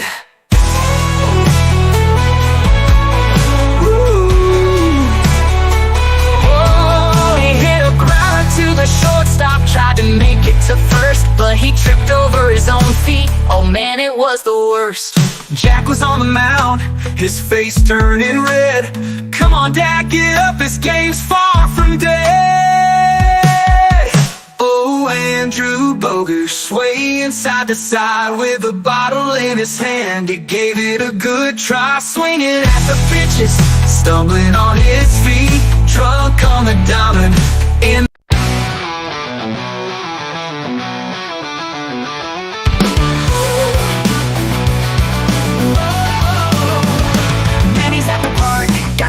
bat in hand, swinging for the fences like a truthful Batman.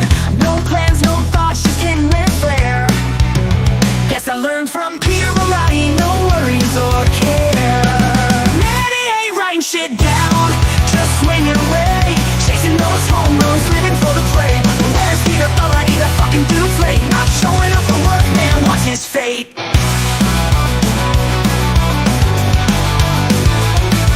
Swings and he misses and gives him.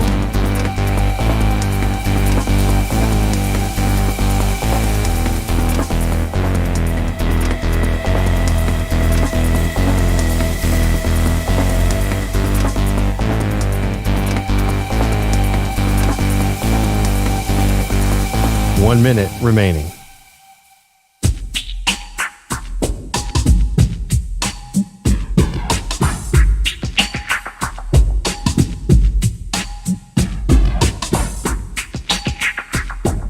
.45 seconds remaining.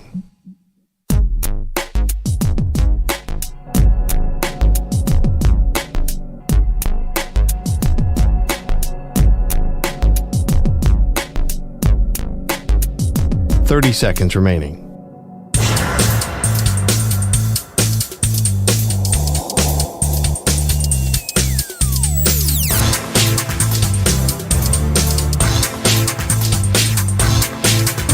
.15 seconds.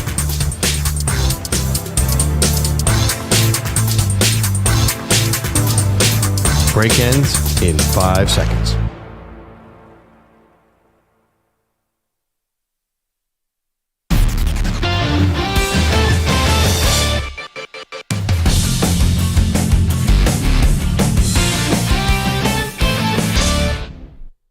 I might swerve in that corner, whoa, whoa. Hold on tight, cause I tweaking this till it go. And I heard that she wanted. All right, welcome back, Maggie and Perloff Show. The theme of the day is celebrities who change their name or people whose names are not what we think they are. There are a lot of NFL quarterbacks who we don't know their names. You would think it's the most famous position in sports. We know all their names. We do not. I'll give you one. I gave it to you to break. Yeah. CJ Stroud. I'd never heard anyone refer to him as his first name. I had no idea what it was. Coleridge Bernard, CJ Stroud IV. Will Levis. It's not Will Levis. Nope. It's William. Oh, God. That one doesn't count. I did not know this. Deshaun Watson. What is it? Derek. Deshaun's the middle name? Deshaun's the middle name. I'm surprised they didn't come out considering all the court affidavits that we were privy to. Mac Jones. This one's kind of famous because when he makes a bad play, people tweet about this. Michael McCorkle Jones. Bo Nix. See if you could ever guess that one. I would be shocked. No, I don't know it. Joshua. It is Bo.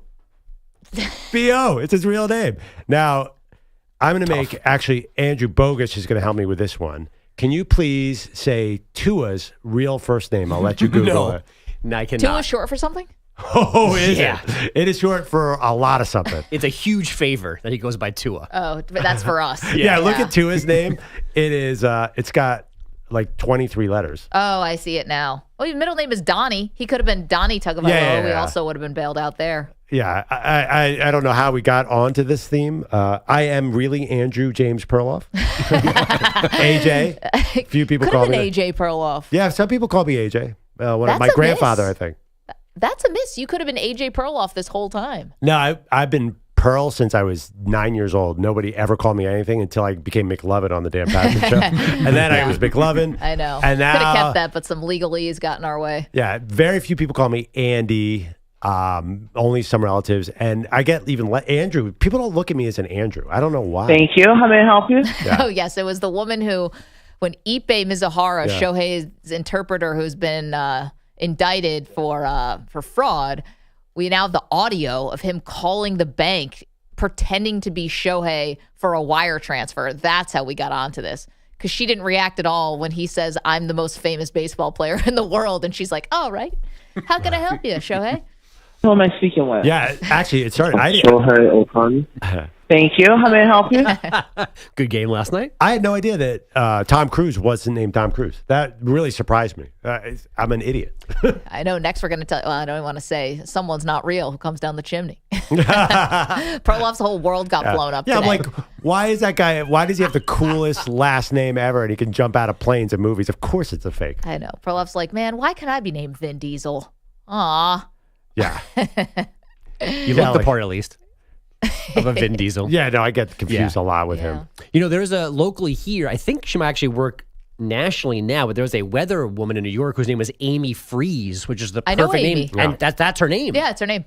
I've been to happy hours with Amy. We have some friends in common. She's a delight. Her name's Amy Freeze. It's like a perfect name for being a meteorologist. Yep. Couldn't have scripted it better. She had one choice in life. Yeah, I mean, what's the famous one? Storm, right? Storm Fields. Yeah. Yeah. I assume his real name is not Storm. Do you remember the broadcaster from back in the day, Stone Phillips? Yes. Do you think that was his real name? Back in the day, Stone Phillips not around anymore? I don't think he's working. He's EJ not? and Manny have no idea. Have you ever heard of Stone Phillips? Negative Ghost I Rider. thought he was a mutant. Like an X-Man or something. Yeah. I mean, what comic books that Did he from? host Dateline? Yeah. Yeah. He is still with us, by the way. I think he was sneaky handsome too, hallelujah. Stone Phillips. Stone Phillips was a fox. Yeah, I think Stone Stone Cold Phillips. fox. Yeah, he was kind of a fox. Storm, Classic broadcaster look. So it's weird. Storm Field, who's a weatherman, right, in New York, his real name was Elliot David Field, and he went with Storm. Oh, I get it. Good choice. We always wonder if you name your kid something, can they be anything else? Like I remember covering a kid in high school. His name, high school football. His name was Steele DeVito. I'm like, it's going to be weird if you become like a periodontist, Like a it's like a waist. or like a concert violinist, Steele DeVito. Yeah, it's like you should be a linebacker. That's about it. I just covered a basketball player. His name is Boogie. Yeah, Boogie. What's his That's last a name? nickname though. Fland. Oh, I know he's interesting. out for the year. Is that that's a nickname? Right? That's a nickname. Yeah, John Well is his real name. Yeah. See, John Well, that can be your accountant. That's fine. Then there's like weird nicknames too. Because I remember going around, I played against a guy named Face. That's it. Face. Because he had a huge head. And his face was big, so they just called him Face. Wait a minute. Massive head, and they chose to call him Face. Why don't you just call him Head? I think we know why, Maggie. Sorry. All right. Jeez, EJ. He was 11. Do I need the All dump right. button? I'm sorry. I might sound stupid. He doesn't get it still. Do you have a lot of accountants named John Well? I stopped on that. He's like, yeah, your accountant could be named John Well. I'm like, wait, what's that name? I mean, my accountant's name's Justin, but it could be John Well. We It's still spelled use him. JOHNUEL. Is that a common spelling of John Well? John Well. Yeah, I think that's the common spelling. What do I you think think? that's the only spelling. Sorry to put your government out there, Boogie. Face, you're safe. Face. Man, that's a dig, too. Because he knows embraced it. Is he handsome, at least? It was ironic. I mean, he's normal looking besides having a big head. It's like calling someone handsome, like, hey, handsome Dan or something, and you're actually kind of average looking. Or they call, big guy Slim. Yeah. Hey, Slim. Those ones I like. If your nickname is Fats, you can't be more than 125 pounds. Yeah, I like those. Yeah. Kool-Aid McKinstry, also not his real name. Can you Yeah, believe that? we know that. Dominic is in San Francisco. What's up, Dom? Hi, thanks for taking my call. It's freezing.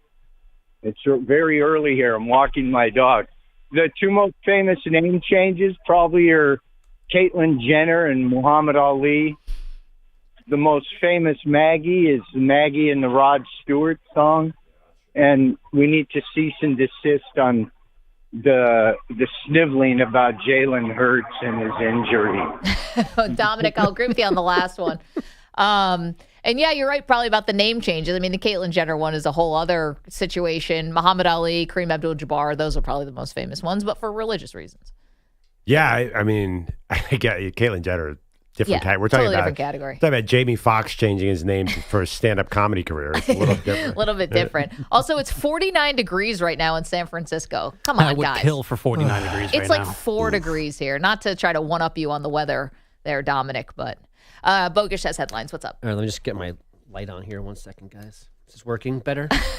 Is this I feel working? left out. Perloff brought lights for us. Am I like a campfire guy now? You can tell us The a spooky Jaguars story. hired. If you can watch us on YouTube right now, we got all these different lights. Yeah, you guys are all lit up. There's extra makeup. What's going on in here? We're getting ready for the Super Bowl. Dude. These are little lights that I actually bought for my family because I thought it'd be cool. But they didn't even want them, so I'm bringing them in here. These were Christmas presents. It was one of those Christmas presents I ordered on Black Friday. They arrived on January 14th. I'm dead serious. Was that a link that was sent to you? Yeah. A link was sent to you? Oh, yeah. Yeah, it was sent to another Andrew Perloff, and I'm like, oh, that's a good deal. I'm going to buy some of these ring lights, too. By the way, got that all cleared up yesterday. You guys were clowning me. Not me, Maggie. Yes, Bogusch was behind me that I was getting emails for a different Maggie Gray, and she was going to miss an appointment. So I called the people she had the appointment with, and we got it all cleared up. Wasn't a scam. There was a different Maggie Gray, wrong email address. Perloff said I was going to need LifeLock after this. I'm like, it's not a Nigerian prince. It's an H&R Block in Ohio. It's fine. And I thought I did a good deed. Thank God, too, because if you didn't do the steps you did yesterday, she never would have had her H&R Block appointment in January. She would have not filed her taxes, and she would probably go to prison someday. You saved a person's life. I was going to say, I don't want to have to bail out another Maggie. Another? Well, there's been a couple. Bogues, what do you got? Here's the How many Maggies do you know? Maggie, by the way, doesn't have herself out. She doesn't have an H&R Block. She just calls her accountant John Noel. He takes care of it. We get a huge refund. I'm not asking any questions. Haven't paid taxes in 8 years. John Wells great at his job. By the way, I'll be doing the next couple of shows from Venezuela. H&R Clink. It's actually H Block. R Block. Now that Boogie Flan's hurt, he can actually do your taxes. Thank God. They've really been piling up. Literally the only John Well I can find anywhere. You're like, well, John Well, that could be an accountant's name. Yeah. I'll get around to those taxes at some point. They actually asked me, like, do you need any help? I was like, no, I got it. Knock, knock, here are the feds. All right. Let's try this again. Here's the simplified timeline. The regular season ends. The Jaguars fire head coach Doug Peterson, but not GM Trent Baalke. The rest of the industry says Trent's not good at his job. They'll hamper your coaching search. Shad Khan said in front of Baalke he could fire him if necessary. Well, it became necessary after Ben Johnson took the Bears job and Liam Coen went back to Tampa Bay with a raise. Fired Baalke earlier this week, and now Coen is expected. I can read. I do need that light to be the Jaguars' next head coach, maybe as soon as today. Meanwhile, still nothing official out of Dallas about Brian Schottenheimer's promotion to head coach, and the Saints are holding a second interview today with Miami D coordinator Anthony Weaver. Not that there was any doubt Nikola Jokic should be an all-star starter, but we got this last night. 1.7 seconds left for Denver. Inbound to Jokic from 78 feet. Got it at the horn! Oh my God! From 78 feet! Joker, baseball pass, throws that thing home! Oh, my heart's going to explode. Jason Kosmicki clinging to life on Nuggets Radio. There's medication for that. I'm worried about that guy. Jokic's third quarter buzzer beater, the headliner of a 35-point night, 22 rebounds, 17 assists, his fifth triple-double in a row. He's gotten all 5 before the fourth quarter. The Nuggets outscored the Kings last night 132-123. He's so good. Jokic, LeBron, KD, Shai Gilgeous-Alexander, and Steph Curry voted West starters. It's Jalen Brunson, Karl Anthony Towns, Jason Tatum, Donovan Mitchell, and leading vote-getter Giannis from the East for a game That'll feature, don't forget, a 4-team mini tournament. Reserves are revealed next week. Steph and the Warriors took care of the Bulls last night, 131-106, and Giannis and the Bucks dumped the Heat 125-96 in a game that started an hour late because Milwaukee didn't get back from New Orleans until yesterday afternoon following that snowstorm in the South. A left leg muscle tear forced Novak Djokovic to retire from his Australian Open semifinal with Alex Zverev today after just one set. Zverev now faces top-seeded Jannik Sinner for the title on Sunday. Sinner dismissed American Ben Shelton in straight sets. College hoops last night, Maryland, a 91-70 rout at number 17 Illinois, and women's number 1 UCLA stayed perfect, 84-66 at Rutgers. Lauren Betts, 25 points, 13 boards, and 5 blocks. And another goal for Alex Ovechkin. Here's Ovechkin toward the empty net. It's in!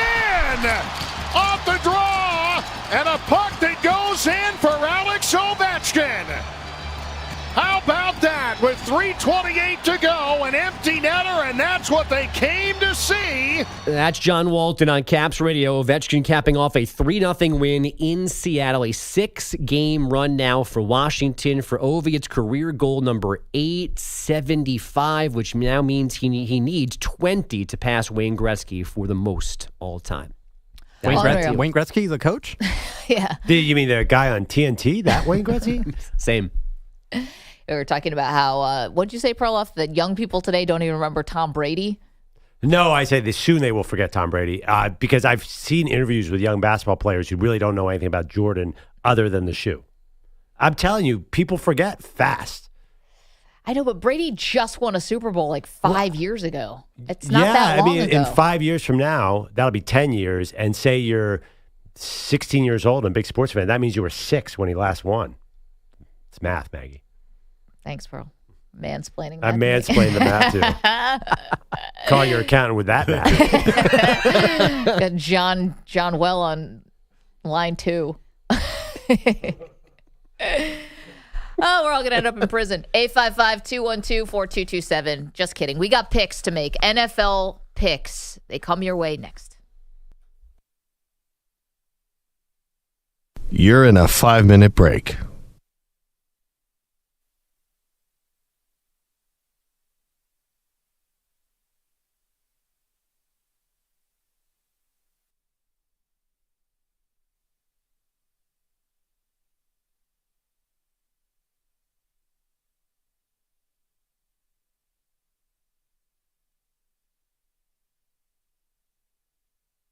Four minutes, 30 seconds remaining.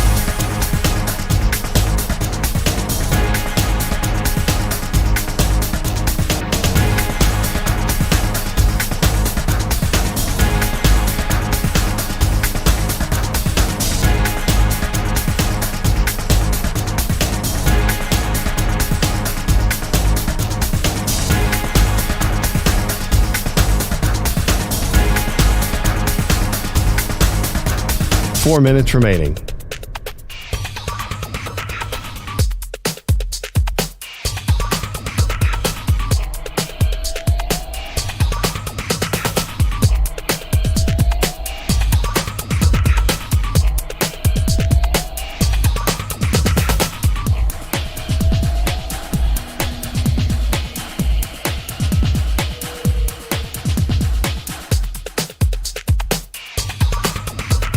Three minutes, 30 seconds remaining.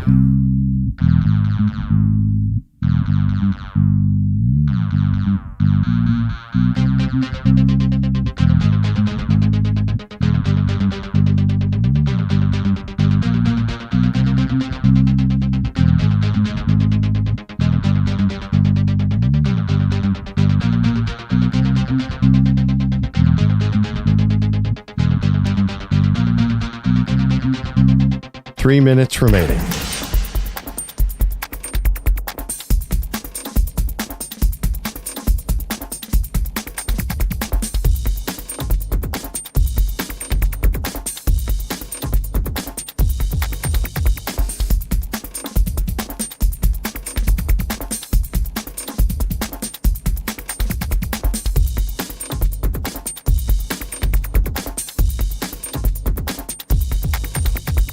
Two minutes, 30 seconds remaining.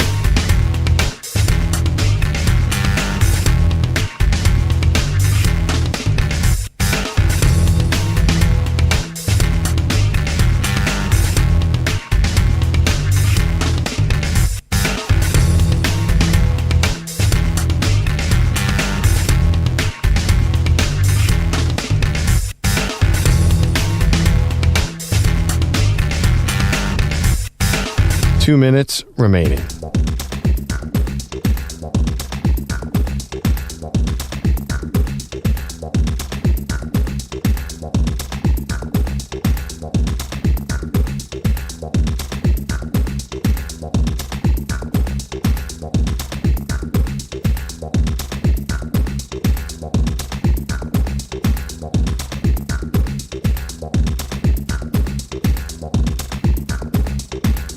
One minute, 30 seconds remaining.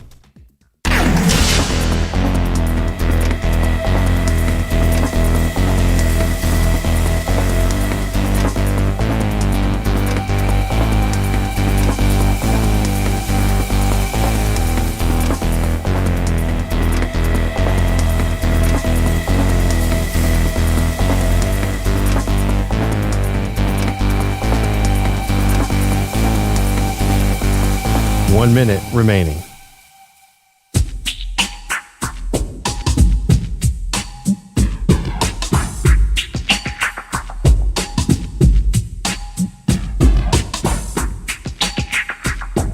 $45 seconds remaining.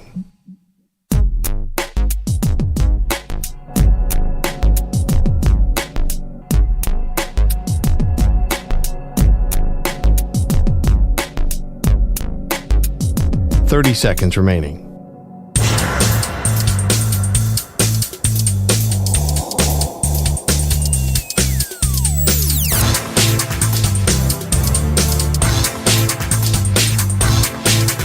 $15 seconds.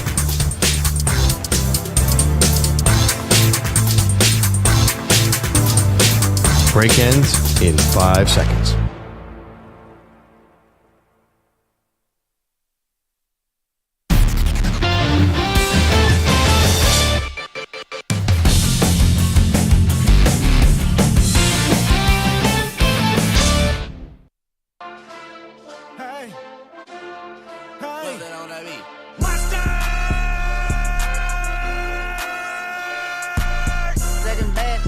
Welcome back. Maggie Gray, Andrew Perloff. Championship weekend is here. We've got picks we've got to make. And Perloff, you know, I got to give you a lot of credit. I do appreciate one thing about you're showing me a little grace this weekend, and I think a different man would not have shown me this grace. Oh my God, I have no idea what you're going for. Even though you tried to mansplain math to me in the last segment. It's math, Maggie. Yeah, thank you.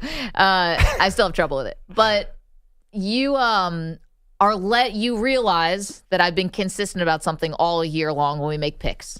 Oh, yes. This is important to you. This is important to me. I know it might sound stupid or silly if you're on the outside, but you know to me it is very important that I do not bet on Buffalo.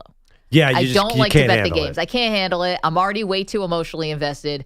And so I appreciate the fact that we're down to 2 games, 4 teams. There's not a lot of options to bet here, but you're letting me recuse myself from betting on the Bills-Chiefs game. And I appreciate that. Yeah. I think a different man would not let me do that because it's not really in the spirit of what we've been doing all season. Meanwhile, I will still make 5 picks, though. Okay, so we're going to do 5 picks. So that's just math. But if that rule applies to you, that means that I can add an extra prop instead of one of the traditional spread and total picks that we do. I'll let you, because you've been so kind to me about this, about my weird hang-up, but you bet for and against the Eagles all the time. I know. Well, that's the one team I know the best, so I feel like I can predict what they're going to do. All right, EJ, let us know if you have our records, please. Maggie and Perloff's NFL picks. Okay, so Maggie, last week you went 2-2-1. That brought you to 50-49-1 for the year. Perloff, you went 3-2, so that brought you to 48-50-2. Gosh, it's so close. That's crazy. These ties make your life hard, EJ. Thank you for totaling all that. All right, you want to start us off? 5 picks. That's how we're doing it today. A combination of against the spreads, totals, and props. Okay. As I've said all week, I'm taking the Commanders. I see the number of +6 right now. The Commanders. Nick Kostos earlier mentioned it could go to 6.5, which I'm sure it'll, just like it did last week. So I got the Commanders. I've explained it all week long. I think Jaden Daniels' legs and the 4th down are the key difference here. Hopefully the Eagles win a close game. I'm taking Buffalo +2 on MGM right now. It's at 1.5 at DraftKings. I'm taking the 2 number. I just looked it up because it's been vacillating between the 2. It really doesn't make a huge difference, but my thinking is simple. It's time. I mean, come on. Eventually, the ball is going to bounce your way, Maggie. I have the over. By the way, normally I would say Perloff is being just like a mush, but you picked the Bills last week and they beat the Ravens. So yeah, I'm cool with it. Yeah. Okay. I'm going over on 48.5 in the Bills-Chiefs games. Again, simple logic. Obviously, you have Mahomes. You have Josh Allen. They always seem to play at like 26-23. They live in those mid-20s. It's going to be tight. But I'll go with that one. I am actually going to go for 2 props. Okay. I'm taking one that Nick Kostos mentioned, but I had it written before. Austin Eckler over 2.5 receptions. And I pitched this to Nick. He was down with it. Noah Gray, Kansas City Chiefs tight end, over 1.5 receptions. Because all the attention goes to Kelsey, that leaves Noah Gray open. It's tough as the Chiefs spread it out. But I like that one. I do, by the way, and I'm not picking it, but I love that Xavier Worthy over that Nick mentioned too. That was Feels over like yards. Over yards because you said draft night, Xavier Worthy is going to catch a touchdown in the playoffs to beat my Bills. You said that in April. I did. So just the fact that it was called out 8 months ago makes me think, ooh, that could happen.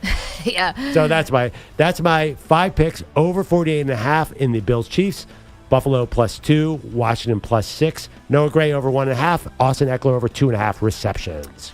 Okay, so Perloff again is letting me recuse myself about betting on Bills Chiefs because I'm just I'd be a puddle. I just can't add money and pride on top of this. The game itself is hard enough. So let's go to the Eagles and Commanders game. I'm going to fade the public here and Perloff. We're going to go head-to-head on this one. I'm going to take the Eagles, and I'm going to lay the 6. Go Birds! I feel like everyone and their mom is picking the Commanders. So a simple fade of the public.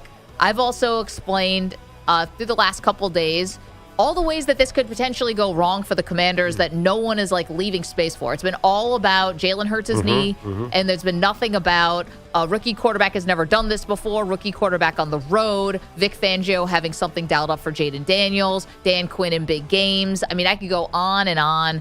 I just think that the Eagles here are the better team, and even if Hurts is compromised, give me the Eagles and I'll lay the 6. I'm also going to go head-to-head to you on the totals. I'm going to go under on both. Wow. I know. Especially that Bills-Chiefs one is probably not great if I think that the Bills are going to win. So I guess I am kind of betting on the Bills, weirdly. But it's different. The total is different. I got to be honest. I picked over, but you're right. They both want to control the ball, right? Yeah, I think this is just more about, I have no idea. You know, I'm not betting on the winner, but as far as the total, I'm going to go under, which is a shame because I think if the Bills are going to win, they probably need to score a lot. Do you want to know why? One of the reasons I wanted over, I think overtime's a possibility here. That would hurt you. What if you had the under and then it went to OT? It would be like the 6th time that's happened this year. I've lost many bets, many ways. Almost happened to your Bills last Sunday, too. I've lost a lot of different ways. So I'm going to go under on both games. I'm going to go Saquon Barkley over 24.5 carries. Simple. I feel like I'm watching him do this no matter what. You've had some success. And they're going down with the ship. Like, even if you are behind, I still think that Barkley is going to get his. And I'm going to go, this is the controversial one. Ooh. I'm going to go Jaden Daniels under 10.5 carries. The Commanders. I think the game plan is all about stopping Jaden, containing him, corralling him, something. Yeah. And I think they have, Vic Fangio, if I know this, Vic Fangio certainly knows this, and that's got to be the path. What if there are 3 kneel downs at the end of the game for carries? What if Washington wins? I've lost bets that way. Yeah, the kneel down is the worst. You know what the worst is? When the kneel down, you lose a yard on each kneel down, and the total of the quarterback's rushing total goes under like 8 for Jared Goff or something. I've totally lost bets that way. 100%. Of course. We all have. So there you go. I'm going to do the Eagles lay the 6. I'm going under on both games. Barkley 24.5 carries, and Jaden Daniels under 10.5 carries. We haven't talked about one giant elephant in the room. It's possible either one of our teams is going to lose. One of us is going to walk in sad. Both of us are going to walk in sad. Both of us are going to walk in happy. This is a lot on the line here. It's like, I feel like we don't even want to talk about the fact that it could be an Eagles-Bills Super Bowl, or it could be a weekend of heartbreak for one of us. Well, I know you so well that even if the Eagles lose, you'll come up with an excuse. You'll somehow find a way. You've already blaming the officials. I wonder what my excuse will be. I mean, the guy, Jalen Hurts, is actually playing with a cast on his knee, as far as I can tell. I know. He's out there with crutches, hobbling. How's he going to do anything? This is a lot of emotional currency for the show is going to go down this weekend. A lot on the line. But you have such an advantage, though, because you're so used to this. Yeah, thank you. I knew that was coming. Scar tissue. I like your Bills. Come on, let's go Buffalo. I'm trying to get on that bandwagon if they win, by the way. Listen, I said this to EJ, and I said it to Manny during a break. I just hit him in the talk back, and I said, what, guys? Bills are going to win. She did say that, yes. Thank you, EJ Stewart. Thank you, Manny Rodriguez, Andrew Bogusch, Andrew Kaplan, Nick Kostos, Weedo's Coffee Drinkers. You guys are the best. See you Monday.